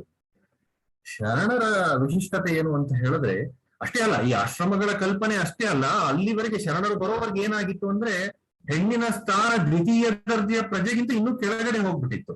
ಹೊನ್ನು ಮಣ್ಣಿನ ಜೊತೆಗೆ ಹೆಣ್ಣನ್ನ ಸೇರಿಸ್ಬಿಡ್ತಾ ಇದ್ರು. ಅಂದ್ರೆ ಹೆಣ್ಣು ಮೆಟೀರಿಯಲ್ ಆಗ್ಬಿಟ್ಟಿತ್ತು. ಅದು ಏನೋ ಒಂದು ತ್ಯಾಗ ಮಾಡಬೇಕಾದಂತಹ ವಸ್ತು. ಯಾರಿಗೆ ಧರ್ಮ ಬೇಕೋ, ಯಾರಿಗೆ ಆಧ್ಯಾತ್ಮ ಬೇಕೋ ಅವರು ಹೊನ್ನು ಮಣ್ಣು ಹೆಣ್ಣುಗಳನ್ನ ತ್ಯಜಿಸಬೇಕು. ಅಂದ್ರೆ ಅದೊಂದು ಮೆಟೀರಿಯಲ್ ಏನೋ ಹೆಣ್ಣನ್ನ ಅನ್ನುವ ರೀತಿಯಲ್ಲಿ ಅವರನ್ನ ಕೀಳು ಮಾಡಿದ್ದಂತಹ ಪರಿಸ್ಥಿತಿಗಳನ್ನ ನಾವು ಕಾಣ್ತಾ ಹೋಗ್ತೇವೆ. ಆದ್ರೆ 12ನೇ ಶತಮಾನದಲ್ಲಿ ಶರಣರು ಬಂದ ತಕ್ಷಣ ಅವರು ಮಾಡಿದ್ದೇನು ಅಂತ ಹೇಳಿದ್ರೆ, ಹೆಣ್ಣು ಅನ್ನುವಂತಹದ್ದು ಮಾಯೆ ಅಲ್ಲ, ಮನದ ಮುಂದಣ ಆಸೆಯೇ ಮಾಯೆ ಅಂತ ಅಲ್ಲಮ ಪ್ರಭುಗಳು ಹೇಳಿದ್ರಲ್ಲ. ನೀವು ಅವರು ಜನಕ್ಕೆ ತಿಳಿಸಿ ಹೇಳಿದ್ರು, ಹೆಣ್ಣು ಅಲ್ಲ, ಸಮಸ್ಯೆ ಎಲ್ಲಿದೆ ಅಂತ ಹೇಳಿದ್ರೆ ನಮ್ಮ ಮನಸ್ಸಿನಲ್ಲಿರುವಂತಹ ಆಸೆ. ಅದನ್ನೇ ಪ್ರಕಾಶ್ ಅವರು ಹೇಳ್ತಾ ಇದ್ರು. ಆ ಆಸೆನೇ ಎಲ್ಲವನ್ನ ಮಾಡಿಸುವಂತಹದ್ದು. ಈ ಜಗತ್ತಿನ ಪ್ರತಿಯೊಂದು ನಮ್ಮ ಕೆಟ್ಟ ಕಾರ್ಯಗಳಿಗೆಲ್ಲ ಮೂಲ ಆ ಮೂಲ ಅಂಶ ಅಂತ ಹೇಳಿದ್ರೆ ಅದು ಆಸೆಯೇ ಅಂತ ಹೇಳಿ. ಅದ್ರಿಂದಲೇ ಶರಣರು ಏನ್ ಹೇಳಿದ್ರು, ನೀವು ಸಂಪೂರ್ಣ ನಿವೃತ್ತಿನೂ ತಗೊಳ್ಬೇಡಿ, ಪ್ರವೃತ್ತಿಯಲ್ಲಿ ನಿವೃತ್ತಿಯನ್ನ ಕಾಣಿ ಅಂತ ಹೇಳಿ. ಅಂದ್ರೆ ಸನ್ಯಾಸ ಅಂತ ಹೊರಟಾಗ ತಾನೇ ಇದೆಲ್ಲ ಸಮಸ್ಯೆ ಬರೋದು. ಪ್ರವೃತ್ತಿಯಲ್ಲಿ ನಿವೃತ್ತಿಯನ್ನ ಕಾಣಿ ಅಂತ ಹೇಳಿ. ಅದನ್ನ ಮಾತ್ರಕ್ಕೆ ಸನ್ಯಾಸಕ್ಕೆ ಶರಣರು ವಿರೋಧ ಮಾಡಿದ್ರ, ಸನ್ಯಾಸವನ್ನ ಶರಣರು ವಿರೋಧ ಮಾಡಿದ್ರ ಅಂತ ಕೇಳಿದ್ರೆ ಖಂಡಿತ ಇಲ್ಲ. ಸನ್ಯಾಸಕ್ಕೂ ಶರಣರು ಎಷ್ಟು ಗೌರವ ಕೊಡಬೇಕು ಅಷ್ಟು ಗೌರವವನ್ನ ಅವರು ಕೊಟ್ಟಿದ್ರು. ಅಂತಹ ಅಲ್ಲಮ ಪ್ರಭುಗಳಂತಹ ಮಹಾ ವಿರಕ್ತರು, ಮಹಾ ಸನ್ಯಾಸಿಗಳು ಒಂದ್ ಕಡೆ ಹೇಳ್ತಾರೆ, ಮಠವೇಕೋ ಪರ್ವತವೇಕೋ, ಜನವೇಕೋ ನಿರ್ಜನವೇಕೋ, ಚಿತ್ತ ಸಮಾಧಾನ ಉಳ್ಳ ಶರಣಂಗೆ ಅಂತ. ಯಾರಿಗೆ ಚಿತ್ತದಲ್ಲಿ ಸಮಾಧಾನ ಇರುತ್ತೋ, ಯಾರು ಮನಸ್ಸನ್ನ ಹಿಡಿತದಲ್ಲಿ ಇಟ್ಕೊಂಡಿರ್ತಾನೋ, ಅವನು ಮಠದಲ್ಲಿದ್ರೇನು, ಪರ್ವತದಲ್ಲಿದ್ರೇನು, ಜನರ ಮಧ್ಯದಲ್ಲಿ ಸಂತೆಯ ಒಳಗಿದ್ರೇನು, ನಿರ್ಜನವಾಗಿರುವಂತಹ ಹಿಮಾಲಯದ ಗುಹೆಯಲ್ಲಿ ಕುಳಿತಿದ್ರೇನು, ಅವನ ಚಿತ್ತ ಸಮಾಧಾನ ಇದ್ರೆ ಎಲ್ಲಾದ್ರೂ ಅವನು ಸಾಧನೆಯನ್ನ ಮಾಡಬಲ್ಲ, ಆಸೆಯನ್ನ ತ್ಯಜಿಸಿದವನು ಅನ್ನುವ ರೀತಿಯಲ್ಲಿ ಶರಣರು ಮೊಟ್ಟ ಮೊದಲ ಬಾರಿಗೆ ಸ್ತ್ರೀಗೆ ಒಂದು ಸಮಾನವಾದಂತಹ ಧಾರ್ಮಿಕ ಸಾಮಾಜಿಕ ಸಮಾನತೆಯನ್ನ ಕೊಡೋದ್ರ ಮೂಲಕ ಸ್ತ್ರೀಯನ್ನ ಪುರುಷನಿಗೆ ಸಮಾನವಾಗಿ ಅವರು ತಂದದ್ದನ್ನ ನಾವು ಕಾಣ್ತೇವೆ. ಹೀಗಾಗಿನೇ ಶರಣರ ಕಾಲದಲ್ಲಿ ಒಂದು ಶರಣೆಯರ ಪರಂಪರೆ ಶುರುವಾಯಿತು. ಅದೇ ನಾವು ಶರಣ ಚಳುವಳಿಯಲ್ಲಿ ನೋಡಿದಾಗ ನಮ್ಗೆ ಬಹುಶಃ 25-30 ಶರಣೆಯರ ಹೆಸರಷ್ಟೇ ಸಿಗುತ್ತೆ. ಅವರ ಕೆಲವು ಒಂದಷ್ಟು ಕಡಿಮೆ ವಚನಗಳು, ಶರಣರಷ್ಟು ವಚನಗಳು ಸಿಗೋದಿಲ್ಲ, ಒಂದಷ್ಟು ವಚನಗಳು ಅವ್ರದ್ದು ಸಿಗ್ತಾ ಹೋಗ್ತದೆ. ಆಗಿಂದ ಮಾತ್ರ ಶರಣೆಯರ ಸಂಖ್ಯೆ ಕಡಿಮೆ ಇತ್ತು ಅಂತ ತಿಳ್ಕೊಳ್ಬೇಡಿ. ಅಂದಿನ ಸಂದರ್ಭದಲ್ಲಿ ಶರಣೆಯರು ಸಾವಿರಾರು ಸಂಖ್ಯೆಯಲ್ಲಿ ಇದ್ರು, ಆದ್ರೆ ಎಲ್ಲರ ವಚನಗಳು ಇವತ್ತು ಲಭ್ಯ ಇಲ್ಲ. ಹಾಗೆ ಎಲ್ಲರೂ ವಚನವನ್ನ ಬರೆದಿದ್ದಾರೆ ಅಂತೇನೂ ಅಲ್ಲ. ನಾನು ಹೇಳದ್ನಲ್ಲ, ಅವರು ಬೋಧಕರಿಗಿಂತ ಹೆಚ್ಚಾಗಿ ಸಾಧಕರಾಗಿದ್ದಂಥವ್ರು. ಹೀಗಾಗಿ ದೊಡ್ಡ ಸಂಖ್ಯೆಯಲ್ಲಿದ್ರು ಕೂಡ ಅವತ್ತಿನ ಮಹಿಳೆಯರು ಅನಕ್ಷರಸ್ಥರ ಆಗಿದ್ದ ಕಾರಣದಿಂದ ಇರಬಹುದು, ಅವರ ವಚನಗಳ ಸಂಖ್ಯೆ ನಮಗೆ ಹೆಚ್ಚಿನ ಸಂಖ್ಯೆಯಲ್ಲಿ ಸಿಗ್ತಾ ಇಲ್ಲದೆ ಇರೋದನ್ನ ನಾವು ಕಾಣ್ತಾ ಹೋಗ್ತೇವೆ. ಇನ್ನು ಪ್ರಸ್ತುತ ಸಂದರ್ಭಕ್ಕೆ ಬಂದಾಗ ಅಂದಿನ ವಚನಕಾರ್ತಿಯರು ಕೊಟ್ಟಂತಹ ತತ್ವ ಸಿದ್ಧಾಂತಗಳನ್ನ ನಮ್ಮ ಜೀವನದಲ್ಲಿ ನಾವು ಹೇಗೆ ಅಳವಡಿಸಿಕೊಳ್ಬಹುದು ಅನ್ನೋದರ ಬಗ್ಗೆ ನನಗನ್ಸುತ್ತೆ 3 ವಿಚಾರಗಳ ಬಗ್ಗೆ ನಾನು ಇಲ್ಲಿ ನಿಮ್ಮ ಜೊತೆ ಚರ್ಚೆ ಮಾಡ್ಲಿಕ್ಕೆ ಇಚ್ಛಿಸ್ತೇನೆ. ಮೊದಲನೇದು, ಇವತ್ತು ನಾವು ಹೇಳ್ತೇವಲ್ಲ ಈ ಲಿಂಗ ತಾರತಮ್ಯ ಅಥವಾ ಸ್ತ್ರೀ ಉದ್ಧಾರ ಅನ್ನೋ ಈ ಪದವನ್ನ ಬಳಸ್ತಾ ಇರ್ತೇವೆ. ಸ್ತ್ರೀ ಉದ್ಧಾರ, ಸ್ತ್ರೀ ಸಮಾನತೆ ಇತ್ಯಾದಿ ಪದಗಳನ್ನ ಬಳಸ್ತೇವೆ. ಅಥವಾ ಆಧುನಿಕ ಕಾಲಕ್ಕೆ ಬಂದ್ರೆ ಫೆಮಿನಿಸಂ. ಸೊ ಇವತ್ತಿನ ಫೆಮಿನಿಸಂಗೂ ವಚನಕಾರರು ಹೇಳಿದಂತಹ ಸಮಾನತೆಗೂ ಏನಾದ್ರೂ ಸಾಮ್ಯ ಇದೆಯಾ? ನಾನು ಕಂಡುಕೊಂಡದ್ದೇನು ಅಂತ ಹೇಳಿದ್ರೆ, ಇವತ್ತಿನ ನಾವೇನ್ ಹೇಳ್ತೀವಲ್ಲ ಏನೋ ಒಂದು ಎಕ್ಸ್ಟ್ರೀಮಿಸ್ಟ್ ಫೆಮಿನಿಸಂಗೂ ವಚನಕಾರರು ಕೊಟ್ಟಂತಹ ಒಂದು ಸುಲಲಿತವಾದ ಒಂದು ಸಮಾನತೆಗೂ ಬಹಳ ವ್ಯತ್ಯಾಸಗಳಿವೆ. ಎರಡೂ ಕೂಡ ಬಹಳ ಅಂತರಗಳಿವೆ. ಯಾಕೆ? ಮೂಲತಃ ನೋಡಿ, ನೀವು ಈ ಪುರುಷ ಮತ್ತು ಸ್ತ್ರೀ ಅನ್ನೋದಿದೆಯಲ್ಲ, ಈ ಕಾನ್ಸೆಪ್ಟ್, ಇದನ್ನ ನಮ್ಮ ಫಿಲಾಸಫಿಗಳಲ್ಲಿ, ಅದು ವೆಸ್ಟರ್ನ್ ಫಿಲಾಸಫಿ ಇರ್ಬೋದು ಅಥವಾ ಈಸ್ಟರ್ನ್ ಫಿಲಾಸಫಿ ಇರ್ಬೋದು, ಟಾವೋಯಿಸಂ ಇರ್ಬೋದು, ಬುದ್ಧಿಸಂ ಇರ್ಬೋದು, ಅಥವಾ ವೆಸ್ಟರ್ನ್ ಫಿಲಾಸಫಿಯ ಬೇರೆ ಬೇರೆಯ ವಿದ್ವಾಂಸರುಗಳಿರ್ಬೋದು, ಅಥವಾ ನಮ್ಮ ಭಾರತೀಯ ದರ್ಶನಗಳಲ್ಲಿ ಸಾಂಖ್ಯದಂತಹ ಒಂದು ಬಹಳ ದೊಡ್ಡ ದರ್ಶನ ಇರ್ಬೋದು, ಪ್ರಕೃತಿ ಪುರುಷರ ಸಂಬಂಧವನ್ನ ಅದು ಮಾತನಾಡುತ್ತೆ. ಅಲ್ಲೆಲ್ಲ ಪುರುಷ ಸ್ತ್ರೀಯರ ವಿಚಾರಗಳು ಬಂದಾಗ ಯಾವುದನ್ನು ಕೂಡ ಸಮಾನ ಅಂತ ಪರಿಗಣಿಸಿಲ್ಲ. ಪುರುಷ ಹೆಚ್ಚೋ ಸ್ತ್ರೀ ಹೆಚ್ಚೋ ಈ ವಿಚಾರಗಳನ್ನ ಅವುಗಳು ಹೆಚ್ಚು ವಿಚಾರಕ್ಕೆ ಹೋಗೋದಿಲ್ಲ. ಇವತ್ತು ನಾವು ಹೇಳ್ತೇವೆ ಇಲ್ಲ, ಸ್ತ್ರೀ ಅನ್ನುವಂಥವಳು ಪುರುಷನಷ್ಟೇ ಸಮಾನ ಅಥವಾ ಪುರುಷನಿಗಿಂತ ಹೆಚ್ಚು ಅನ್ನೋ ಮಾತುಗಳನ್ನ ಇವತ್ತು ನಮ್ಮ ಫೆಮಿನಿಸ್ಟ್ಗಳು ಹೇಳ್ತಾ ಹೋಗ್ತಾರೆ. ಖಂಡಿತ ಅಲ್ಲ. ಇಲ್ಲಿ ಯಾರು ಇಲ್ಲಿ ಹೆಚ್ಚು ಕಡಿಮೆ ಎನ್ನುವಂತಹ ಪ್ರಶ್ನೆ ಬರುವಂತದ್ದಿಲ್ಲ. ಹೀಗಾಗಿನೇ ನಮ್ಮ ಶರಣರು ಕೊಟ್ಟಂತಹ ಕಾನ್ಸೆಪ್ಟ್ ಇದೆಯಲ್ಲ, ಪುರುಷ ಮತ್ತು ಸ್ತ್ರೀಯರಿಗೆ, ನಾನು ನನ್ನ ಮಾತಿನಲ್ಲಿ ಹೇಳಲ್ಲ, ಜೇಡರ ದಾಸಿಮಯ್ಯನವರ ಒಂದು ಮಾತಿನಲ್ಲಿ ಹೇಳ್ತಾನೆ. ಜೇಡರ ದಾಸಮ್ಮನವರು ಒಂದು ಒಳ್ಳೆಯ ಒಂದು ಉದಾಹರಣೆಯನ್ನ ಕೊಡ್ತಾರೆ. ನಾನು ಅದನ್ನ ಹೇಳ್ತೇನೆ ನಿಮ್ಗೆ. ಹೇಳ್ತಾರೆ, ನಿಡಿದೊಂದು ಕೋಲನು ಕಡಿದು 2 ಮಾಡಿ, ಅಡಿಯ ಹೆಣ್ಣ ಮಾಡಿ, ಒಡೆತನವ ಗಂಡ ಮಾಡಿ, ನಡುವ ಹೊಸೆದಡೆ ಹುಟ್ಟಿದ ಕಿಚ್ಚು ಹೆಣ್ಣೋ ಗಂಡೋ ರಾಮನಾಥ ಅಂತ. ಅದರ ಅರ್ಥ ಹೇಳ್ತೇನೆ ನಾನು. ಬಹಳ ಸುಲಭವಾದಂತಹ ಮಂತ್ರ. ಒಂದು ಉದ್ದವಾದ ನಿಡದೊಂದು ಕೋಲನು ಕಡಿದು, ಒಂದು ಉದ್ದವಾದಂತಹ ಕೋಲಿರುತ್ತೆ, ಒಂದು ಬಿದಿರಿನ ಕೋಲನ್ನ ಇರುತ್ತೆ, ಅದನ್ನ ಮಧ್ಯದಲ್ಲಿ ನಾವು ಕಡಿದು 2 ಮಾಡಿ, ಅದನ್ನ ಒಂದು ಗಂಡು ಅಂತ ಇಟ್ಕೊಂಡ್ರೆ ಒಂದು ಹೆಣ್ಣ ಅಂತ ಇಟ್ಕೊಂಡ್ರೆ, ಅವೆರಡನ್ನ ಬಿದಿರನ್ನ ಉಜ್ಜಿದ್ರೆ ಒಂದು ಕಿಡಿ ಅನ್ನುವಂಥದ್ದು ಹುಟ್ಟುತ್ತೆ. ಸೊ ಭಗವಂತ ಅನ್ನುವಂಥವನು ಒಂದು ಹೆಣ್ಣನ್ನ ಮಾಡಿದ್ದಾನೆ, ಒಂದು ಗಂಡನ್ನ ಮಾಡಿದ್ದಾನೆ. ಇದು ಶರಣರ ಕಾನ್ಸೆಪ್ಟ್ ನೋಡಿ. ಇಲ್ಲಿ ಒಂದು ಕೋಲು ದೊಡ್ಡದು ಅಥವಾ ಒಂದು ಕೋಲು ಹೆಚ್ಚು, ಒಂದು ಕೋಲು ಕನಿಷ್ಠ, ಒಂದು ಕೋಲು ಶ್ರೇಷ್ಠ ಅನ್ನುವಂತಹ ಪ್ರಶ್ನೆಗಳಿಗೆ ಇಲ್ಲಿ ಇಲ್ಲ. ಅವುಗಳಿಂದ ಈ ಪ್ರಕೃತಿ ಅನ್ನೋದು ಉಂಟಾಗಿದೆ, ಅವುಗಳಿಂದ ಈ ಜೀವ ಅನ್ನುವಂಥದ್ದು ಉಂಟಾಗಿದೆ. ಇಲ್ಲಿ ಹೆಣ್ಣು ಗಂಡು ಅನ್ನುವಂತಹ ಭೇದ ಇಲ್ಲ ಅನ್ನುವಂತಹ ಮಾತನ್ನ ನಾವು ಜೇಡರದಾಸಿನಿಯವರ ಮಾತುಗಳಲ್ಲಿ ನಾವು ಕಾಣ್ತಾ ಹೋಗ್ತೇವೆ. ಹಾಗೇನೆ ಸ್ತ್ರೀ ಪುರುಷರ ಸಂಬಂಧ ಕೂಡ, ಅಂದ್ರೆ ಇವತ್ತಿನ ಆಧುನಿಕ ಕೌಟುಂಬಿಕ ವ್ಯವಸ್ಥೆಯ ಹಿನ್ನೆಲೆಯಲ್ಲಿ ನಾನು ಹೇಳ್ತಾ ಇದ್ದೇನೆ. ಹೇಗೆ ನಾವು ಶರಣರು ಹೇಳದಂತ, ಅದು ಶರಣೆಯರು ಹೇಳದಂತೆ ಒಂದು ಕುಟುಂಬದ, ಇವತ್ತು ನಮ್ಮಲ್ಲಿ ಅಮೆರಿಕದ ಪರಿಸ್ಥಿತಿ ಹೇಗಿದೆ ನಿಮಗೆ ಗೊತ್ತೇ ಇದೆ. ಕುಟುಂಬಗಳು ಒಡೆದು ಹೋಗ್ತಾ ಇರುವಂತಹ ಈ ಸಂದರ್ಭಗಳಲ್ಲಿ, ಅಥವಾ ಅದೇ ಪರಿಸ್ಥಿತಿ ಇವತ್ತು ಭಾರತದಲ್ಲೂ ಉಂಟಾಗ್ತಾ ಇರೋದನ್ನ ನಾವು ಕಾಣ್ತೇವೆ. ಒಬ್ಬ ಸ್ತ್ರೀ ಪುರುಷರ ಸಂಬಂಧಗಳು ಹೇಗಿರಬೇಕು ಅನ್ನೋದನ್ನ ಅವರು ಶರಣೆಯರು ಹೇಳಿದ ರೀತಿನೇ ಬೇರೆ. ಡಕ್ಕೆಯ ಬೊಮ್ಮಣ್ಣ ಒಂದು ಕಡೆ, ಡಕ್ಕೆಯ ಬೊಮ್ಮಣ್ಣ ಅನ್ನುವಂತ ಒಬ್ಬ ಶರಣ ಇದ್ದಾನೆ. ನಾನು ಇಲ್ಲೆಲ್ಲ ಒಂದು ಅಪ್ರಚಲಿತ ಇಲ್ಲದಂತಹ ವಚನಕಾರರನ್ನೇ ಆದಷ್ಟು ನಾನು ನಿಮ್ಗೆ ಕೋಟ್ ಮಾಡಿ ಹೇಳಲಿಕ್ಕೆ ಇಚ್ಛಿಸ್ತೇನೆ. ಯಾಕಂದ್ರೆ ಬಹಳ ಮಂದಿ ನಾವು ಬಸವಣ್ಣವರ ವಚನಗಳನ್ನು ಕೇಳ್ತಾ ಇರ್ತೇವೆ, ಅಲ್ಲಂ ಪ್ರಭುಗಳ ವಚನಗಳನ್ನು ಕೇಳ್ತಾ ಇರ್ತೇವೆ.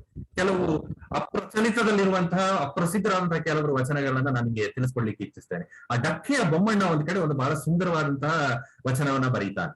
ಹೇಳ್ತಾನೆ ಅವನು, ಸತಿಯ ಗುಣವ ಪತಿ ನೋಡಬೇಕಲ್ಲದೆ ಪತಿಯ ಗುಣವ ಸತಿ ನೋಡಬಹುದೇ ಎಂಬರು. ಅವಾಗಿದ್ದ ಕಾನ್ಸೆಪ್ಟ್ ಏನ್ ಹೇಳುತ್ತೆ ಅಂತ ಹೇಳಿದ್ರೆ, ಸತಿಯ ಗುಣವ ಪತಿಯ ನೋಡಬೇಕಲ್ಲದೆ, ಒಬ್ಬ ಸತಿ ಅಂದ್ರೆ ಪತ್ನಿ ಆದವಳು ಏನಾದ್ರೂ ತಪ್ಪನ್ನ ಮಾಡಿದ್ರೆ ಅದನ್ನ ಪತಿ ನೋಡ್ಬೇಕು, ಅದನ್ನ ತಿದ್ದಬೇಕು, ಅವಳಿಗೆ ತಪ್ಪನ್ನ ತಿಳಿಸಿ ಹೇಳಬೇಕು ಅಂತ ಹೇಳ್ತಾರೆ. ಹಾಗೇನೆ ಒಂದು ವೇಳೆ ಪತಿಯ ಗುಣವ ಸತಿ ನೋಡಬಹುದೇ ಎಂಬರು. ಅಕಸ್ಮಾತ್ ಏನಾದ್ರೂ ಪತಿ ತಪ್ಪು ಮಾಡಿದ್ರೆ, ಗಂಡ ತಪ್ಪು ಮಾಡಿದ್ರೆ, ಹೆಂಡತಿ ಆ ತಪ್ಪನ್ನ ತೋರಿಸ್ಬಿಟ್ರೆ ಅದು ಸರಿಯಲ್ಲ ಅಂತ ಹೇಳ್ತಾರೆ. ಯಾರು? ಆವಾಗಿದ್ದಂತ ಸಮಾಜ ಹೇಳ್ತಾ ಇತ್ತು. ಹಾಗೆ ಇವತ್ತಿಗೂ ಹೇಳ್ತಾರೆ, ಅದು ಬೇರೆ ಪ್ರಶ್ನೆ. ಅಂದ್ರೆ ಗಂಡ ಹೆಂಡತಿಯ ತಪ್ಪನ್ನ ತಿದ್ಬೋದು, ಆದ್ರೆ ಹೆಂಡತಿ ಗಂಡನ ತಪ್ಪನ್ನ ತಿದ್ಕೂಡುದು ಅಂತ ಹೇಳಿ ಸಮಾಜದವರು ಹೇಳ್ತಾರೆ. ಮುಂದೆ ಹೇಳ್ತಾರೆ ಡಕ್ಕೆಯ ಬೊಮ್ಮಣ್ಣ, ಸತಿಯಿಂದ ಬಂದ ಸೋಂಕು ಪತಿಗೆ ಕೇಡಲ್ಲವೇ, ಪತಿಯಿಂದ ಬಂದ ಸೋಂಕು ಸತಿಗೆ ಕೇಡಲ್ಲವೇ. ಈಗಂದ್ರೆ ಹೆಂಗೆ ಅವ್ರು ಹೇಳ್ತಾರೆ, ಒಂದು ವೇಳೆ ಸತಿ ಮಾಡದಂತಹ ಪಾಪ ಪತಿಗೂ ಅಂಟತ್ತೆ, ಪತಿಯ ಮಾಡಿದಂತಹ ಪಾಪ ಸತಿಗೂ ಅಂಟತ್ತೆ. ಇಬ್ಬರಲ್ಲಿ ಯಾರೇ ದೋಷ ಮಾಡಿದ್ರು ಒಬ್ಬರಿಂದ ಒಬ್ಬರಿಗೆ ಅದು ಅಂಟ್ಕೊಳ್ಳುವಂತಹದ್ದೇ. ಹೀಗಿರ್ಬೇಕಾದಾಗ ಒಬ್ಬರ ತಪ್ಪನ್ನ ತೋರಿಸಬಹುದು, ಒಬ್ಬರ ತಪ್ಪನ್ನ ತೋರಿಸಬಾರದು. ಅಂದ್ರೆ ಅಲ್ಲಿ ಆ ಒಂದು ವೈಷಮ್ಯ ಎಷ್ಟರ ಮಟ್ಟಿಗೆ ಸರಿ ಎನ್ನುವುದನ್ನ ಡಕ್ಕೆಯ ಬೊಮ್ಮಣ್ಣ ಇಲ್ಲಿ ಪ್ರಶ್ನೆ ಮಾಡ್ತಾ ಇರೋದನ್ನ ನಾವು ಕಾಣ್ತೇವೆ. ಅಷ್ಟೇ ಅಲ್ಲ, ಅದೇ ಡಕ್ಕೆಯ ಬೊಮ್ಮಣ್ಣನವರು ಮುಂದೆ ಹೋಗಿ ಹೇಳ್ತಾರೆ, ಇನ್ನು ಮುಂದೆ ಹೇಳ್ತಾರೆ, ಒಂದಂಗದ ಕಣ್ಣು ಉಭಯದಲ್ಲಿ ಒಂದು ಹಿಂಗಲಿಕ್ಕೆ ಭಂಗವಾರಿಗೆಂಬುದ ತಿಳಿದಲ್ಲಿಯೇ ಕಾಲಾಂತಕ ಭೀಮೇಶ್ವರ ಲಿಂಗಕ್ಕೆ ಸಲೆ ಸಂದಿತ್ತು. ಎಷ್ಟು ಸುಂದರವಾಗಿ ಹೇಳ್ತಾರೆ ನೋಡಿ ಅವರು. ಎರಡು ಕಣ್ಣುಗಳಿದೆ, ಒಂದು ದೇಹ, ಎರಡು ಕಣ್ಣುಗಳಿದೆ. ಒಂದು ಕಣ್ಣು ಕುರುಡಾಯ್ತು, ಒಂದು ಕಣ್ಣು ಹಾಳಾಯ್ತು, ಪರವಾಗಿಲ್ಲ ಅನ್ಕೊಂಡ್ಬಿಟ್ರೆ ಅದು ಹೇಗೆ ಸಾಧ್ಯ? ಏನೇ ಆದ್ರೂ ಅಂಗ ಅನ್ನುವಂತಹದ್ದು ಭಂಗ ಆಗಲಿಲ್ಲವೇ ಎನ್ನುವಂತಹದ್ದು ಅವರ ಪ್ರಶ್ನೆ. ಸೊ ಪತಿ ಸತಿ ಇಬ್ಬರು ಕೂಡ ಒಂದು ದೇಹದ ಎರಡು ಕಣ್ಣುಗಳಿದ್ದ ಹಾಗೆ. ಸೊ ಹೀಗಾಗಿ ಅವೆರಡು ಕಣ್ಣುಗಳ ಒಂದು ರಕ್ಷಣೆಯೂ ಬಹಳ ಮುಖ್ಯ. ಒಂದು ಕಣ್ಣನ್ನ ರಕ್ಷಣೆ ಮಾಡುವುದು, ಒಂದು ಕಣ್ಣನ್ನ ರಕ್ಷಣೆ ಮಾಡದಿರುವುದು ಇದು ಸಾಧ್ಯವೇ ಇಲ್ಲ. ಸೊ ಶರಣರ ಒಂದು ಸಿದ್ಧಾಂತ ಏನು ಅಂತ ಹೇಳಿದ್ರೆ, ಇಬ್ಬರಿಗೂ ಕೂಡ ಈ ತರದ ಸಮಾನತೆ, ಎರಡು ಕಣ್ಣಿನಂತಹ ಸಮಾನತೆ ಕುಟುಂಬದಲ್ಲಿ ಇರಬೇಕು. ಇಬ್ಬರ ಮಾತನ್ನ ಇಬ್ಬರು ಕೇಳಬೇಕು. ಸೊ ಒಂದು ಕುಟುಂಬ ಅನ್ನುವಂಥದ್ದು ಹೇಗೆ ನಡೆದುಕೊಂಡು ಹೋಗ್ಬೇಕು, ಅದನ್ನೇ ಬಸವಣ್ಣವ್ರು ಹೇಳದ್ದು, ಸತಿಪತಿಗಳಲ್ಲೊಂದಾದ ಭಕ್ತಿ ಹಿತವಪ್ಪುದು ಶರಣಂಗೆ ಶಿವನಿಂಗೆ ಅಂತ. ಸತಿಪತಿಗಳಿಬ್ಬರ ಒಂದಾದಂತಹ ಭಕ್ತಿ ಆಗಿದ್ದಾಗ ಮಾತ್ರ, ಇಲ್ಲದೆ ಪತಿ ಪರಮೇಶ್ವರನ ಪೂಜೆ ಮಾಡುವಂತಹದ್ದು, ಸತಿ ಮಾರಿ ಮಸಣಿಯರ ಭಕ್ತಿ ಆಗುವಂತಹದ್ದು, ಇಂತಹ ಒಂದು ಭೇದಗಳಿದ್ದಾಗ ಸಹಜವಾಗಿ ಕುಟುಂಬದಲ್ಲಿ ಒಡಕುತನಗಳು ಒಡಕುಗಳು ಉಂಟಾಗ್ತವೆ. ಇವತ್ತು ನಾವು ನೋಡ್ತೀವಲ್ಲ, ಈ ಸಾಮಾಜಿಕ ಸಮಸ್ಯೆಗಳಿಗೆ, ಕೌಟುಂಬಿಕ ಒಡಕುಗಳಿಗೆ ಇವೆಲ್ಲ ಕಾರಣ ಆಗ್ತದೆ. ಅದಕ್ಕೆ ಪರಿಹಾರವನ್ನ ನಮ್ಮ ಶರಣರು ಈ ರೂಪದಲ್ಲಿ ಹೇಳೋದನ್ನ ನಾವು ಕಾಣ್ತೇವೆ. ಹಾಗೇನೆ ಶರಣರು ಹೇಳ್ತಾರೆ, ಅವರು ಯಾವತ್ತೂ ಕೂಡ ಹೊನ್ನು ಮಣ್ಣು ಹೆಣ್ಣುಗಳನ್ನ ಬಹಳ ಅದು ಆಧ್ಯಾತ್ಮಿಕ ಸಾಧನೆಗೆ ವಿರೋಧ ಅಂತ ಭಾವಿಸ್ಲೇ ಇಲ್ಲ. ಗಜೇಶ ಮಸನಯ್ಯ ಅನ್ನುವಂತ ಇನ್ನೊಬ್ಬ ಶರಣ ಹೇಳ್ತಾನೆ ಒಂದ್ ಕಡೆ, ಹೊನ್ನ ಬಿಟ್ಟು ಲಿಂಗವನ್ನು ಒಲಿಸಬೇಕೆಂಬರು, ಹೊನ್ನಿಂಗೆಯೂ ಲಿಂಗಕ್ಕೆಯೂ ವಿರುದ್ಧವೇ. ಅವ್ರ ಕಡೆ ಎಷ್ಟು ಚೆನ್ನಾಗಿ ಪ್ರಶ್ನೆಯನ್ನ ಕೇಳ್ತಾರೆ. ಎಲ್ಲವನ್ನ ಬಿಟ್ಟು, ಹೊನ್ನು ಅಂದ್ರೆ ಇಲ್ಲಿ ಚಿನ್ನ ಅಂತಲ್ಲ, ಶ್ರೀಮಂತಿಕೆ, ಆಸೆ ಅಥವಾ ಹಣವನ್ನ ಬಿಟ್ಟು ನೀವು ಲಿಂಗವನ್ನ ಒಲಿಸಿ ಅಂತ ಹೇಳ್ತಾರೆ. ಅದಕ್ಕೂ ಲಿಂಗಕ್ಕೂ ಏನ್ ಸಂಬಂಧ? ಮುಂದೆ ಹೇಳ್ತಾರೆ, ಹೆಣ್ಣ ಬಿಟ್ಟು ಲಿಂಗವನ್ನು ಒಲಿಸಬೇಕೆಂಬರು, ಹೆಣ್ಣಿಂಗೂ ಲಿಂಗಕ್ಕೂ ವಿರುದ್ಧವೇ. ಎಷ್ಟು ಚೆನ್ನಾಗಿ ಪ್ರಶ್ನೆಯನ್ನ ಅವರು ಮಾಡ್ತಾ ಹೋಗ್ತಾರೆ ಅನ್ನೋದನ್ನ ನಾವು ಅಲ್ಲಿ ಕಾಣ್ತಾ ಹೋಗ್ತೇವೆ. ಹಾಗೇನೆ ಮುಂದೆ ಈ ಕುಟುಂಬದ ಸಮಸ್ಯೆಗಳ ನಂತರ ನಾವು ಬಂದಾಗ ಜೀವನ, ಒಬ್ಬ ವೈಯಕ್ತಿಕ ವ್ಯಕ್ತಿತ್ವಗಳು ಹೇಗೆ ನಾವು ರೂಢಿಸ್ಕೊಳ್ಬಹುದು, ಶರಣೆಯರ ಮಾತುಗಳಲ್ಲಿ ನಾವು ನೋಡ್ಬೇಕು. ಸತ್ಯ, ಶುದ್ಧ, ಸರಳವಾದಂತಹ ಜೀವನ. ಶರಣರ ನಮ್ಮ ಬೋಧನೆಯಲ್ಲಾಗಲಿ ಅವರ ಸಾಧನೆಯಲ್ಲಾಗಲಿ ನಾವು ಕಾಣುವುದೇನು ಅಂತ ಹೇಳಿದ್ರೆ ಅತ್ಯಂತ ಸತ್ಯವಾದಂತಹ, ಶುದ್ಧವಾದಂತಹ, ಸರಳವಾದಂತಹ ಜೀವನವನ್ನ ಅವರು ಮಾಡಿ ತೋರಿಸಿರುವಂತಹದ್ದು. ಪ್ರಕಾಶ್ ಅವರು ವಿವರಿಸ್ತಾ ಹೇಳಿದ್ರು. ಐದಕ್ಕಿ ಲಕ್ಕಮ್ಮನ ಉದಾಹರಣೆಯನ್ನ ಅವರು ವಿಸ್ತೃತವಾಗಿ ಹೇಳೋದನ್ನ ಕಾಣ್ತೇವೆ. ಅದೇ ತರದ ಕಾಯಕ ಜೀವಿಗಳನ್ನ ನಾವು ಅನೇಕರನ್ನ ಕಾಣ್ತೇವೆ. ಕೇವಲ ಐದಕ್ಕಿ ಲಕ್ಕಮ್ಮ ಅಲ್ಲ, ಅದು ಸತ್ಯಕ್ಕ ಇರಬಹುದು, ಅಮುಗೆ ರಾಯಮ್ಮ ಇರಬಹುದು, ಸೂಳೆ ಸಂಕವ್ವ ಒಬ್ಬ ವೇಶ್ಯೆಯಾಗಿ ಆಕೆ ಮಾಡಿದಂತಹ ಸಾಧನೆ, ಆಕೆ ಒಂದೇ ವಚನ ನಮಗೆ ಸಿಕ್ಕಿರುವಂತಹದ್ದು. ಆಕೆಯ ನಿರ್ಲಜ್ಜೇಶ್ವರ, ಆಕೆಯ ನಾವು ಇದನ್ನ ನೋಡ್ಬೇಕು, ಎಷ್ಟು ಒಂದು ರೂಪಕವನ್ನ ಇಟ್ಟುಕೊಂಡು ವಚನವನ್ನ ಬರೆದಿದ್ದಾಳೆ. ನಿರ್ಲಜ್ಜೇಶ್ವರ ಅನ್ನುವಂತಹ ಅಂಕಿತ ನಾಮವನ್ನ ಇಟ್ಕೊಂಡು ಬರೆದಿರುವಂತಹ ಸೂಳೆ ಸಂಕವನ ವಚನವನ್ನ ನೋಡ್ಬೋದು.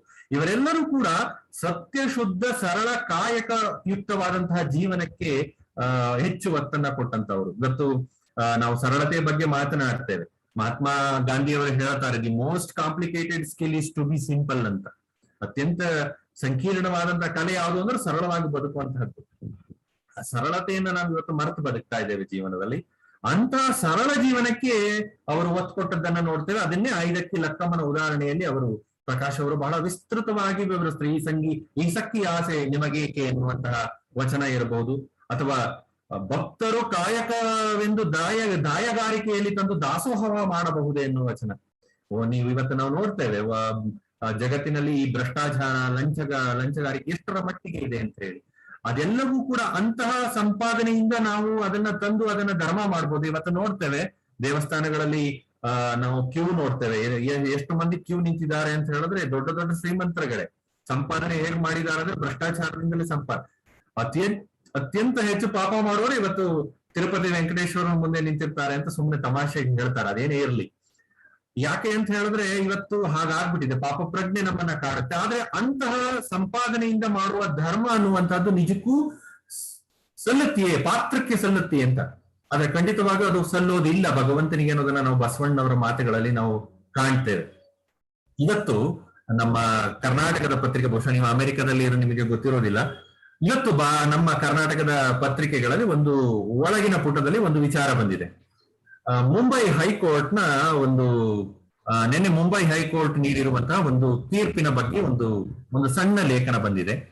ಏನು ಆ ವಿಚಾರ ಅಂತ ಹೇಳಿದ್ರೆ, ಈಗ ನಮ್ಮ ಭಾರತದಲ್ಲಿ ಕೋವಿಡ್-19 ತುಂಬಾ ಹೆಚ್ಚಿರೋದ್ರಿಂದ, ಅನೇಕ ಕಡೆ ಲಾಕ್ ಡೌನ್ಗಳಿರೋದ್ರಿಂದ ಒಬ್ರು ಮುಂಬೈ ಹೈಕೋರ್ಟ್ಗೆ ಒಂದು ರಿಟ್ ಅರ್ಜಿಯನ್ನು ಸಲ್ಲಿಸಿದ್ರು. ಏನು ಅಂತ ಹೇಳಿದ್ರೆ, ನಿರ್ಗತಿಕರಿಗೆ, ಬಡವರುಗಳಿಗೆ, ಮತ್ತೆ ಭಿಕ್ಷುಕರುಗಳಿಗೆ, ಇವರಿಗೆಲ್ಲರಿಗೂ ಕೂಡ ಮುಂಬೈ ಸರ್ಕಾರದಿಂದ ಉಚಿತವಾಗಿ ಆಹಾರ ಮತ್ತೆ ಅವ್ರಿಗೆ ಅಂದ್ರೆ ಮುಂದಿನ 1 ವರ್ಷದವರೆಗೆ ಅವ್ರಿಗೆ ಉಚಿತವಾದ ಆಹಾರ, ಔಷಧಿ ಎಲ್ಲವನ್ನ ಕೊಡಬೇಕು ಅಂತ ಹೇಳಿ ಆದೇಶ ಮಾಡಿ ಸರ್ಕಾರಕ್ಕೆ ಅಂತ ಹೇಳಿ ಅವರು ರಿಟ್ ಅರ್ಜಿಯನ್ನ ಯಾರೋ ಒಬ್ರು ಮುಂಬೈ ಹೈಕೋರ್ಟ್ಗೆ ಸಲ್ಲಿಸಿದ್ರು. ಅದನ್ನ ವಿಚಾರಣೆ ಮಾಡಿ ಮುಂಬೈ ಹೈಕೋರ್ಟ್ ಆರ್ಡರ್ ಕೊಟ್ಟು ಇವತ್ತು ಒಂದು ಮಾತನ್ನ ಅವ್ರು ಹೇಳಿದ್ದಾರೆ. ಅಲ್ಲಿನ ಜಡ್ಜ್ ಒಂದು ಬಹಳ ಮಾತನ್ನ ಹೇಳಿದಾರೆ, ಅದನ್ನ ನೀವು ಗಮನಿಸ್ಬೇಕು.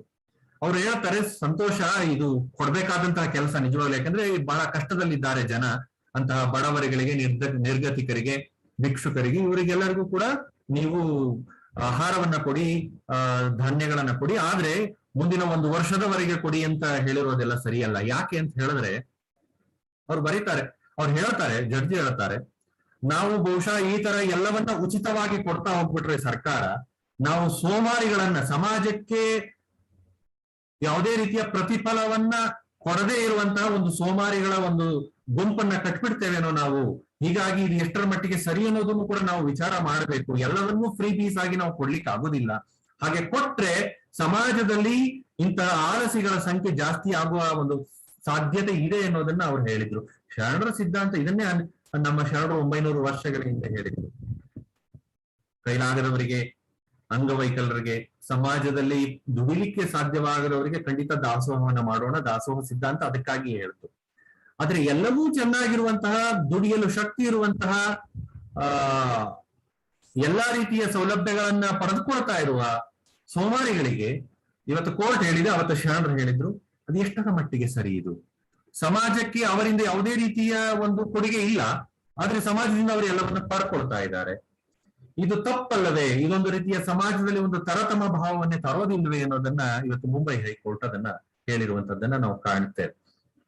ಅದನ್ನೇ ಶರಣರು ಆವಾಗಿನ ಕಾಯಕ ಸಿದ್ಧಾಂತದಲ್ಲಿ ಹೇಳಿದ್ರು. ಪ್ರತಿಯೊಬ್ಬರು ಸಮಾಜದಲ್ಲಿ ಬದುಕ್ತಾ ಇರುವಂತಹ ಪ್ರತಿಯೊಬ್ಬರು ಸಮಾಜಕ್ಕೆ ಏನನ್ನಾದ್ರೂ ಕೊಡುಗೆಯನ್ನಾಗಿ ಕೊಡಬೇಕು. ಅದು ಕೊಟ್ಟಾಗಷ್ಟೇ ಅವನ ಜೀವನ ಸಾರ್ಥಕ ಅನ್ನುವಂತಹದ್ದು. ಅದಕ್ಕೆ ಅವರು ಕಾಯಕ ದಾಸೋಹ ಅನ್ನುವಂತ 2 ಕಾನ್ಸೆಪ್ಟ್ ಗಳನ್ನ ನಮ್ಮ ಮುಂದೆ ಇಟ್ಟದ್ದನ್ನ ನಾವು ಕಾಣ್ತಾ ಹೋಗ್ತೇವೆ. ಆದ್ರೆ ಅದನ್ನೇ ಅಪರಿಗ್ರಹ ಅನ್ನುವಂಥದ್ದು ಅಥವಾ ಅಸಂಗ್ರಹ ಅನ್ನುವ ಮಾತುಗಳಲ್ಲಿ ನನ್ನ ಹಿಂದಿನ ಭಾಷಣಕಾರರು ಹೇಳಿದ್ರು. ಉರಲಿಂಗ ಪೆದ್ದಿಗಳ ಪತ್ನಿ ಪುಣ್ಯಸ್ತ್ರೀ ಕಾಳವ್ವೆ ಒಂದು ಕಡೆ ಹೇಳ್ತಾಳೆ, ಆಸೆ ಎಂಬುದು ಭವದ ಬೀಜ, ನಿರಾಸೆ ಎಂಬುದು ನಿತ್ಯ ಮುಕ್ತಿ ಅಂತ. ಎಷ್ಟು ಚೆನ್ನಾಗಿ ಹೇಳ್ತಾರೆ ನೋಡಿ. ಆಸೆ ಎಂಬುದು ಭವದ ಬೀಜ. ಭವ ಅಂತಂದ್ರೆ ಏನು ಅಂತ ಹೇಳಿದ್ರೆ ಪುನರ್ಜನ್ಮಗಳು, ಹುಟ್ಟು ಸಾವು, ಈ ಚಕ್ರಕ್ಕೆ ಭವ ಅಂತ ಹೇಳಿ ಕರೀತಾರೆ. ಈ ಭವದ ಚಕ್ರಕ್ಕೆ ಏನು ಕಾರಣ ಅಂತ ಹೇಳಿದ್ರೆ, ಪುನರ್ಜನ್ಮಕ್ಕೆ ಏನು ಕಾರಣ ಅಂದ್ರೆ ಆಸೆ ಎನ್ನುವಂಥದ್ದು. ಈ ಆಸೆಗಳಿಗೆ ಯಾವಾಗ ಸಿಕ್ಬಿಡ್ತೇವೆ ಅದು ಪುನರ್ಜನ್ಮ ಅಂತಾರು ಇಟ್ಕೊಳ್ಳಿ ಅಥವಾ ಜಂಜಡಗಳು ಅಂತಾರು ಇಟ್ಕೊಳ್ಳಿ. ಸೊ ಈ ಆಸೆ ಎಂಬುದು ಈ ಜಂಜಡಗಳ ಚಕ್ರಕ್ಕೆ ನಮ್ಮನ್ನ ಸಿಲುಕಿಸ್ಬಿಡುತ್ತೆ. ಅವ್ರು ಹೇಳ್ತಾರೆ ನಿರಾಸೆ ಎಂಬುದು ನಿತ್ಯ ಮುಕ್ತಿ. ನಿರಾಸೆ ಎನ್ನುವಂತಹದ್ದು ನಿತ್ಯ ಮುಕ್ತಿ, ನಿತ್ಯ ಶಾಂತಿಯನ್ನ ಕೊಡುವಂತಹ ಒಂದು ಬಹಳ ಅದ್ಭುತವಾದಂತಹ ಸಂಗತಿ ಅಂತ ಹೇಳಿ. ಹೀಗೆ ಸತ್ಯಶುದ್ಧ ಸರಳವಾದ ಕಾಯಕ ದಾಸೋಹಗಳನ್ನ ಒಂದು ಅಳವಡಿಸಿಕೊಂಡು ಬದುಕೋದನ್ನ ಶಿವಶರಣೆಯರು ನಮಗೆ ಹೇಳ್ಕೊಟ್ಟದನ್ನ ನಾವು ಕಾಣ್ತೇವೆ.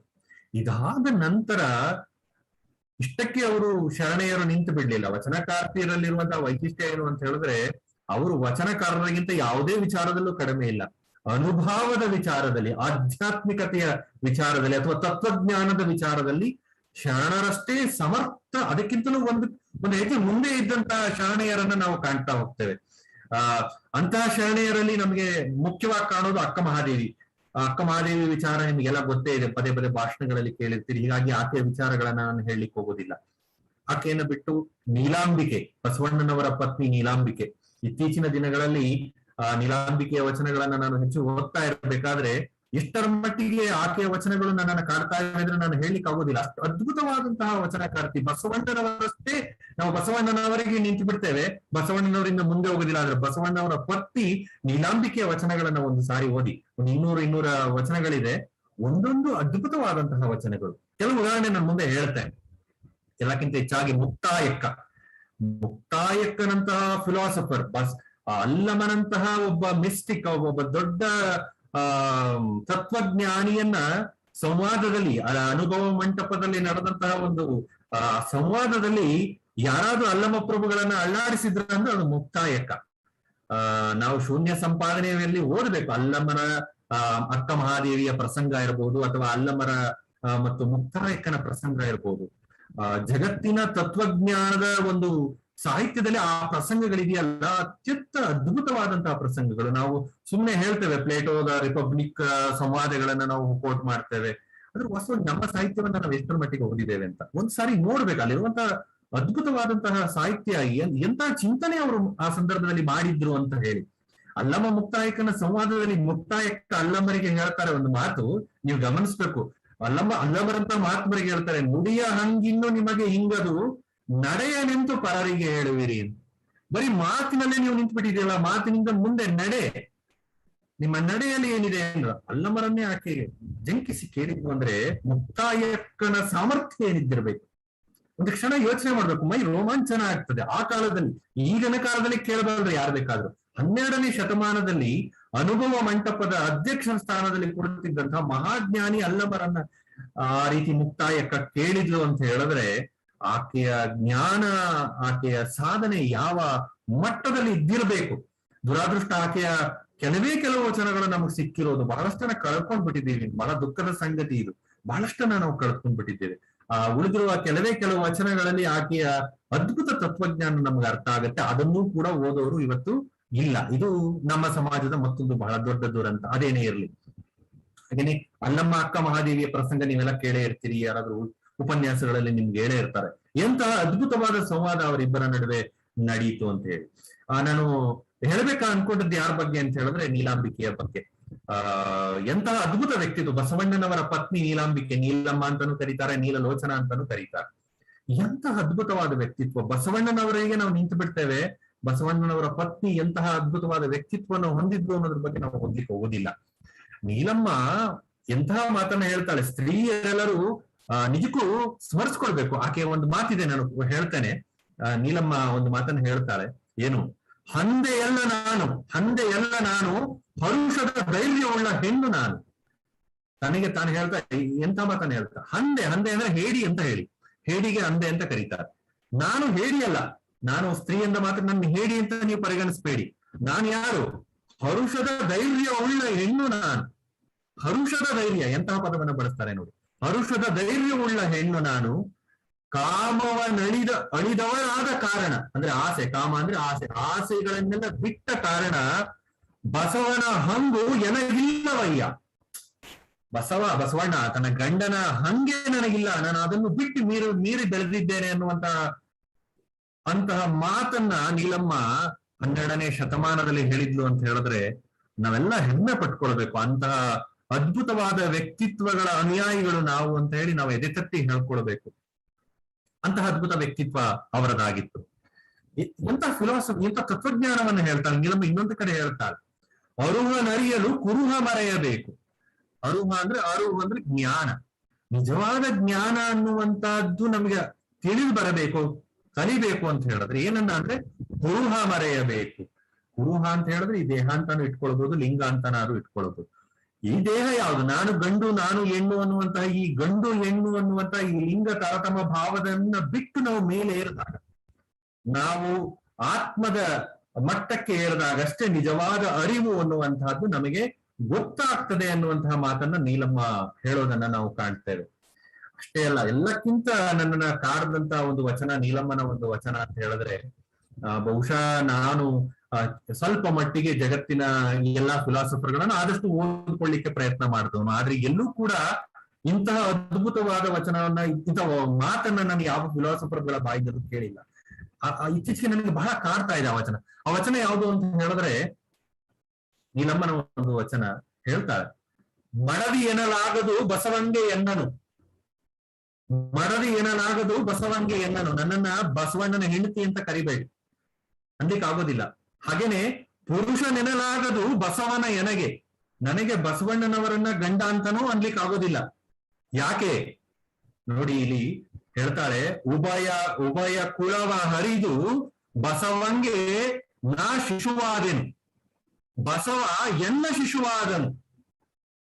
ಪ್ರಮತ್ತರು ಪುರಾತನರು ಸಾಕ್ಷಿಯಾಗಿ ಸಂಗಯ್ಯ ನಿಕ್ಕಿದ ದಿಬ್ಬವ ಮೀರದೆ ಬಸವನೊಳಗೆ ನಾ ಅಡಗಿದ್ದೇನೆ. ಒಬ್ಬ ಪತಿ ಪತ್ನಿ ಹೇಳುವಂತ ಅವರ ಭಾವ ಯಾವ ಮಟ್ಟಕ್ಕೆ ಹೋಗಿದೆ ಅಂದ್ರೆ, ನಾನು ಬಸವಣ್ಣನಿಗೆ ಶಿಶುವಾದೆ, ಬಸವ ನನಗೆ ಶಿಶುವಾದ. ನಮ್ಮ ಇಬ್ಬರ ಭಾವ ಎಲ್ಲಿಗೆ ಹೋಗಿದೆ ಅಂತ ಹೇಳಿದ್ರೆ ಅದ್ವೈತದ ತುಟ್ಟ ತುದಿಯನ್ನ ಮುಟ್ಟಿರುವಂತದ್ದು. ಬಹುಶಃ ಅದ್ವೈತದ ದರ್ಶನದ ಮಹಾಜ್ಞಾನಿ ಶಂಕರಾಚಾರ್ಯರು ಕೂಡ ಈ ಒಂದು ಮಟ್ಟವನ್ನ ಮುಟ್ಟಿದ್ರ ನನಗಂತೂ ಅನುಮಾನ. ಒಬ್ಬ ಪತಿ ಪತ್ನಿಯಾಗಿ ಹೇಳ್ತಾರೆ, ಅವರು ನನಗೆ ಪತಿ ಅಲ್ಲ, ನಾನು ಅವನಿಗೆ ಪತ್ನಿ ಅಲ್ಲ, ಅವನಿಗೆ ನಾನು ಮಗು, ನನಗೆ ಅವನು ಮಗು. ನಾವಿಬ್ಬರು ಅನ್ನುವ ಭಾವ ಅಳಿದು ಒಬ್ಬರಾಗಿರುವಂತಹ ಒಂದು ಅದ್ಭುತವಾದಂತಹ ಅದ್ವೈತದ ತುಟ್ಟ ತುದಿಯನ್ನ ನಾವು ನೀಲಮ್ಮನ ಈ ವಚನದಲ್ಲಿ ನಾವು ಕಾಣ್ತಾ ಹೋಗ್ತೇವೆ. ಅತ್ಯಂತ ಅದ್ಭುತವಾದಂತಹ ವ್ಯಕ್ತಿತ್ವ. ಕಲ್ಯಾಣದ ಕ್ರಾಂತಿ ಮುಗಿದ ನಂತರ ಬಸವಣ್ಣನವರು ಕಲ್ಯಾಣದ ಕ್ರಾಂತಿಯಿಂದ ಬೇಸರಗೊಂಡು ಕೂಡಲ ಸಂಗಮಕ್ಕೆ ಹೊರಟೋಗ್ತಾರೆ. ನಿಮಗೆ ಕಥೆ ಗೊತ್ತಿದೆ. ಕೂಡಲ ಸಂಗಮಕ್ಕೆ ಹೊರಟೋಗ್ಬಿಡ್ತಾರೆ. ಶರಣರನ್ನ ಕೊಲೆ ಮಾಡ್ಲಾಗತ್ತೆ. ಅನೇಕ ಶರಣರು ವಚನಗಳನ್ನ, ಕಟ್ಟಿಗೆಗಳನ್ನ ಗಾಡಿಯಲ್ಲಿ ತುಂಬಿಕೊಂಡು ಕೆಲವರು ಉಳಿವಿಯತ್ತ ಹೊರಡ್ತಾರೆ, ಕೆಲವರು ಕದಳಿಯತ್ತ ಹೊರಡ್ತಾರೆ. ಆ ಸಂದರ್ಭದಲ್ಲಿ ಶರಣರನ್ನ ಮುನ್ನಡೆಸಿದವರು ಯಾರು ಅಂತ ಹೇಳಿದ್ರೆ ನೀಲಾಂಬಿಕೆ. ಬಸವಣ್ಣನವರು ಹೋಗಿ ಕೂಡಲ ಸಂಗಮದಲ್ಲಿ ಕುಳಿತು ಬಿಡ್ತಾರೆ, ಧ್ಯಾನಸ್ಥರಾಗ್ಬಿಡ್ತಾರೆ, ಬೇಸರ ಬಂದ್ಬಿಡುತ್ತೆ ಅವರಿಗೆ. ಆದ್ರೆ ಜವಾಬ್ದಾರಿಯನ್ನ ಹೊತ್ಕೊಂಡು, ಶರಣರೆಲ್ಲರ ಜವಾಬ್ದಾರಿಯನ್ನ ಹೊತ್ಕೊಂಡು ಉಳಿವಿಯತ್ತ ಅವರನ್ನ ಮುನ್ನಡೆಸ್ತವಳು ಯಾರು ಅಂತ ಹೇಳಿದ್ರೆ ನೀಲಾಂಬಿಕೆ. ಬಸವಣ್ಣನವರು ಹೇಳಿ ಕಳಿಸ್ತಾರೆ ನೀಲಾಂಬಿಕೆಗೆ, ಅಡಪದ ಅಪ್ಪಣ್ಣನವರನ್ನ ನೀಲಾಂಬಿಕೆಯ ಬಳಿಗೆ ನಾವು ಕಳಿಸ್ತಾರೆ. ಸಮಯದ ಮಿತಿ ಇರೋದ್ರಿಂದ ಆದಷ್ಟು ಸಂಕ್ಷಿಪ್ತವಾಗಿ ನಾನು ಮುಗಿಸ್ತೇನೆ ಇನ್ನೊಂದು 2 ನಿಮಿಷಗಳಲ್ಲಿ. ಅವಾಗ ಅಡಪದ ಅಪ್ಪಣ್ಣನವರು ಬಂದು ನೀಲಾಂಬಿಕೆಯ ಬಳಿ ಕೇಳ್ಕೊಳ್ತಾರೆ, ಬಸವಣ್ಣನವರು ನಿಮಗೆ ಹೇಳ ಕಳಿಸಿದ್ದಾರೆ, ನೀವು ಬರಬೇಕಂತೆ ಕೂಡಲ ಸಂಗಮಕ್ಕೆ ಎಂದಾಗ ನೀಲಾಂಬಿಕೆ ಹೇಳ್ತಾಳೆ ಅಡಪದ ಅಪ್ಪಣ್ಣವರಿಗೆ, ನೋಡು ನೋಡು ನೋಡು ಲಿಂಗವೇನು ಅಂತ ಒಂದು ವಚನದಲ್ಲಿ ಹೇಳ್ತಾರೆ. ಅಲ್ಲಿರುವ ಸಂಗಯ್ಯ ಇಲ್ಲಿ ಇಲ್ಲನೆ. ಬಸವಣ್ಣನಿಗೆ ಗೊತ್ತಿಲ್ವ ಅಲ್ಲಿರುವ ಸಂಗಯ್ಯ ಇಲ್ಲಿ ಇಲ್ವೇ? ಎಂತಹ ಅದ್ವೈತ ಭಾವನೆ ಇದೆ, ಎಂತಹ ಅದ್ವೈತದ ತುಟ್ಟ ತುದಿ ಅನ್ನೋದನ್ನ ನಾವು ಇಲ್ಲಿ ಗಮನಿಸ್ತಾ ಹೋಗ್ಬೇಕು. ಹಾಗೇನೆ ಮೋಳಿಗೆಯ ಮಾರಯ್ಯಗಳ ಪತ್ನಿ ಮೋಳಿಗೆಯ ಮಹಾದೇವಿ, ಮೋಳಿಗೆಯ ಮಾರಯ್ಯನವರು ಇದೇ ತರದ ಒಂದು ಮಾತನ್ನ ಹೇಳ್ತಾರೆ. ಏನು ಅಂತ ಹೇಳಿದ್ರೆ ಕಲ್ಯಾಣದಲ್ಲಿ ಕ್ರಾಂತಿ ಆಗ್ಬಿಡ್ತು, ನನಗೀಗ ಸಾಕಾಗಿದೆ, ಆದಷ್ಟು ಬೇಗ ನಾನು ಸತ್ತೋಗಿ ನಾನು ಕೈಲಾಸವನ್ನ ಸೇರ್ಕೊಳ್ಬಿಡ್ಬೇಕು, ಎಲ್ಲಾ ಶರಣರು ಹೊರಟೋದ್ರು ಅಂತ ಒಂದು ಮಾತನ್ನ ಮೋಳಿಗೆಯ ಮಾರಯ್ಯ ಹೇಳಿದಾಗ, ಮೋಳಿಗೆಯ ಮಹಾದೇವಿ ಆತನ ಪತ್ನಿ ಒಂದು ಮಾತನ್ನ ಹೇಳ್ತಾಳೆ, ಗಮನಿಸಿ, ಮಾಡಿಹ ಕರ್ಮಕ್ಕೆ ಕೈಲಾಸಕ್ಕೆ ಓಹೆನೆಂದೊಡೆ ಕೈಲಾಸವೆಂಬುದು ಕೈಕೂಲಿಯೇ. ಏನ್ ಅನ್ಕೊಂಡಿದ್ದೀರಿ? ಕೈಲಾಸ ಅನ್ನೋದು ಏನಾದ್ರೂ ಕೈಕೂಲಿಯೇ? ನೀವು ಮಾಡದ ಕೆಲಸಕ್ಕೆ ಕೂಲಿಯಾದು? ಎಂತಹ ಅದ್ಭುತವಾದ ಮಾತನ್ನ ಆಕೆ ಹೇಳಿರುವುದನ್ನ ನಾವು ಮೋಳಿಗೆಯ ಮಹಾದೇವಿಯ ವಾಚನಗಳಲ್ಲಿ ನಾವು ಕಾಣ್ತಾ ಹೋಗ್ಬೋದು. ಹೀಗೆ ಜೀವನದ ಎಲ್ಲ ಘಟ್ಟಗಳಲ್ಲೂ ಕೂಡ ನಮಗೆ ಮಾರ್ಗದರ್ಶನ ಮಾಡಬಲ್ಲಂತಹ ವಚನಗಳನ್ನ ವಚನಕಾರ್ತಿಯರು ಬರೆದಿದ್ದಾರೆ. ಅದು ಕಾಯಕವಿರಬಹುದು, ದಾಸೋಹವಿರಬಹುದು, ಅಪರಿಗ್ರಹ ಇರಬಹುದು, ಈಗ ಹೇಳಿದ್ರಲ್ಲ ಅಸಂಗ್ರಹ ಇರಬಹುದು, ಸಮಾನತೆಯ ಬಗ್ಗೆ ಇರಬಹುದು, ಅಥವಾ ವಿಶ್ವ ಕುಟುಂಬತ್ವದ ಬಗ್ಗೆ ಇರಬಹುದು, ನಾವು ನೈತಿಕವಾಗಿ ಹೇಗೆ ಬಾಳಬಹುದು ಅನ್ನೋದಿರ್ಬಹುದು, ಶೀಲದ ಬಗ್ಗೆ ಇರಬಹುದು, ಶಕ್ತಿಯ ಬಗ್ಗೆ ಇರಬಹುದು, ಸಾಧನೆಯ ಬಗ್ಗೆ ಇರಬಹುದು, ಆಧ್ಯಾತ್ಮಿಕತೆ ಇರಬಹುದು. ಎಲ್ಲಕ್ಕಿಂತ ಹೆಚ್ಚಾಗಿ ಮುಕ್ತಿಯ ಮಾರ್ಗವನ್ನ ನಮಗೆ ಶರಣೆಯರು ತೋರ್ಕೊಟ್ಟಿದ್ದಾರೆ. ಸ್ತ್ರೀಯನ್ನ ನಾವು ಶಕ್ತಿ ಅಂತ ಹೇಳ್ತೇವೆ. ಆ ಒಬ್ಬ ಸಾಮಾನ್ಯ ಸ್ತ್ರೀ ಶಕ್ತಿ ಆಗ್ಬೇಕಾದ್ರೆ ಬಹುಶಃ ವಚನಕಾರ್ತಿಯರ ವಚನಗಳು ಖಂಡಿತವಾಗಿಯೂ ಮಾರ್ಗದರ್ಶಕ ಆಗುತ್ತೆ ಎನ್ನುವಂತಹ ಮಾತನ್ನ ಹೇಳ್ತಾ, ಹೆಚ್ಚಿನ ಸಮಯವನ್ನ ತೆಗೆದುಕೊಳ್ಳದೆ ಈ ಒಂದು ಅವಕಾಶವನ್ನ ಮಾಡಿಕೊಟ್ಟಂತಹ VSNA ಎಲ್ಲ ಪದಾಧಿಕಾರಿಗಳಿಗೆ, ಹರೀಶ್ ಹಿರೇಮಠ ಅವರಿಗೆ ಮತ್ತು ತಮ್ಮೆಲ್ಲರಿಗೂ ಧನ್ಯವಾದಗಳು. ಶರಣ್ ಶರಣಾರ್ಥಿ. ಸ್ವಾಮಿಗಳೇ, ಬಹಳ ಚೆನ್ನಾಗಿ ಹೇಳಿದ್ರಿ. ನಮ್ಮ ವಚನಕಾರ್ತಿಯರ ಭಕ್ತಿ, ಮುಕ್ತಿಯ ಶಕ್ತಿಯ ಬಗ್ಗೆ ಬಹಳಷ್ಟು ಚೆನ್ನಾಗಿ ವಿವರಣೆ ಕೊಟ್ರಿ. ನೋಡಿ, ಈ ಕಾರ್ಯಕ್ರಮವನ್ನ, ಇವತ್ತಿನ ಮುಂಜಾನೆಯನ್ನ ನಾವು ಗೊಗ್ಗವ್ವನ ಮುಂಜಾನೆ ಅಂತ ಕರಿತಾ ಇದ್ದೀವಿ. ಕಾರ್ಯಕ್ರಮ ಆ ಶಿವಶರಣೆ ಧೂಪದ ಗೊಗ್ಗವೆಯಿಂದ ಚೆನ್ನಾಗಿ ಮೂಡಿ ಬರ್ತಾ ಇದೆ. ಈಗ ನಮ್ಮ ಇನ್ನೊಬ್ರು ಪ್ಯಾನಲಿಸ್ಟ್ ಆದ ನಮ್ಮ ಯಶವಂತ ಗಡ್ಡಿಯವರು ನಿರರ್ಗಳವಾಗಿ ಮಾತನಾಡಬಲ್ಲರು. ಅವ್ರಿಗೆ 5 ನಿಮಿಷ ಕೊಟ್ರೆ ಬಹಳ ಅನ್ಯಾಯ. ಆದ್ರೂ ಯಶ್ ಗಡ್ಡಿಯವರೇ, ನಮ್ಮ ಮುಖ್ಯ ಅತಿಥಿಗಳ ಮಾತುಗಳನ್ನ ಕೇಳೋದು ಬಹಳ ಮುಖ್ಯವಾಗಿತ್ತು, ಅವರ ಭಾವನೆಗಳನ್ನ. ಅದಕ್ಕೋಸ್ಕರ ನಿಮಗೆ ನಾನು 5 ನಿಮಿಷ ಕೊಡ್ತಾ ಇದ್ದೀನಿ. ಸಾಧ್ಯವಾದಷ್ಟು ನಿಮ್ಮ ಬಹಳಷ್ಟು ಚೆನ್ನಾಗಿ ಮಾತಾಡ್ತೀರಾ ನೀವು. ಆಗಲೇ ಒಂದು ಒಳ್ಳೆ ಹಾಡನ್ನು ಬೆಳೆಯ ಕಟ್ಟಿದೀನಿ ಅಂತ ಹೇಳಿದ್ರಿ, ಅದನ್ನು ಹೇಳಿ ನಮ್ಮನ್ನು ಸಂತೋಷ ಪಡಿಸ್ಬೇಕು. ಓಂ ಶ್ರೀ ಗುರು ಬಸವಲಿಂಗಾಯ ನಮಃ. ಮೊಲೆ ಮುಡಿ ಬಂದೆಡೆ ಹೆಣ್ಣೆಂಬರು, ಮೀಸೆ ಕಾಸೆ ಬಂದೆಡೆ ಗಂಡೆಂಬರು. ಮೊಲೆ ಮುಡಿ ಬಂದೆಡೆ ಹೆಣ್ಣೆಂಬರು, ಮೀಸೆ ಕಾಸೆ ಬಂದೆಡೆ ಗಂಡೆಂಬರು. ಈ ಉಭಯದ ಜ್ಞಾನ ಹೆಣ್ಣೋ ಗಂಡೋ, ಈ ಉಭಯದ ಜ್ಞಾನ ಹೆಣ್ಣೋ ಗಂಡೋ, ನಾಸ್ತಿ ನಾಥ ನಾಸ್ತಿ ನಾಥ. You all know, if breast developed they call it woman, if mustache grows they call it man. The knowledge of this duality, is it man or woman? Oh nasti natha. Sharana Sharanarthi. Sharana Goggave in this vachana, which complements other similar vachanas like Jedra Dasimayas, Naduve Suliyuva Atma Ennu Allah Gandu Allah O Ramanatha, meaning the soul inside our body is neither male nor female. And Siddharameshwara's vachana, Hennu Hennalla, Ake Sakshat, Kapila Siddha Mallikarjuna. These are all highlighting the gender equalities. At the outset, I would like to commend the organizing committee for hosting this 44th VSNA Samanvaya Convention with the phrase Vachanakarti, Bhakti, Yukti, Mukti, Shakti, emphasizing the contributions of 12th century Sharanayar.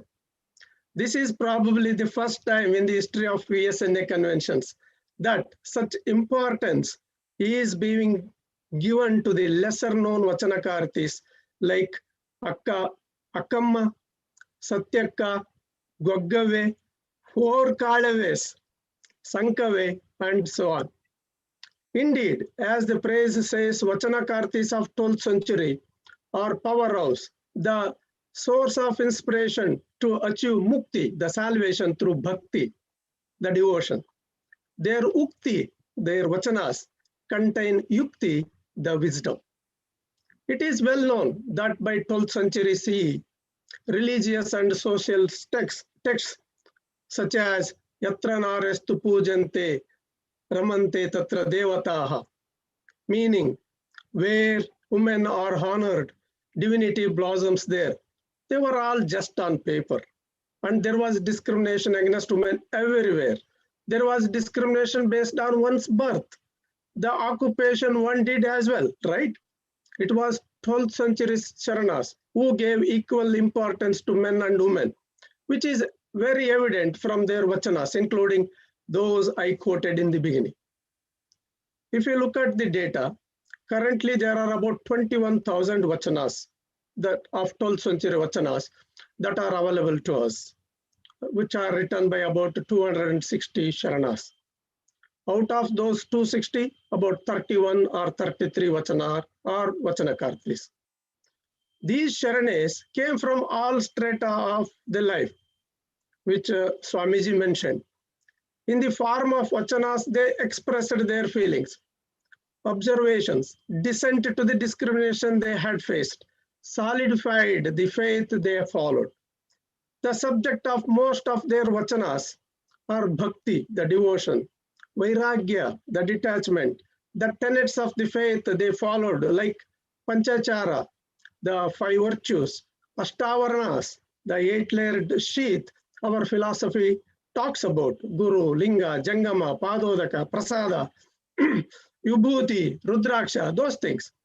The concepts of Kayaka, Dasoha, very importantly, Samanate, the equality. In few cases, some of these Vachanakartis were much ahead of their spouses in the spiritual thinking, in their spiritual thinking. I wanted to quote a couple of them.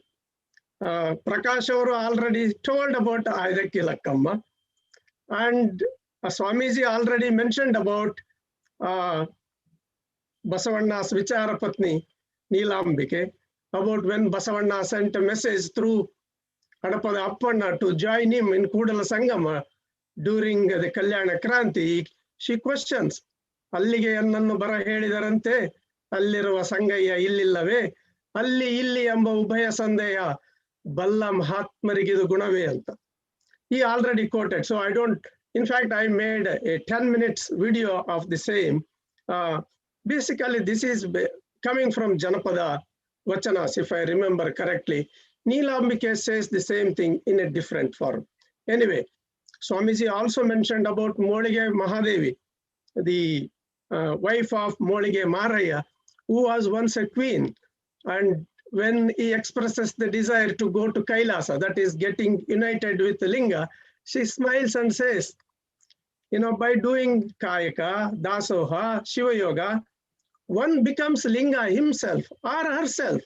So there is no meaning to the notion of getting united with Linga, right?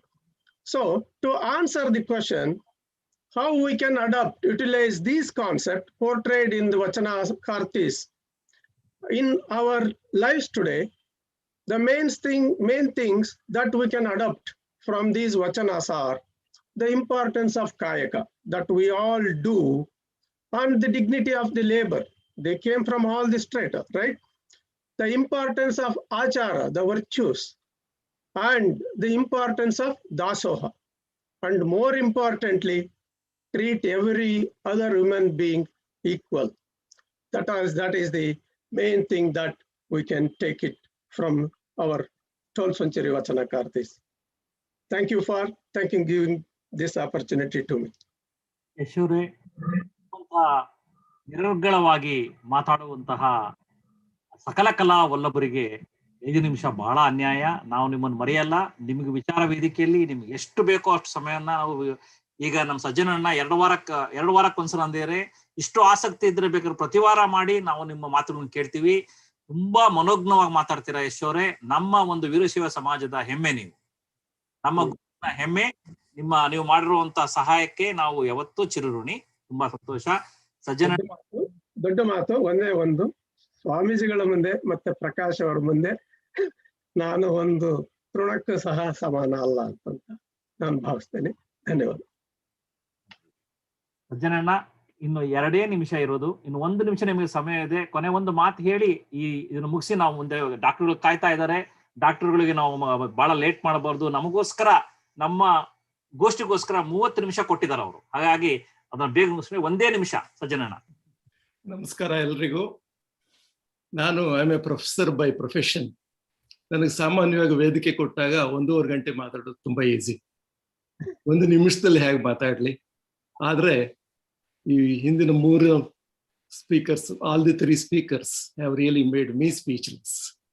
So I really do not have to say much other than some of the things that the speakers highlighted. One is, do not just read vachanas as a piece of literature. Read about it, try to understand it, internalize it.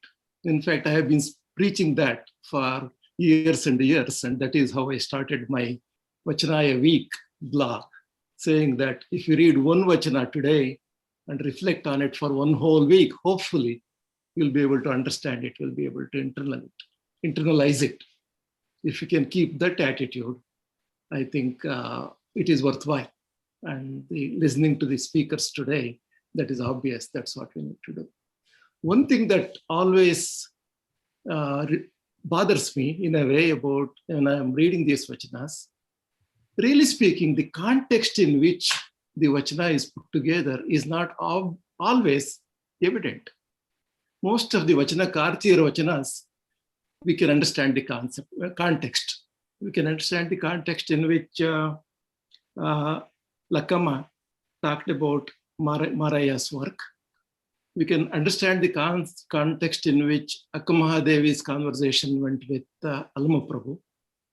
Similarly, the context in which Muktayaka's conversation went with Alma Prabhu. All those are evident. But, for example, think of that vachana that ends with Stavara Kalivuntu, Jangama Kalivilla. Adakku, what is the difference? What is the relation between that statement and the previous 4 lines talking about temple, body being a temple? We really need to sit down and reflect on it. If you start thinking about it, you say it is beyond just talking about body being a temple. It is being dynamic, not static in your life. Is that the message that they were trying to convey? Something to reflect on.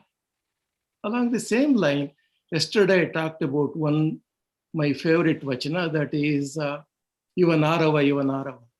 Ivanarava, Ivanarava, Ivanarava Nisabeda. Ivanannava, Ivaninnava, Ivanannava Nenisu. ನಿನ್ನ ಮಗನ ನಿನ್ನ ಮನೆಯ ಮಗನನ್ನ ಎಂದೆನಿಸಯ್ಯ ಅಂತ ಬಸವಣ್ಣ ಹೇಳ್ತಾರೆ. So what was Basavana trying to tell us? Is he trying to tell us to think about others as same as you?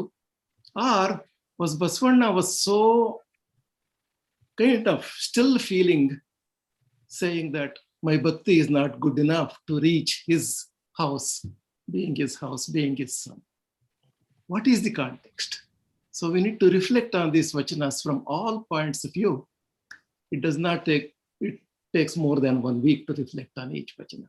I think all of us, we have enough material from all these conversations. I hope we can continue thinking about them. We can continue internalizing them. If we just internalize 1 or 2 vachanas in our life, I think that is a good profit that we get from these discussions. Ashthedi, I thank all of you for giving me this 1 minute to talk about. ಅದಕ್ಕೋಸ್ಕರ ಏನಂದ್ರೆ ನೀವು ಹೇಳಿದ ಪ್ರಕಾರ ಬೇಕಾದ್ರೆ ಒಂದು ವಚನ ತಕೊಂಡು ವಿಚಾರ ವೇದಿಕೆಯಲ್ಲಿ ಆ ವಚನದ ಬಗ್ಗೆನೇ 4-5 ಜನ ಮಾತಾಡೋಕೆ ಟ್ರೈ ಮಾಡೋಣ. ಅದರಿಂದ ನಾವು ಇನ್ನೂ ಚೆನ್ನಾಗಿ ಅರ್ಥ ಮಾಡ್ಕೊಬಹುದು. ಆತರ ಪ್ರಯತ್ನ ಪಡೋಣ.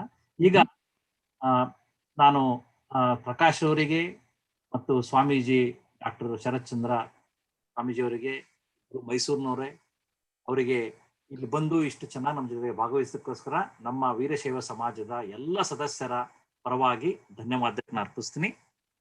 ಮತ್ತು ಯಶ್ ಗಡ್ಡಿ ಅವರಿಗೆ, ಸಜ್ಜನವರಿಗೆ ಪ್ಯಾನಲಿಸ್ಟ್ ಆಗಿ ನಿಮಗೆ ಸಮಯ ಕೊಡಕ್ಕಾಗ್ಲಿಲ್ಲ, ಸ್ವಲ್ಪ ನಿಮಗೆ ಆಗಿದೆ. ಮುಂದಿನ ಸಲ ನಾವು ಅದನ್ನ ತುಂಬಿಕೊಡ್ತೀವಿ. ತುಂಬಿಸಿ ನಾವು ಮತ್ತೆ ನಿಮಗೆ ಕೊಟ್ಟು ನಿಮಗೆ ಆ ಸಮಾಧಾನ ಸಂತೋಷ ಕೊಡ್ತೀವಿ. ಇಷ್ಟು ಹೇಳಿ ಈ ಸೆಷನ್ ಅನ್ನು ಮುಗಿಸಿ ಮುಂದಿನ ಮೆಡಿಕಲ್ ಅಂಡ್ ಹೆಲ್ತ್ ಸೆಷನ್ ಅನ್ನ ಆರ್ಗನೈಸ್ ಮಾಡಿ ಇಲ್ಲಿ ನಮ್ಮನ್ನು ತರ್ತಿರುವಂತಹ ಡಾಕ್ಟರ್ ಚೈತನ್ಯ ಮಲ್ಲಿಕಾ, ನಮ್ಮ ಹೊಸದಾಗಿ ಬಂದಿರೋ ಚಾಪ್ಟರ್ ಪ್ರೆಸಿಡೆಂಟ್ ಅವರು BSNA ಸ್ಯಾನ್ ಆಂಟೋನಿಯೋ ಬಸವಕೂಟ ಗುಂಪಿನ ಅಧ್ಯಕ್ಷರು. ಅವರು ಮುಂದಿನ ಕಾರ್ಯಕ್ರಮ ನಡೆಸ್ಕೊಡ್ಬೇಕು ಅಂತ ದಯವಿಟ್ಟು ಕೇಳ್ಕೊಳ್ತೀನಿ. Thank you very much, Harish Aure. Wonderful talk from all the speakers. I know ಪೂರ್ತಿ ದಿನ ಅವ್ರ ಬಗ್ಗೆನೇ ಅವ್ರ ವಿಚಾರನ ಕೇಳ್ತಾ ಇರ್ಬೋದು, but we'll break up for the health session. So welcome to the health information session. ಎಲ್ಲರಿಗೂ ಕೇಳಿಸ್ತಾ ಇದೆಯಾ? I am Chaitanya Mallikarjun. A very good afternoon to you all, and I wish you a happy 4th of July from San Antonio. From here, it's cloudy and rainy day here in San Antonio. Like I said, I have been practicing gastroenterology in San Antonio for the last 7 years. I did my gastroenterology and transplant hepatology fellowship at New Orleans in Tulane and Oxford Clinic. And I did my residency in Atlanta. And I did my medical college in Jaya Jagat Guru Mrugarajendra Medical College, Davangere. Now, we are going to hear my recorded talk. After that, any questions regarding gastrointestinal disorders, please type it in the Zoom chat, and I'll do my best answering them. Thank you. Harish avare, recorded talk na play ಮಾಡ್ತೀರಾ?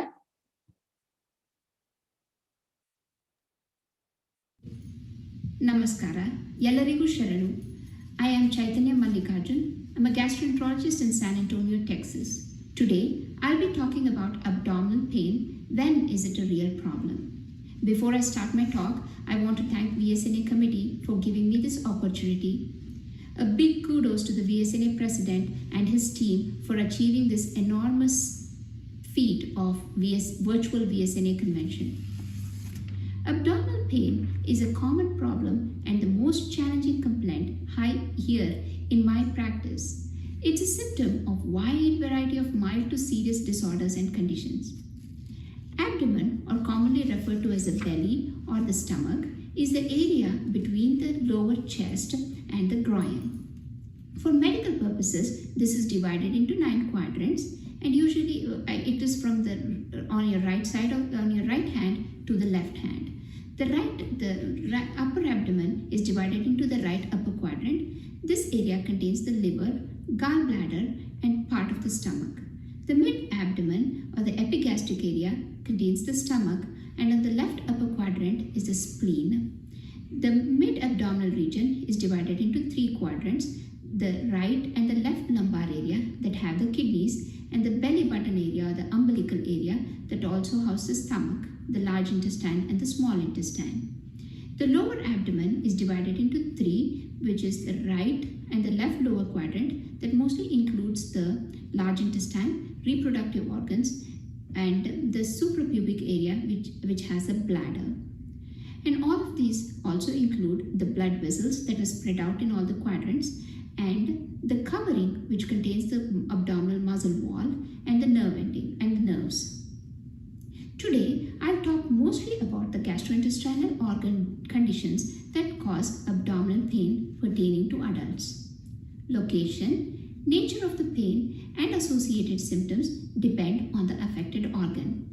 I ask many questions to determine who needs to be observed or who can be symptomatically treated, and who require further investigations like blood work, ultrasound, CT scan, or MRI.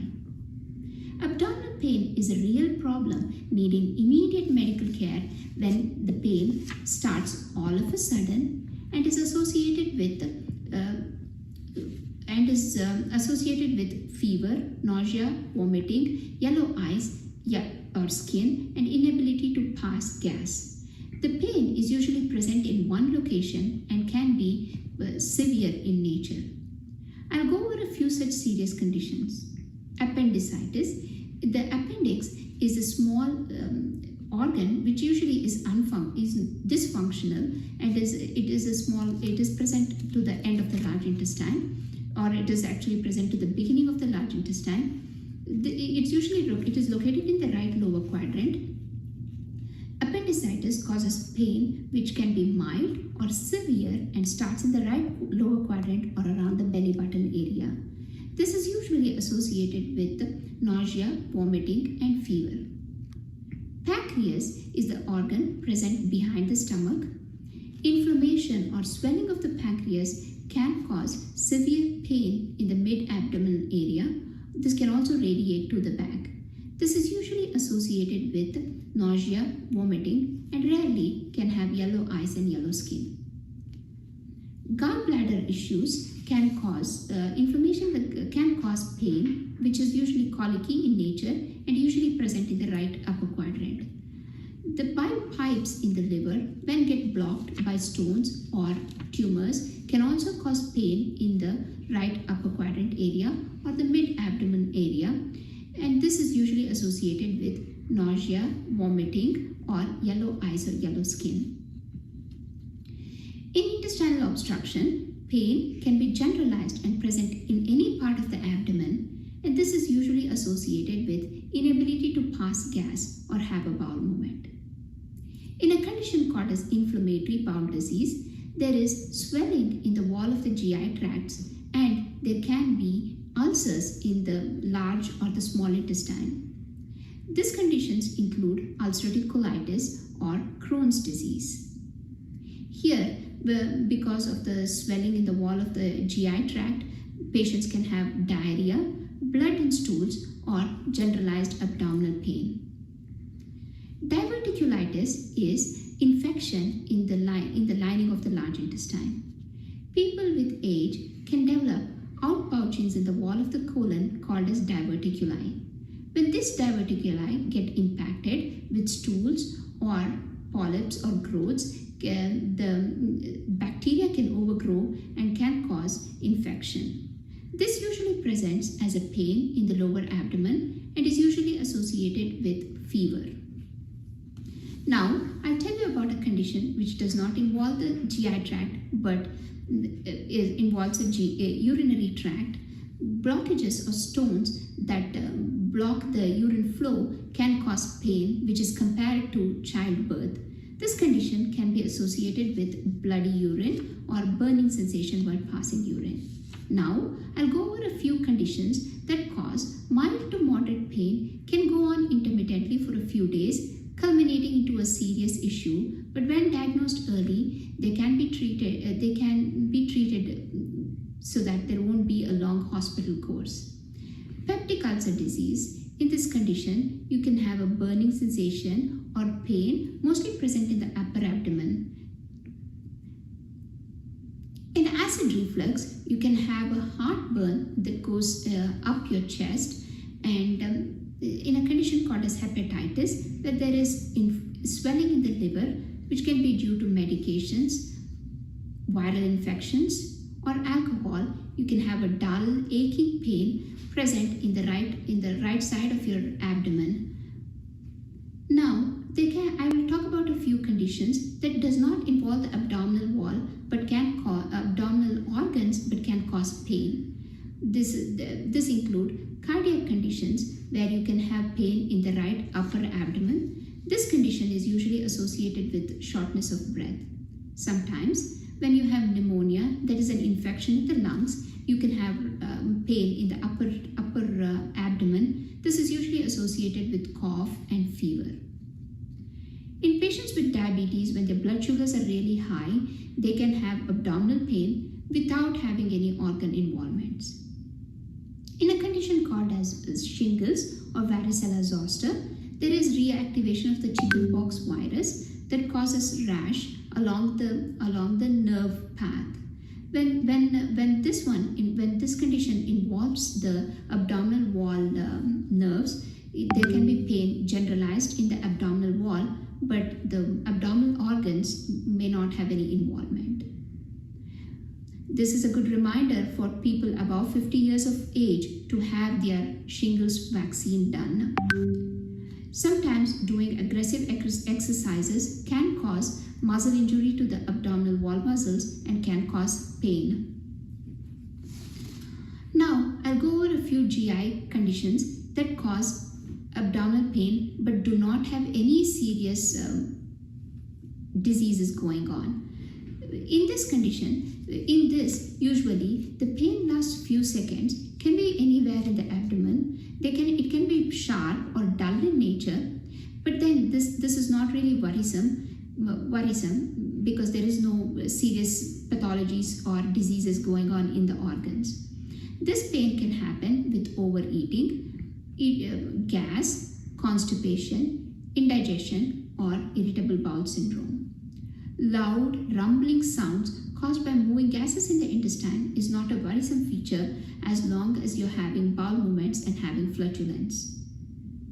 Occasionally, in gastroenteritis or food poisoning, you can have generalized abdominal pain, which is associated with diarrhea and fever, and also nausea and vomiting. This condition may last 24 hours and resolve by itself without causing any issues. Pain in the left lower quadrant that resolves with bowel movement is one of the features of irritable bowel syndrome. Overeating can cause fullness or abdominal bloating that usually resolves with walking. Lastly, a very uncommon but a rare cause of abdominal pain can be colon cancer. Pain can be anywhere in the abdomen, and this condition is usually associated with blood in stools, changes in stool pattern, new onset constipation, weight loss, and sometimes may not have any associated symptoms. Colon cancer is the third most common cancer in both men and women. Indians in America carry the same risk as the Americans for colon cancer. I'll take this opportunity to remind everybody above 45 years to have colonoscopy done. This helps prevent colon cancer. Detected early, colon cancer is treatable and preventable. Dhanyavada. Ellarigu Sharanu Sharanarthi. I want to thank two very important people in my life. One is my mother, who taught me patience, and the other is my daughter, who's helping me practice it every day. I'll take any questions now. Thank you again. Thank you, Chaitanaji. Very nice speech. Please continue. Thank you. One chat one question bandide. The question is, when someone comes with non-specific pain and feels as stress or irritable bowel, what do you do? That is, basically, like I said, I will ask many questions to figure out which location the pain is in, what are the associated symptoms. I would work it up depending upon that, and then I would probably blame it on stress or irritable bowel syndrome. I think any kind of changes that you experience is always good to go over with your doctors before blaming it on stress or something that is benign. Benign means there is no underlying organ involvement.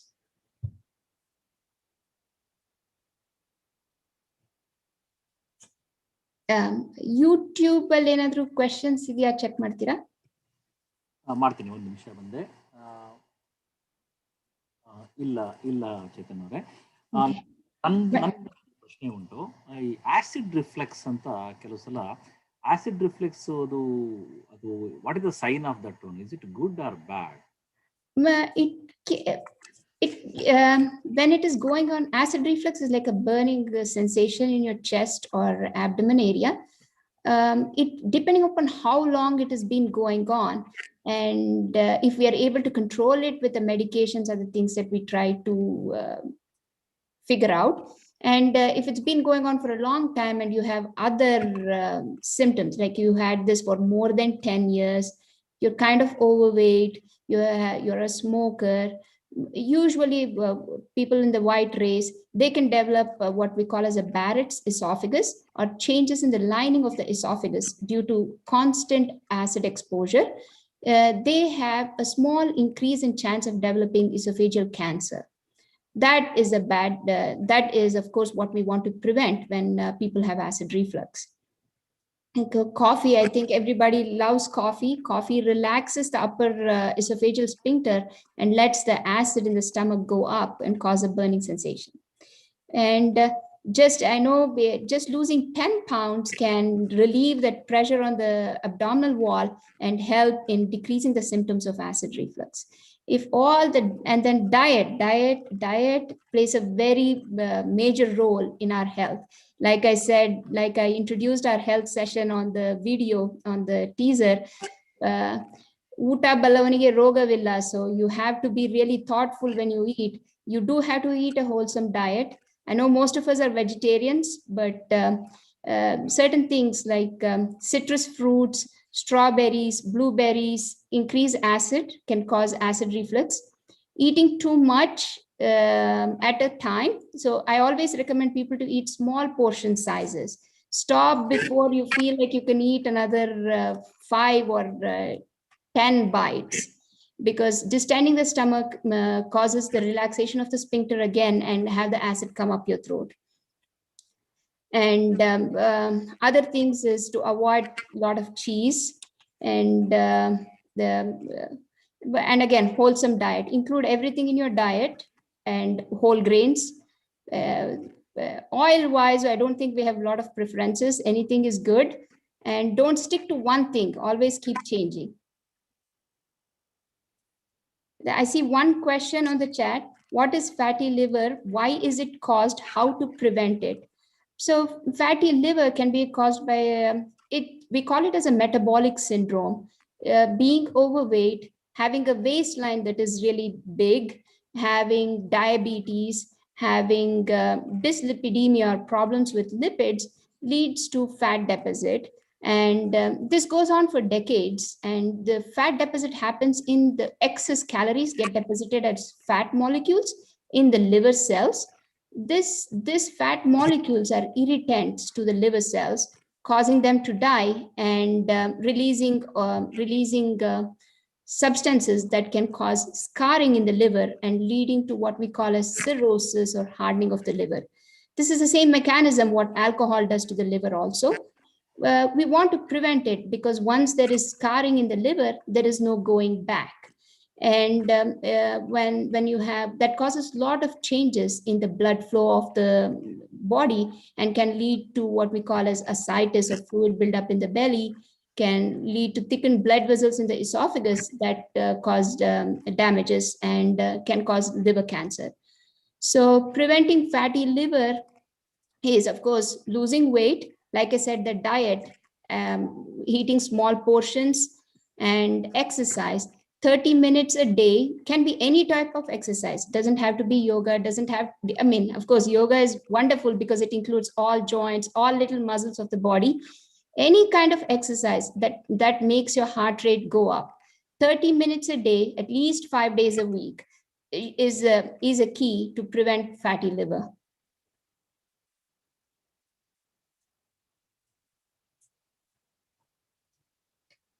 Anybody with any other questions? Anything else? Like I said, the most important thing that is very close for me is preventing colon cancer. Like I said, or everybody above 45, hopefully all of you all have done your colonoscopies. It is one of the we look for polyps or growths in the wall of the colon that can develop to colon cancer when in there, and taking them out prevents colon cancer. So talk to your primary care providers, have that colonoscopy done. Don't be shy. Doctor, I have a question on YouTube comments from Rupa Jaydev. How do you know if there is an issue with the gut health? Can having allergies to various foods cause gut issues? It's the food allergies in adults is a little different than in kids. Usually gut health, you will have some kind of symptoms. It can be bloating, it can be loose stools or diarrhea. Those are the two main things. And we usually, what we do is we check for a bacterial infection called as a H. pylori, that we can get it from usually undercooked meat or even vegetarian food. And we usually do endoscopy to take biopsies, or we can run other tests where we do a breath test or a stool test to check H. pylori. And once we know it is not H. pylori, we think about constipation and food that can cause bloating. Food rich in in certain kind of when you're having a high protein diet, the interaction between the protein that is not digested in the small intestine can make it to the colon or the large intestine, and how the gut bacteria act on it can produce a lot of gas and bloating. Very rarely we see a condition called as eosinophilic esophagitis that can present as problems swallowing food. That is one thing related to the diet. People allergic to egg, soy, nuts, seafood develop this condition. And they usually present with problems swallowing, where they feel the food is sticking in their chest or food is not passing down easily. They can also they tend to be drinking more water when they eat. That's one symptom of eosinophilic esophagitis. The other thing is wheat allergy. Wheat allergy can, what we call as celiac disease. Those people can have nutritional deficiencies like iron, vitamin D, and can also have abdominal pain, bloating, diarrhea, constipation. Those are the main food allergies. Rest, we usually haven't seen that other food in adults causing any problems. I see one more question. Can we take off-the-counter probiotics as we take multivitamins?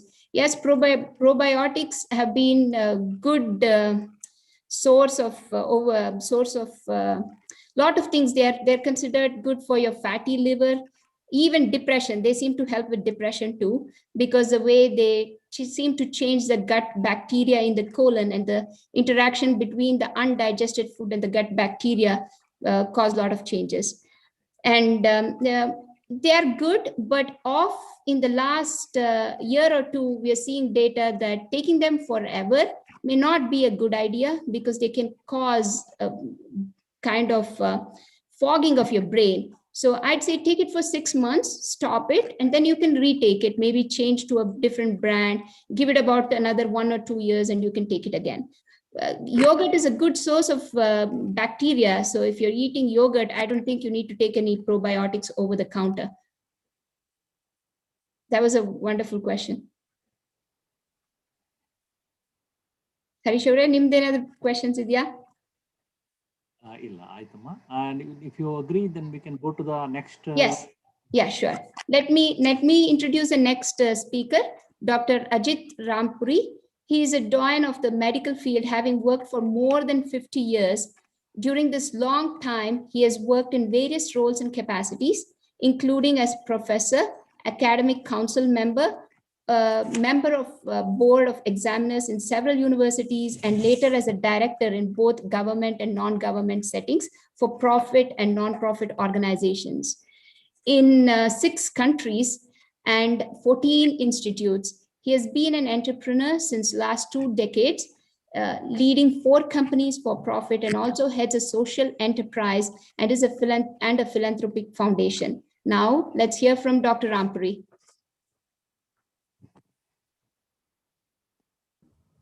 Thank you for the wonderful introduction, Namaskara.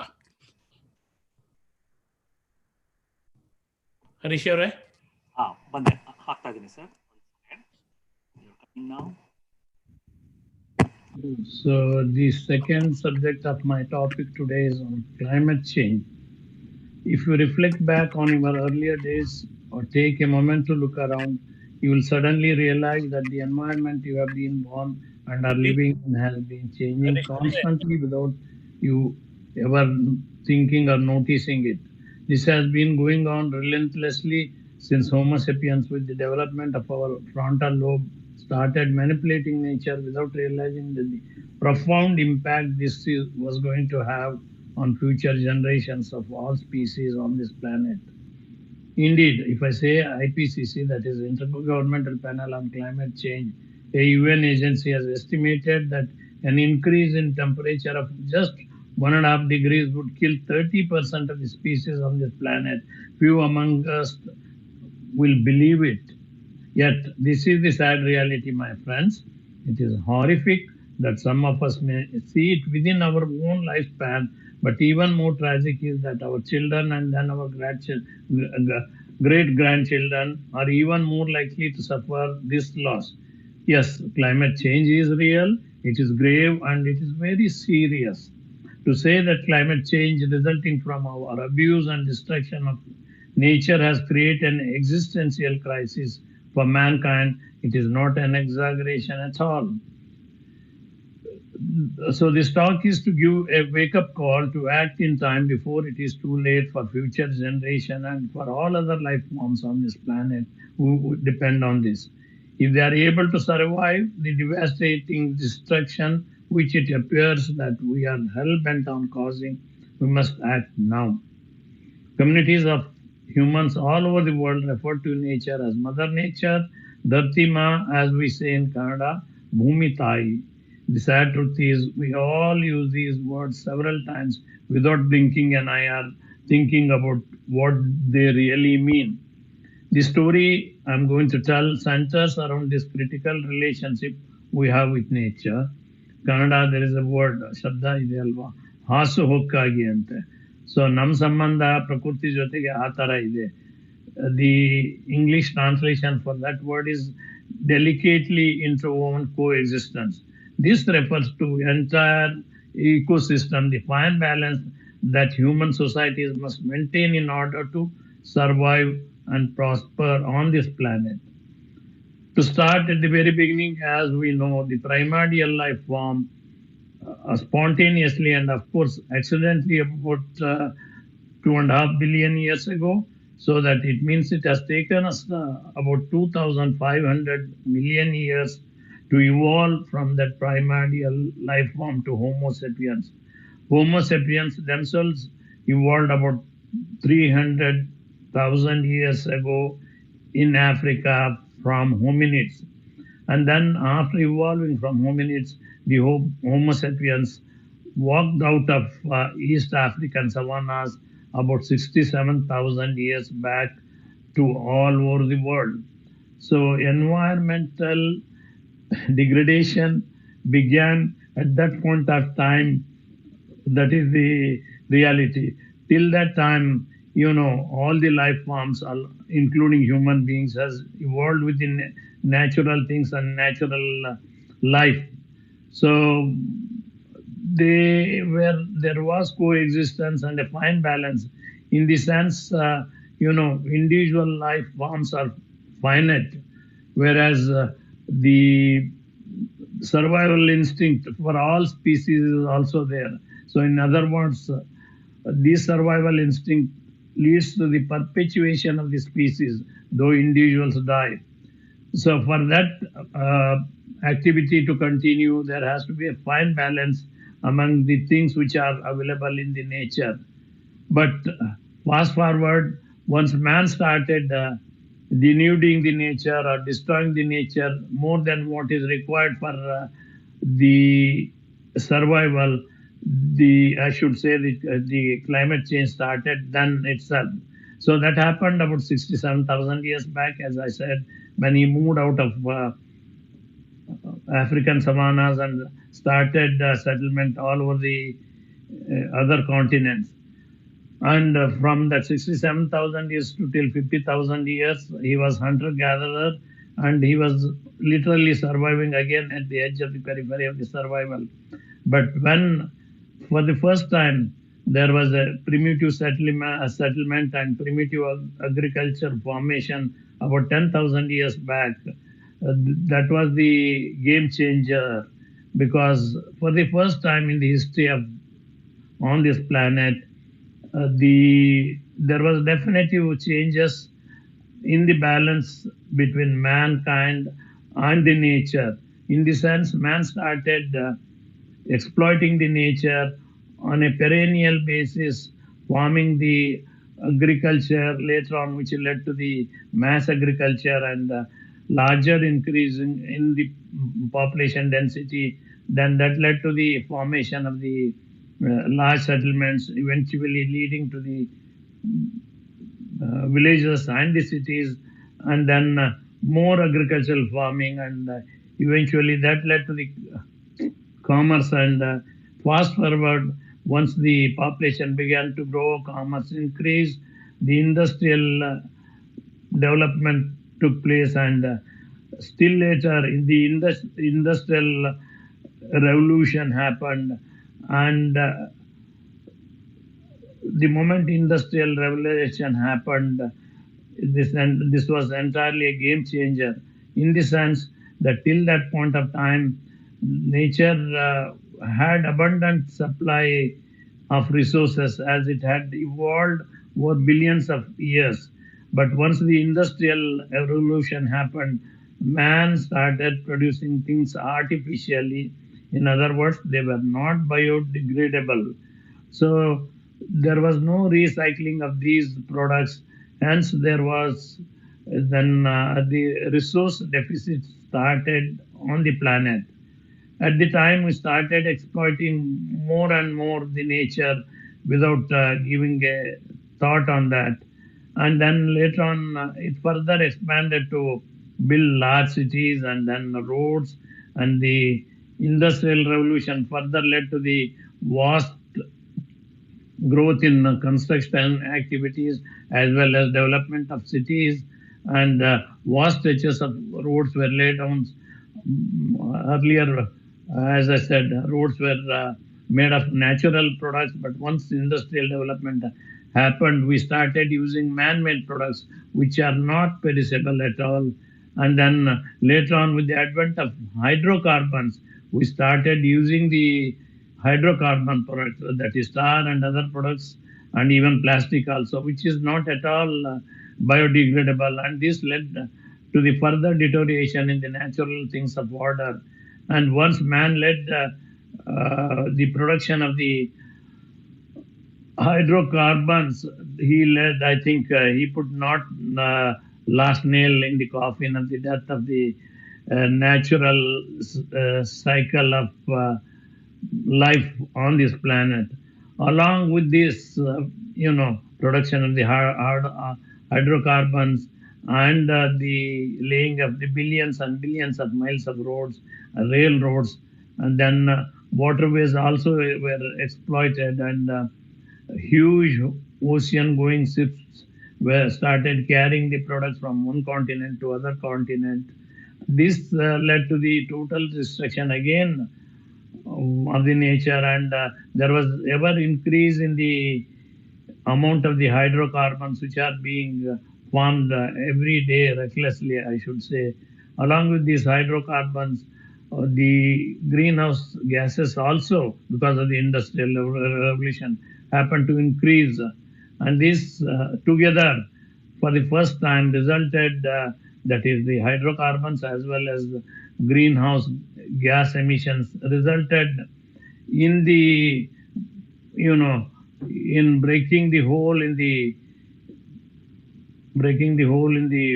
ozone layer, which has been a protective barrier, which was a protective barrier for our breathable air, and it had separated, this barrier had separated it from harmful stellar radiation. But once the ozone layer has broken down, I think entire mankind realized that something we have got to do, otherwise it is going to be, self-destructive. So about 34 years back, there was a convention in Montreal, and first time the nation state met together and decided to bring down the carbon emissions as well as to curb the industrial production of other man-made things. Since that time, there is a very gradual change and improvement in the ozone layer on this planet. But it would take tens of, I think, more than 100 years for that ozone layers to recapture the original form.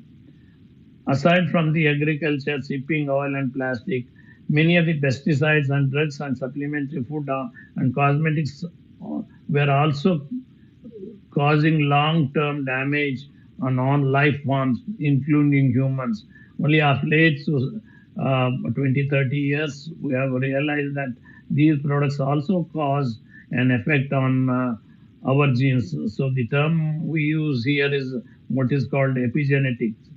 Earlier, epigenetics was mainly based on the environmental products which were biodegradable. But with emergence of this non-biodegradable products, the epigenetics also has changed, and this has led to the mutations and congenital abnormalities in all species of life on this planet. And it is indeed sad and self-destructive. But with all this, sometimes people think that space exploration is a magic bullet and it is a eureka moment for man. But my friends, within short span of time when we started exploring the space, we have already seen that mankind has accumulated more than 2 million man-made products which are non-perishable in the upper atmosphere. This is really frightening. We don't know what is going to happen next 10, 20, 30 years if we continue with the space exploration without addressing the issue of man-made products, which is causing chaotic changes in the life as we know of. Similarly, with these environmental changes, there has been erosion of the coastal areas of many of the land all over the world. All of you are aware that about 20 years back, there was a tsunami in India, and indeed, the eastern coast and southeastern coast of India have been destroyed because of this. Also, the mangrove forests which were there are being destroyed every day, day in and day out. And in addition to that, deep sea fishing by large industrial nations like Japan and Korea is causing endless harm to the marine life on those deep seas. There are reports wherein they say that there are islands of plastic materials, which are of course hydrocarbon products floating in the South Pacific Sea. So also there are huge man-made products on Himalayan mountains. And even when we go back to India, we see that plastic everywhere on roadside. Most of us have seen on the side of rail lines. So there is a never-ending plight and degradation of the nature unless we come to our senses and take strong measures, both the governmental level as well as civic society level. It would be a suicide for human society. And I think I should stop here, otherwise I'll not be able to complete. So I would take this opportunity to thank Mr. Harish and the team of his colleagues who have taken, such a challenge during this time and worked so hard to make this function a success. So ಕೊನೆಯದಾಗಿ ನಾವು ಪ್ರಕೃತಿ ಜೊತೆಗೆ ಪರಿವರ್ತನೆ ಮಾಡೋದಕ್ಕಿಂತಲೂ ಮುಂಚೆ ಯೋಚನೆ ಮಾಡಬೇಕಾಗುತ್ತೆ. ಯಾಕಂದ್ರೆ ಪರಿಸರ ಮತ್ತೆ ಪರ್ಯಾವರಣ ಇದ್ರೇನೆ ಪ್ರಕೃತಿ ನಮಗೆ ನಮ್ಮ ಜೊತೆಗೆ ಸಹಕರಿಸುತ್ತೆ. ಇರದೇ ಇದ್ರೆ ಜೀವನ ಇಲ್ಲಿ ಆಗೋದಿಲ್ಲ. ಇಷ್ಟು ಹೇಳ್ಬಿಟ್ಟು ನನ್ನ ಮಾತು ಮುಗಿಸ್ತೀನಿ. ಶರಣು ನಮಸ್ಕಾರ. And again, I thank the BSNA for giving me an opportunity to speak on this. Thank you. Mr. Harish, Prakash here. Heli Prakash avare. Can you take one question? This is to Dr. Chaitanya. Yes. Doctor. Heli. Dr. Prakash here, doctor. Heli. Doctor, ಏನಂದ್ರೆ I am suffering from acid reflux, that is GERD. I was diagnosed in 2018 December. It is a kind of a severe form. In fact, it went up to the level of kind of causing me some kind of bronchitis infection, lung infection in the lungs, because acid seeped into lungs. So finally, there was a wrong diagnosis, and finally got into gastroenterologist. He confirmed by doing endoscopy, and then he put me on Goggavveya tablet for 2 months.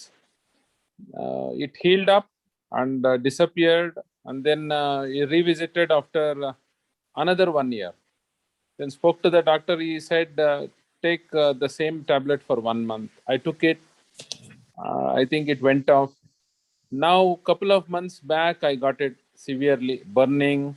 You know, the moment I sleep in the night, I give 2 hours gap, 2 to 3 hours after my dinner.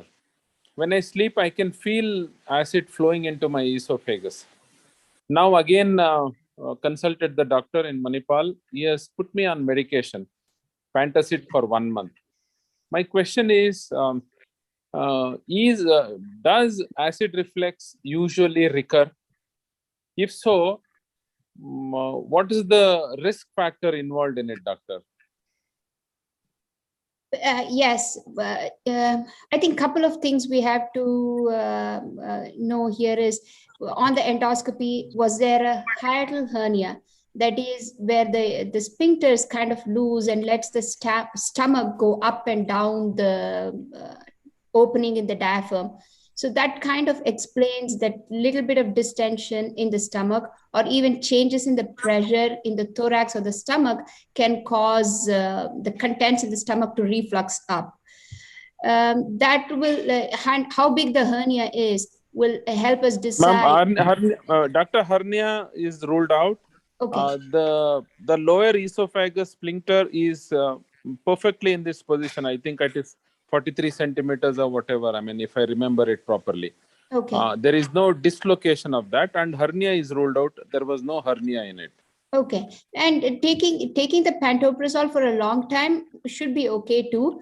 I know the pantoprazole comes with a lot of side effects and different things, but in the long, that pantoprazole has been in the market for more than I've been in this world.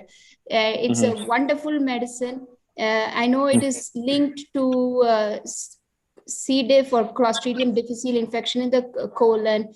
It can cause bacteria. The stomach acid mainly helps with decontaminating the food we eat, that is taking out the bacteria, and less Correct. acid. When even 20% of acid in the stomach helps with it, so you don't have to worry about it. I think main thing is okay to take it for a long term, and small changes, maybe even elevation of the bed by a 6-inch peg, the head of the bed would be helpful also. Maybe even depending upon what your BMI is, considering about 10% weight loss may be effective also. There may be some small things in your diet. You may want to look into it and see if any changes in your diet is going to help with it. And yes, the acid reflux can come and go, and okay to take the pantoprazole PRN as needed. I wouldn't stop it abruptly, would try to kind of slowly taper it off. And there are what we call as a H2 blockers in the market also that work on the different receptors. And those in the long term are good medications too. Did it answer your question? Was there anything else? Absolutely. I have one last question. That is my apprehension rather than a question. Okay. The bad habit with medical sciences is that, Google it and try to learn more on our own. I don't know. It's good or bad, but I am into that kind of, inquisitiveness to read. Absolutely. I love those Google informed patients because they have excellent questions, and they're smart people. So Googling is good. But if you can't read everything black and white, there is something between it. There is a lot of information available, but how you utilize it, I wouldn't get stressed out. The chance of acid reflux causing Barrett's esophagus, and Barrett's esophagus causing. And in fact, doctor, to intervene, I think you are talking about what I was about to ask you. Okay. My apprehension is that this kind of a recurring of this acid reflux over a long period, does it cause, or do I end up with a Barrett esophagus?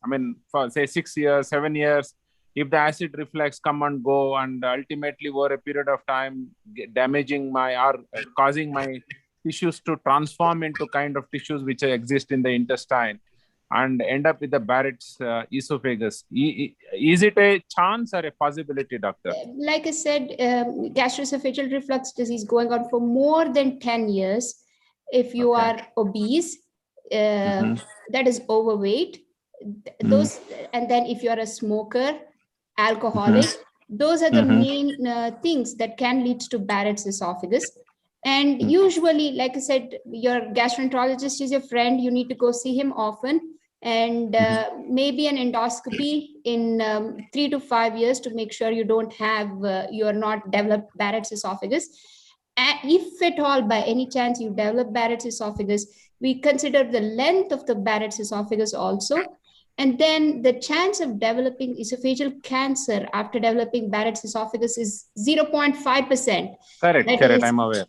Yeah, that is a very small risk. I know. I wouldn't ignore your symptoms. I would, of course, take good action to prevent it. But I think you shouldn't, again, stress plays an important role in many things. You don't know how it affects your hormonal system and the body balance. So I wouldn't lose sleep over it, because that can increase your acid reflux also. I understand. Thank you so much, doctor. Thank you very much. Prakash ಅವರೇ, ನಮಗೆ ಬಹಳ ಸಂತೋಷ ಆಯ್ತು. ನಮಗೆ ನೀವು ಇಷ್ಟು ಒಂದು ಅನುಭವಗಳನ್ನ ನಿಮ್ಮ ಮಾತುಗಳನ್ನ ಕೊಟ್ಟು ಸ್ವಲ್ಪ ವಾಪಸ್ ಕೊಡಕ್ಕಾಯ್ತಲ್ಲ ಅಂತ ಬಹಳ ಸಂತೋಷ. Thank you very much. That was a good question. ಏನ್ ಗೊತ್ತಾ ಹರೀಶ್, ಆಕ್ಚುಲಿ ನಾನು ಯೂಟ್ಯೂಬ್ ಅಲ್ಲಿ ಇದ್ದೆ, ಡಾಕ್ಟರ್ಗೆ ಕ್ವೆಶ್ಚನ್ ಕೇಳಬೇಕು ಅಂತ ತಕ್ಷಣ ನಾನು ಇಲ್ಲಾಗಿನಾದೆ. ಆಮೇಲೆ ಡಾಕ್ಟರ್ ತಾವ್ ಹೇಳ್ತಾ ಇದ್ರಿ ಗೂಗಲ್ ಓದೋದ್ರಿಂದ, I'll tell you my experience. It is, please take it in a positive sense. Candidly, I want to share with you. When I got this wheezing problem, in fact, acid reflux caused so much, I developed a wheezing problem. So then I went to the doctor. Senior most doctor. I asked him, he said, it is only a pollen grain infection, don't worry. And he put me on medication, which is for a bronchitis infection. But when I came back home, I refused to accept that, because I had seen it, searched Google and all, and then matched with my symptoms. I had a lot of homework done on that. Finally, after taking medicine for 5-6 days, straight away picked up the gastroenterologist. I went and spoke to him, stood in front of me. I told him, doctor, I think I have acid reflux. Please examine. And he was stunned actually after seeing me. He said, exactly, you have the acid reflux, and this is a typical symptom. And many people, not one doctor, they go to 3-4 doctors and finally end up with a gastroenterologist. And you are fortunate you have come straight away to me. Why I am stressing? Some people say that don't read Google and get stressed up. I didn't get stressed up, but I could correlate my symptoms and analyze and find out what's happening in my body. I totally agree with you. Like I said, I love all my Google patients because they're much informed, and it's kind of easy to answer, because I don't have to beat around the bush and just have to answer the points. Like you said, the chance of acid reflux causing bronchitis is a very, very small group of people. And it can be a combination of other things also. There can be, of course, we treat it along with the ENT doctor's help, because sometimes you may have post-nasal drip also going on. That is something from your nose dropping back into your throat. That can happen also. And that might be leading to bronchitis too. So, and to intervene, doctor, it is so coincidental. I need to interfere now, please. I have to stop now because the time is, we're exceeding the time. And believe me, I'm not stopping this conversation. Dr. Suresh and Dr. Chaitanya, we are all agreed to make a VSNF for doctors, a group of doctors, who are willing to do the community service. Any questions we receive like this, Prakash, we can put to their group. They will come in contact. Whatever the answers you want, we'll definitely give you. We are already in the work. We are going to this one, but now, Dr. Suresh has to. Yeah, we have only 8 minutes, so we have to. I'm very sorry for that. Please. Okay? No issues. Fair enough. Thank you very much, Prakash. Best wishes on your health. Thank you, doctor. Thank you so much. Thank you. Yeah. Suresh, you can, whenever you want to start training, I'll tell me. Sure, yeah. Yeah, I can go ahead and start the slide, Rish. Yeah, 1 second. Okay. Hello, thank you all for taking your time and being in this health forum. So today I'm going to be talking about the COVID vaccine. I'm Dr. Suresh Sharaf. I'm a practicing allergy, asthma, and immunologist in Columbus, Ohio. I will try to brief on the update of COVID vaccine because that's the present thing that we are watching. So, next slide, please. Next slide. Next slide, Harish. Okay.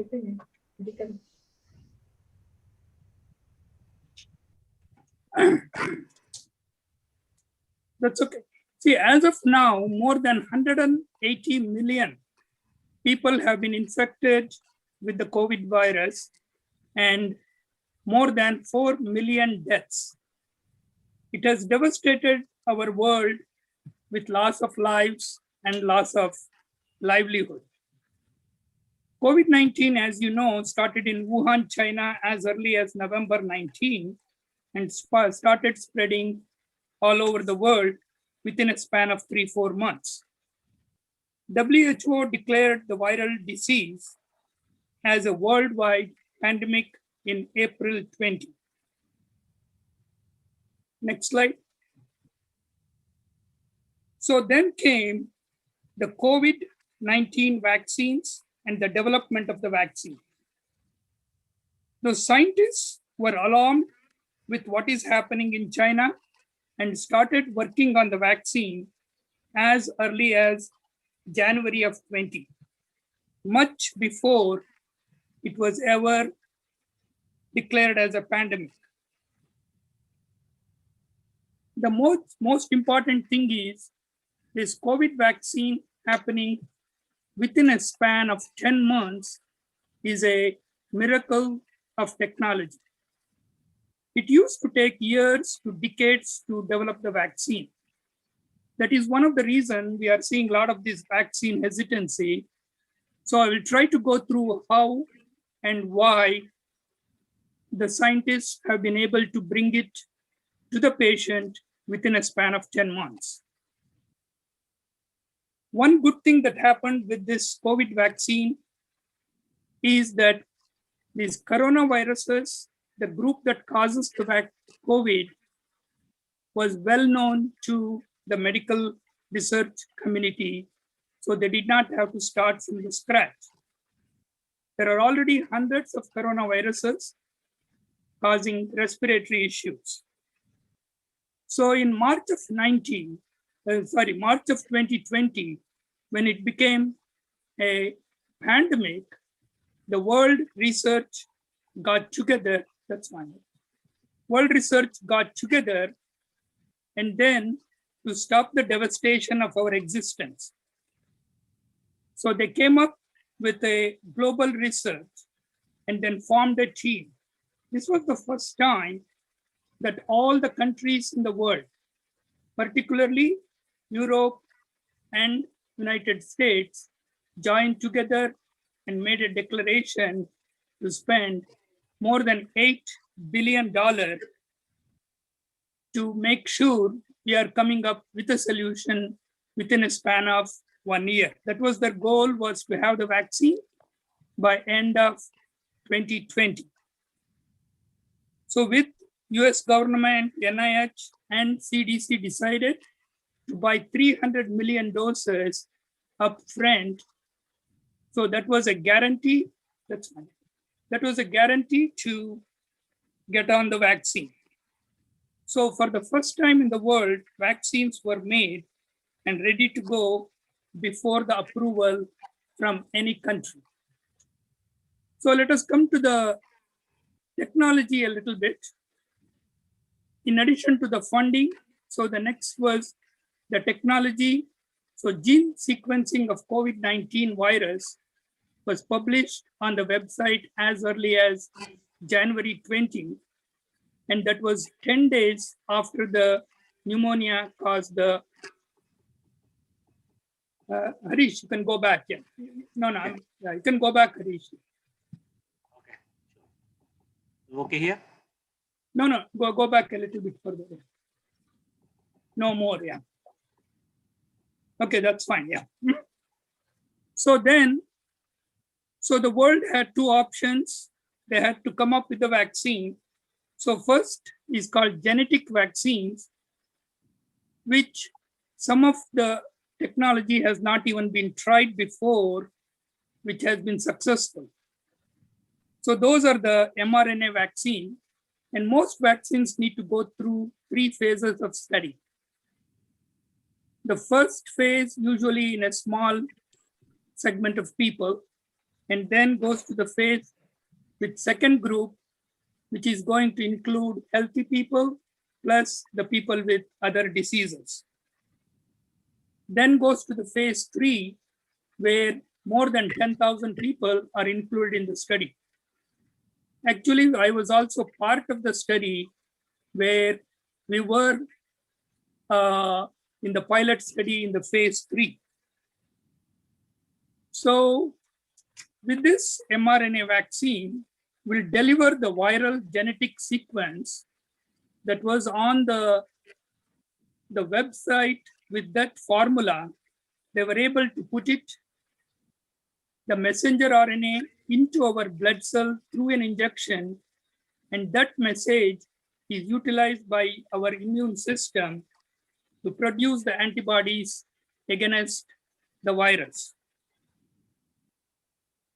Because our immune system starts producing the antibodies and they are duplicated, and they are going to go into the lymphoid system and retained as a troop to prevent any further attacks on our body by the virus. Actually, scientists are very comfortable in saying this vaccine will be effective against many variants because they've already studied many of the possibilities.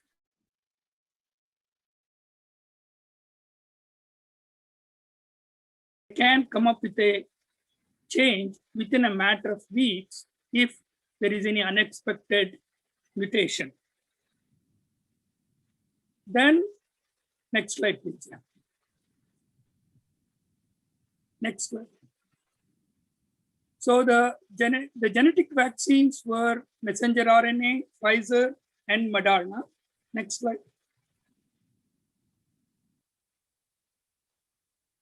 And then, so the other genetic vaccines were AstraZeneca, which was started from the UK at Oxford. And then again, Johnson & Johnson. They worked on these vaccines, only a little bit of difference between the messenger RNA vaccine and this is, this virus is, the genetic sequence is introduced into the DNA of a vector, like a chimpanzee adenovirus or human adenovirus. And then it goes into the nucleus of our cell.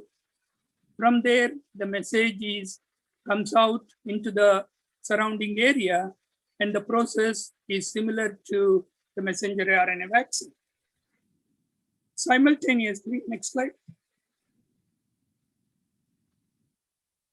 Simultaneously, countries around the world, including India, China, and Russia, started going with the conventional pattern of vaccine. So the major difference between the genetic and the conventional is, in this case, the virus will get inactivated, and then so that it cannot produce the disease. So those inactivated virus is injected into the body, and the body learns to produce the antibodies, sort of similar to what happens with the genetic vaccines. Next. So with this, the FDA authorized these vaccines on an emergency basis on December 12th. So actually, almost in the 4th week of November, the final studies were submitted and it was reviewed. And on December 12th, it was authorized. And on December 14th, it was already in the patient's arm.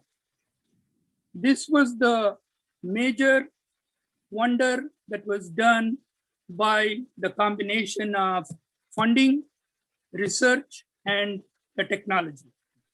Next slide. So similarly, adenovirus, it got FDA approval after a few months. Now let me go a little bit briefly about the efficacy. Let me go with all of them are very efficacious. Messenger RNA or mRNA vaccines, Moderna, Pfizer, it was around 95% efficacious in fully vaccinated people. It takes about 2 weeks after the fully vaccination to give that immunity. In AstraZeneca and Johnson & Johnson, also it was greater than 70%, but both of them were very helpful in preventing 95% of the severity, hospitalizations, and deaths. So that's why I call this as a wonder. And as of now, 99% of the serious hospitalizations and deaths in USA and the world has been in people who have not been vaccinated. With such positive outcome, vaccines can be given to anyone above the 12-year-old and will be indicated very soon to even 5-year-olds. Vaccines can be taken during pregnancy, and actually it has been known to help the newborns and also when they breastfeed the kids. So that is also the immunity gets transferred. So that is another wonderful thing about this vaccine. So I'm sure that all of you have heard through the social media, a lot of the side effects which has been mentioned in the social media is wrong. And the reactions compared to gives is very minimal. And many, I'm sure, hope, and many of you have already taken it. It is usually some local reactions, feeling sick for 48, 72 hours, small chance of an allergic reaction, very, very rare incidence of clotting, rarely heart inflammation, and the benefits definitely outweigh the risk. As of now, 1.8 billion have gotten one vaccine, almost 1 billion are fully vaccinated. So then, of course, all the side effects have been followed, and I do not see any such significant that has been reported in the media. So then the next question is, how long does the immunity last? Do you need a booster vaccine? Is it every year? Is it lifelong? This has been extensively, and yeah, you can leave it there. Go down, yeah. No, go down. The previous slide, yeah. So, as per the present studies, immunity will last more than a year. And even recent studies have shown that because our lymph system has recognized and the memory cells are there, and they have found out compared to other vaccines, the army is ready to fight much longer. So they almost think there is a chance of a lifelong immunity, but need to be studied. Actually, we are also going through the booster vaccine next week as part of our research study. So vaccines have been able to show our trained immune system that it can stay in the system and been very effective. So if you have, and also one more thing is mixing of vaccines, which has been addressed very well recently. All combinations of mixing have been tried and showing effectiveness. Actually, AstraZeneca vaccine that is followed in India and European countries, followed by the messenger RNA vaccine, has been shown to be more protective. So the immune response is also very strong in a person who had COVID and then gets the vaccine. So next slide. As of now, the vaccines are effective against Delta and Delta plus variant. And because of that reason, scientists are comfortable in tackling the COVID vaccine in a successful way. But everyone make sure, take the vaccine and tell the other people to take the vaccine. I think this is one of the vaccines where we not only help ourselves, but also the community. Thank you.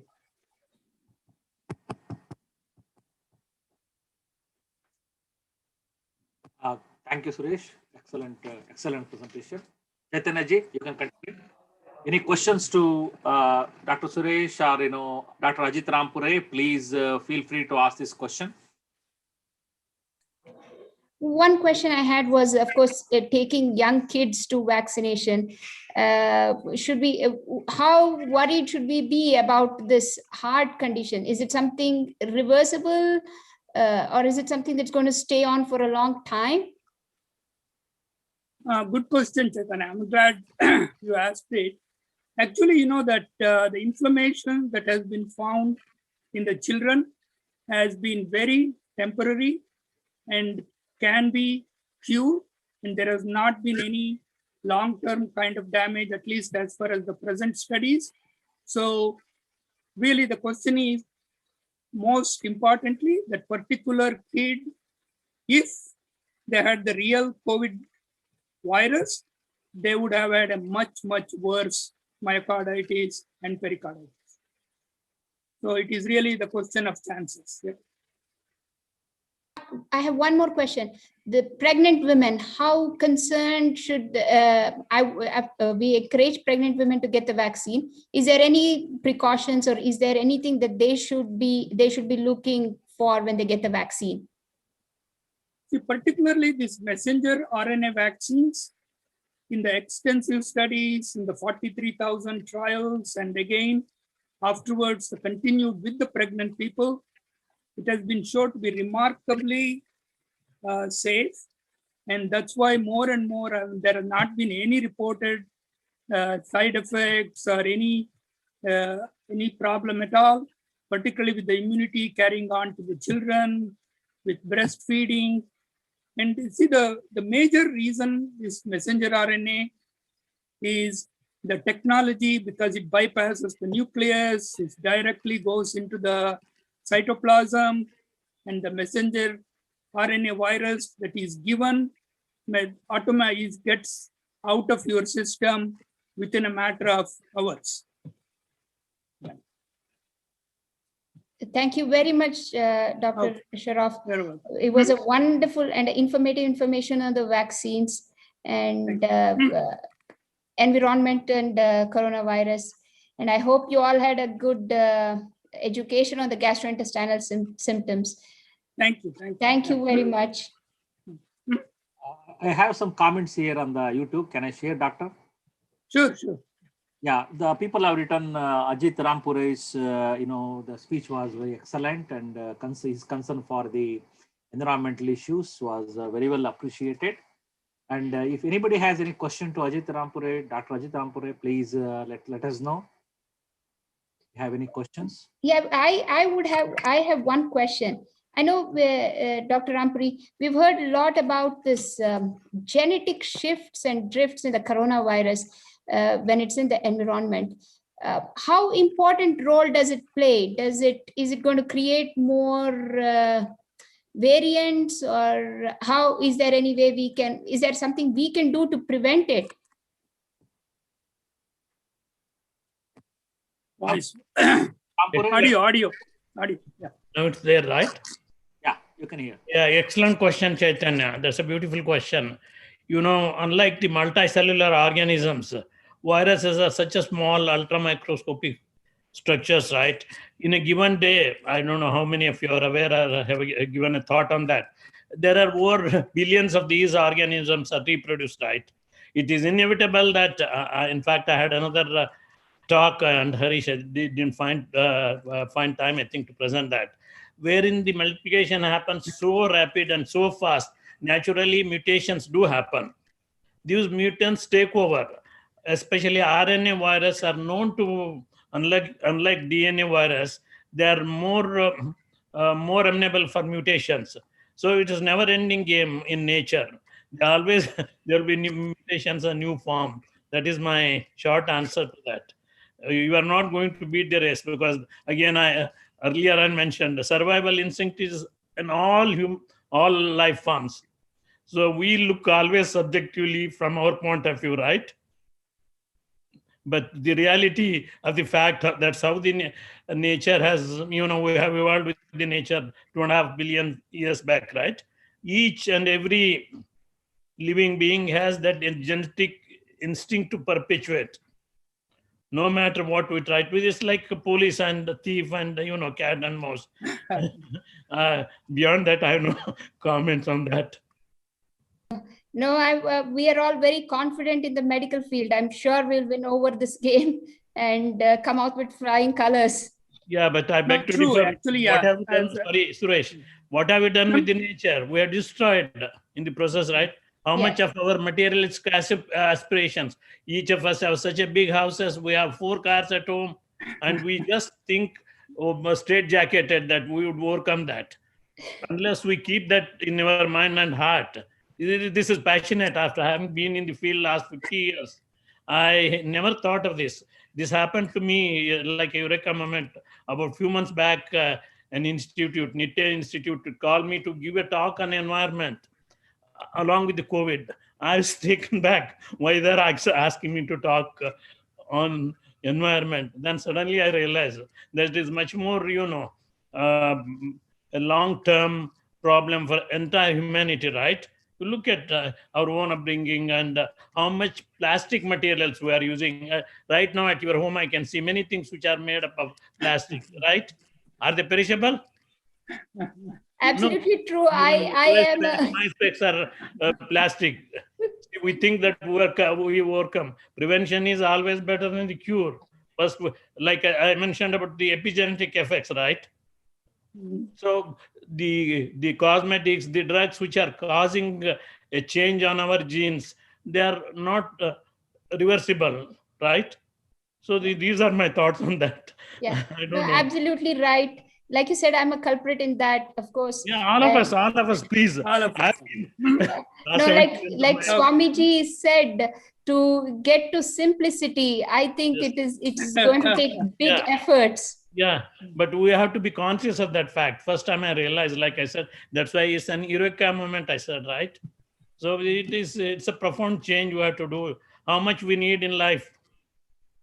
I know, very little. Yeah. Our needs are overtaken our needs. Yeah.